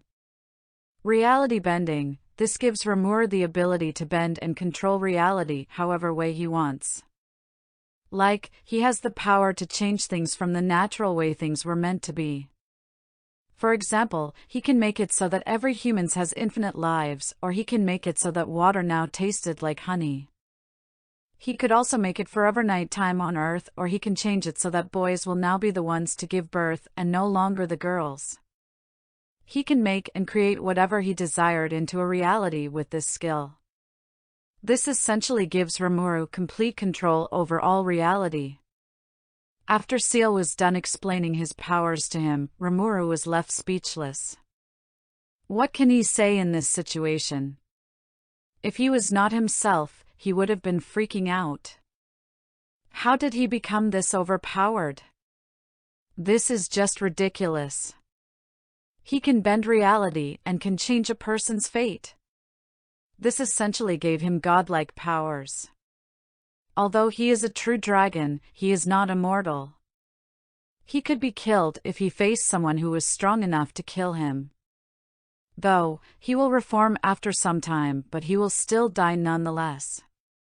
But with the ultimate skill Lord of Fate, he can always alter his fate to the desired outcome he wants.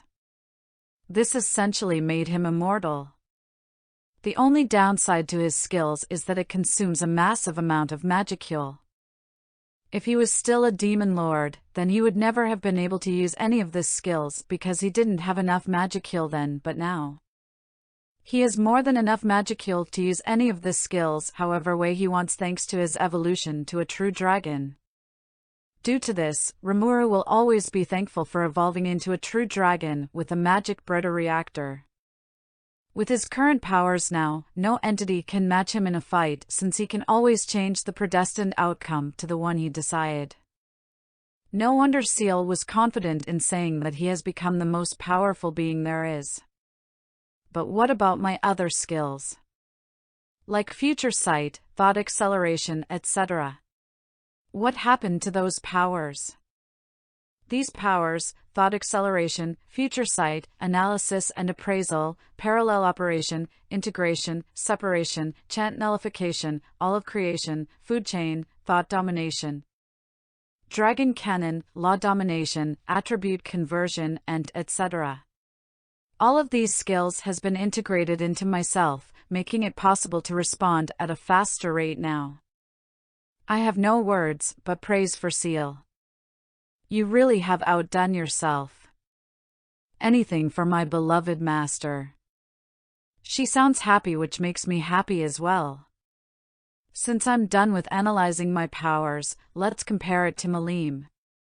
Rimuru was able to appraise Milim when they were sleeping together. He was curious on how strong she actually is, and Seal was more than happy to appraise her. Her starts are: Name, Milim Nava.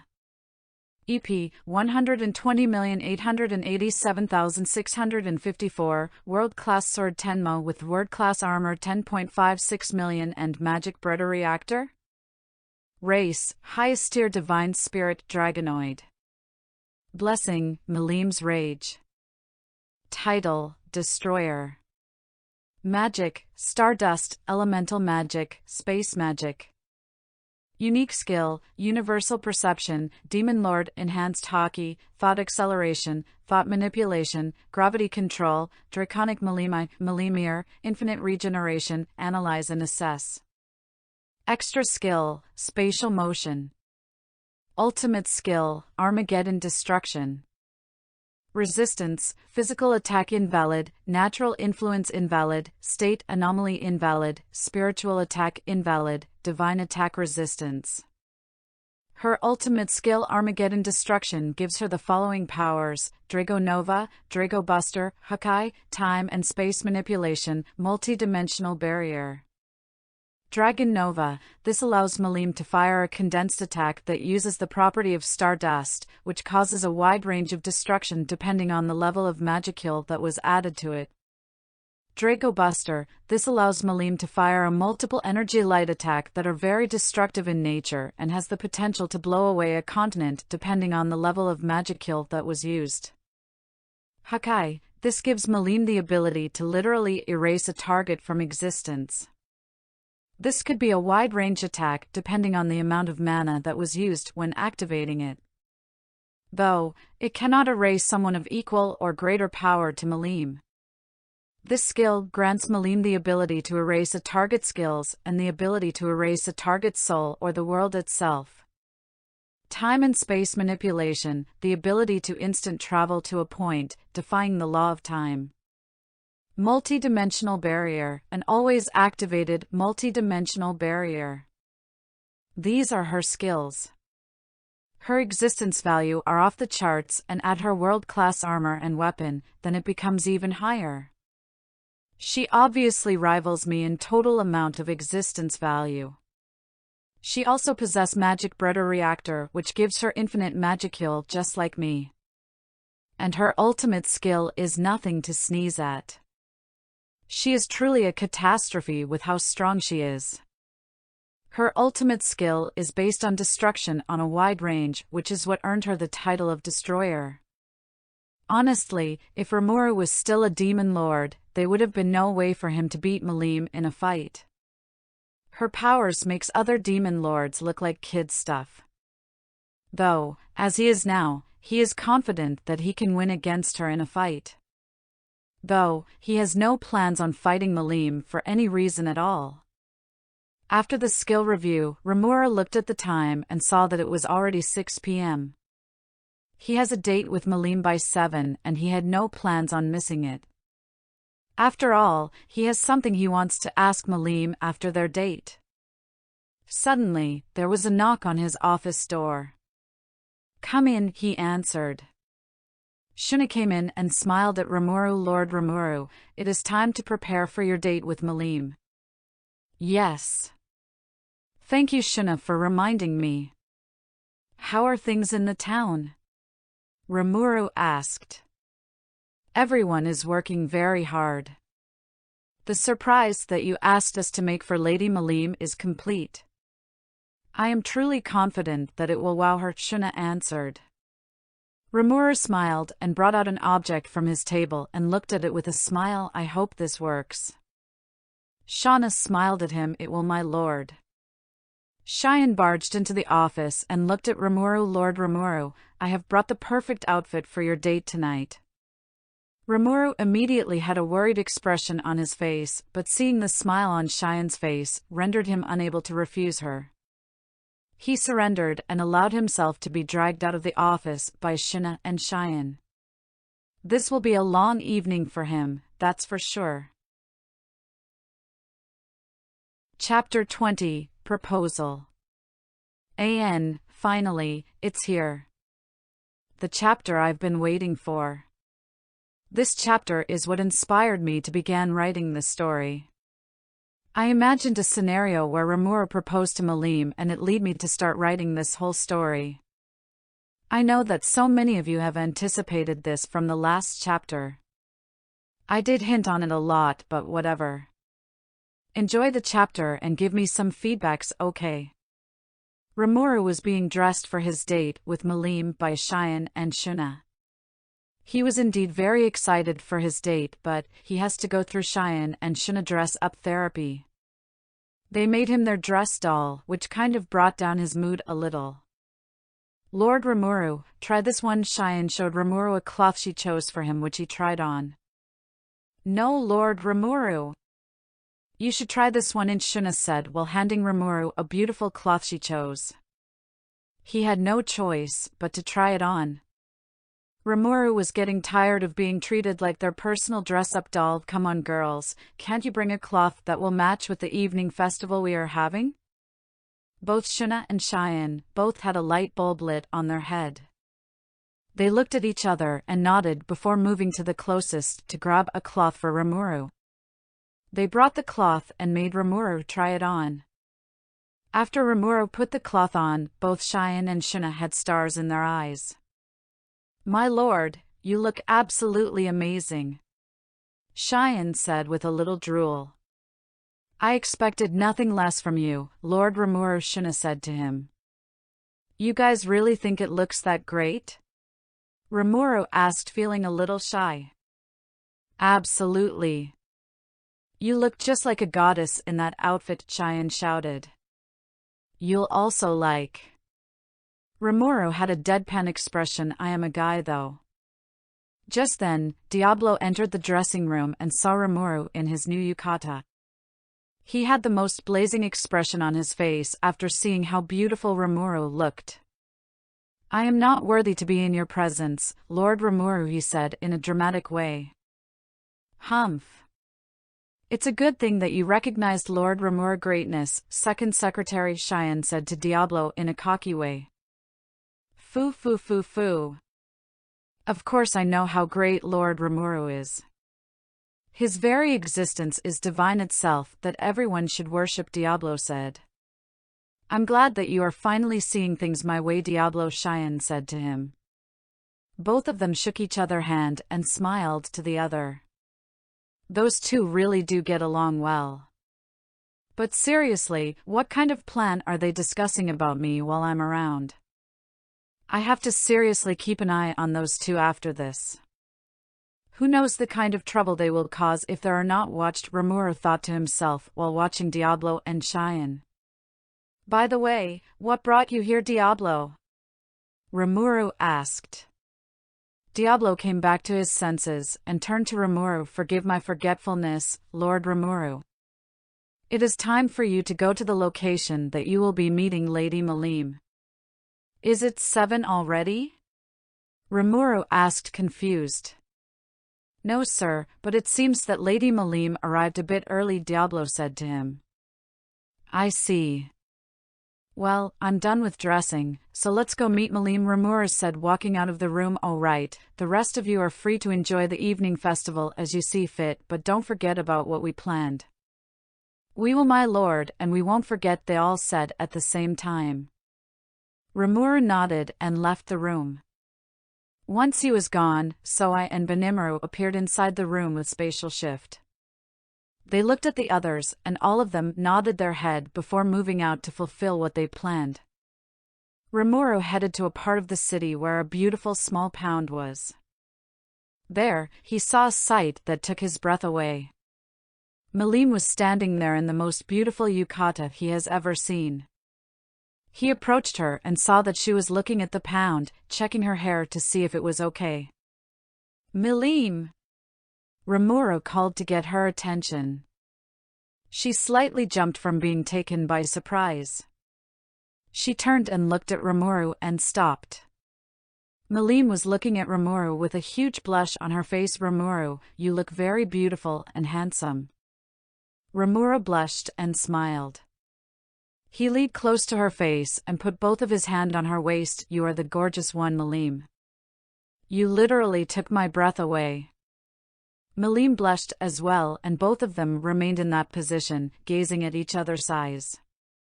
Finally, Rimuru took his hand away from her waist. Shall we? He brought out his hand for her to take.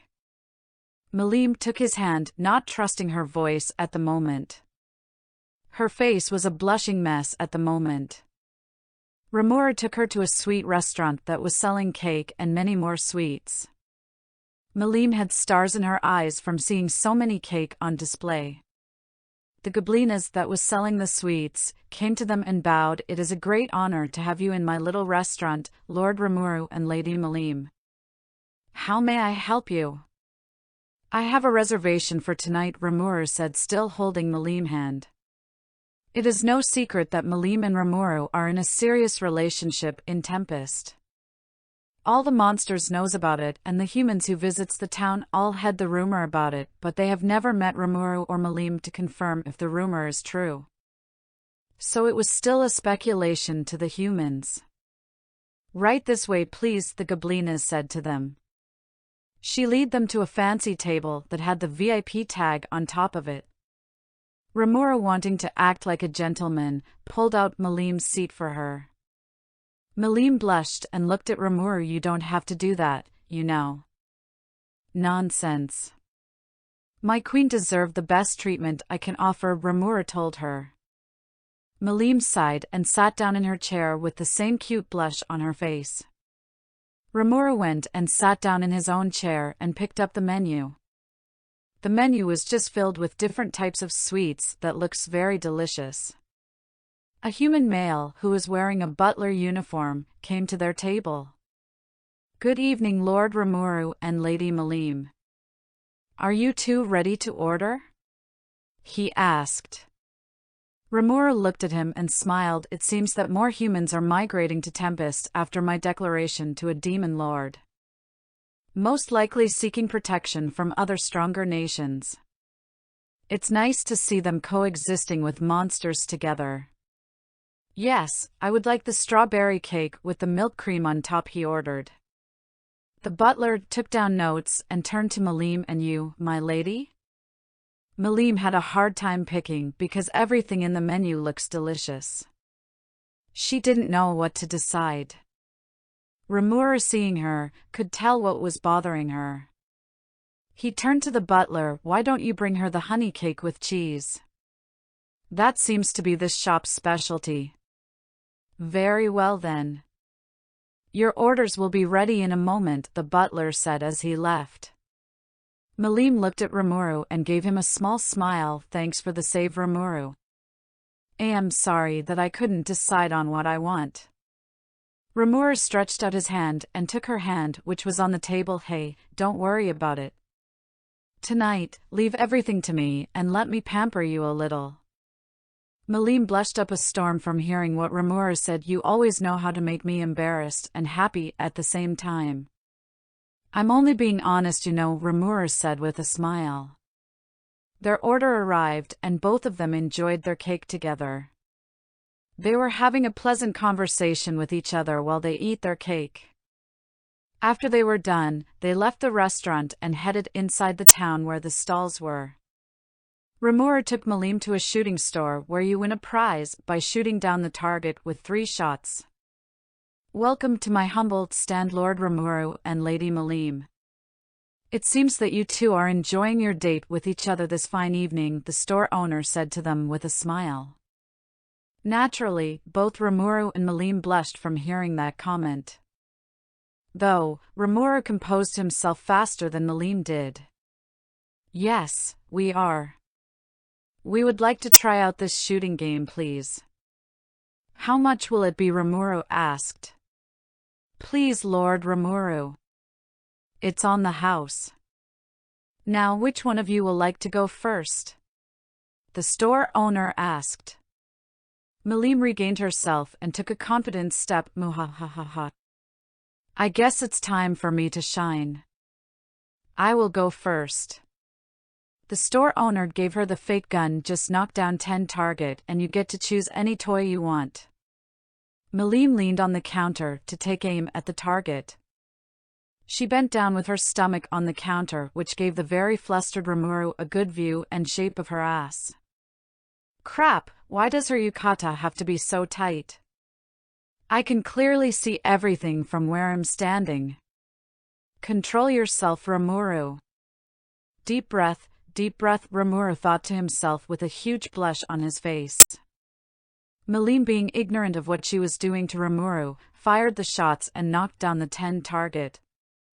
She jumped for joy and turned and hugged Rimuru with happiness. Rimuru, seeing her so happy, forgot about his distress and hugged her back. The store owner smiled at the scene. So, what would you like, my lady? Milim let go of Rimuru and turned to the store, that one, next to the dragon. The store owner brought the toy and gave it to her. The toy was a Rimuru stuffed doll in his slime form. Milim hugged it to her chest and smiled. Rimuru approached her and took her hand. Let's go. We still have a lot more fun to have tonight. And so, both of them enjoyed their time together. They visited many stores and shops. Milim had a bright smile, trying out all this new things she has never seen before. Rimuru was happy to see that Milim was having a good time with him. Like all good things, this one came to an end. Rimuru was walking with Milim by his side to the center of the city. They approached a very big something that was covered with a brown cloth. The light in the center of the city was off, leaving the only source of light to be the moon. Rimuru turned to Milim and took both of her hands in his. Milim blushed a storm and looked Rimuru in the eyes and saw the nervousness and determination in them. She was confused on why he was so nervous and she became a little worried. It's something the matter, Rimuru? She asked him. Rimuru closed his eyes and breathed in and out before he opened them. Milim. Did you have fun tonight? Of course I did. Everything you showed me was amazing, and the best part is that I get to experience it all with you, Milim said with a blush. Rimuru blushed as well and smiled. Well, I have something to show you. What is it? Milim asked him. Rimuru gave the signal to Rimuru and the rest, who were all hiding in their places. Rimuru instructed everyone on what to do to make his surprise for Milim special. And before his date, they had all been setting it up for him. Now it was time to put it into action. It began with Gabbro activating the light in the entire area and Cheyenne and Shuna releasing some flower petals that has been levitating above Rimuru and Milim, which began to gently fall on them. Then Rimuru gave the signal and the cloth was removed from the giant thing that was in front of Rimuru and Milim. The thing was a giant golden statue of Rimuru and Milim, with Milim seating on a giant slime version of Rimuru, and Rimuru was standing close to her in his human form. The statue was very beautiful and the lights made it glow a dazzling rainbow light in the night. Imagine this picture as a golden statue of what I was describing. Milim literally had her breath taken away from her. She couldn't believe her eyes on what she was seeing. This was the most beautiful and wonderful thing anyone had ever done for her. She was very excited and she turned to Rimuru and gave him a passionate kiss. Rimuru kissed her back and both continued to kiss for a few minutes before they separated. Once they separated, Milim looked at Rimuru with love in her eyes. Rimuru, what is all this? She asked him. Rimuru smiled at her. Milim, you know that I'm an otherworlder, right? Well, back in my world, when a man meets the girl that he loves and wants to spend the rest of his life with, he usually gets down on his knees and proposes to her. Milim, I can't ever imagine spending my time without you by my side. You are the light that makes everything in this world seems more fun to me. Every day I spend with you makes me love you more and more. I want us to be together forever and raise a family together. We could rule our nations together, without you or me having to travel just to see each other. I love you so much, Milim, and from now to my very last breath, I will always love you. This days we spend with each other, I will cherish it for the rest of my eternity. I want us to be the kind of couple that many will see and envy. You gave me the will and strength to push forward. Whenever you are in trouble, whenever you are sad or in pain, I want to be the one who can solve all your problems. I want to be the pillar that you can rely on. We will be together forever, you and I. We'll build our nations together and be together forever. You don't ever have to be lonely because I'll always be with you. Just as I will be relying on you, I want you to rely on me. I love you, Milim Nava, with all my heart, he said to her with so much love and passion. Milim had a small tear rolling down from her eyes. She could not express how happy she was. Can you blame her when the one she loves is saying such sweet things to her? She didn't think she deserves Rimuru's love, but she was very happy that he loves her so deeply. Rimuru used his thumb to wipe the tear in her eyes before he continued. What I'm trying to say is this. He brought out a small silver box from his pocket and opened it to reveal a small shining silver ring with a small diamond in the middle of it. Milim Nava, will you marry me? Rimuru asked her. Milim was speechless. She looked at Rimuru, who was still holding the box with the ring, and smiled a very happy smile. Yes, Rimuru. 1,000 times yes. I will marry you. Rimuru was very happy that she said yes. He slides the ring into her finger and pulled her close for a kiss. Just then, so I gave the signal to activate the fireworks, which began to shoot and light up the entire Tempest Kingdom. Milim pulled away from the kiss and looked up to the sky and saw the beautiful display of fireworks that was lighting up the sky. She felt someone pull her from her waist and saw that Rimuru had pulled her to him in a side hug. She smiled and relaxed while placing her head on his shoulder, and both of them enjoyed the fireworks display together. Finally, after many struggle, the love of these two demon lords has reached a new level. This is a joyous occasion for them, but trouble is fast approaching. After all, Hinata and the paladins are still on their way to Tempest. And the 7 Days clergy are still plotting behind the scenes. Though, whatever that may happen, so long as these two have each other, nothing can stop them.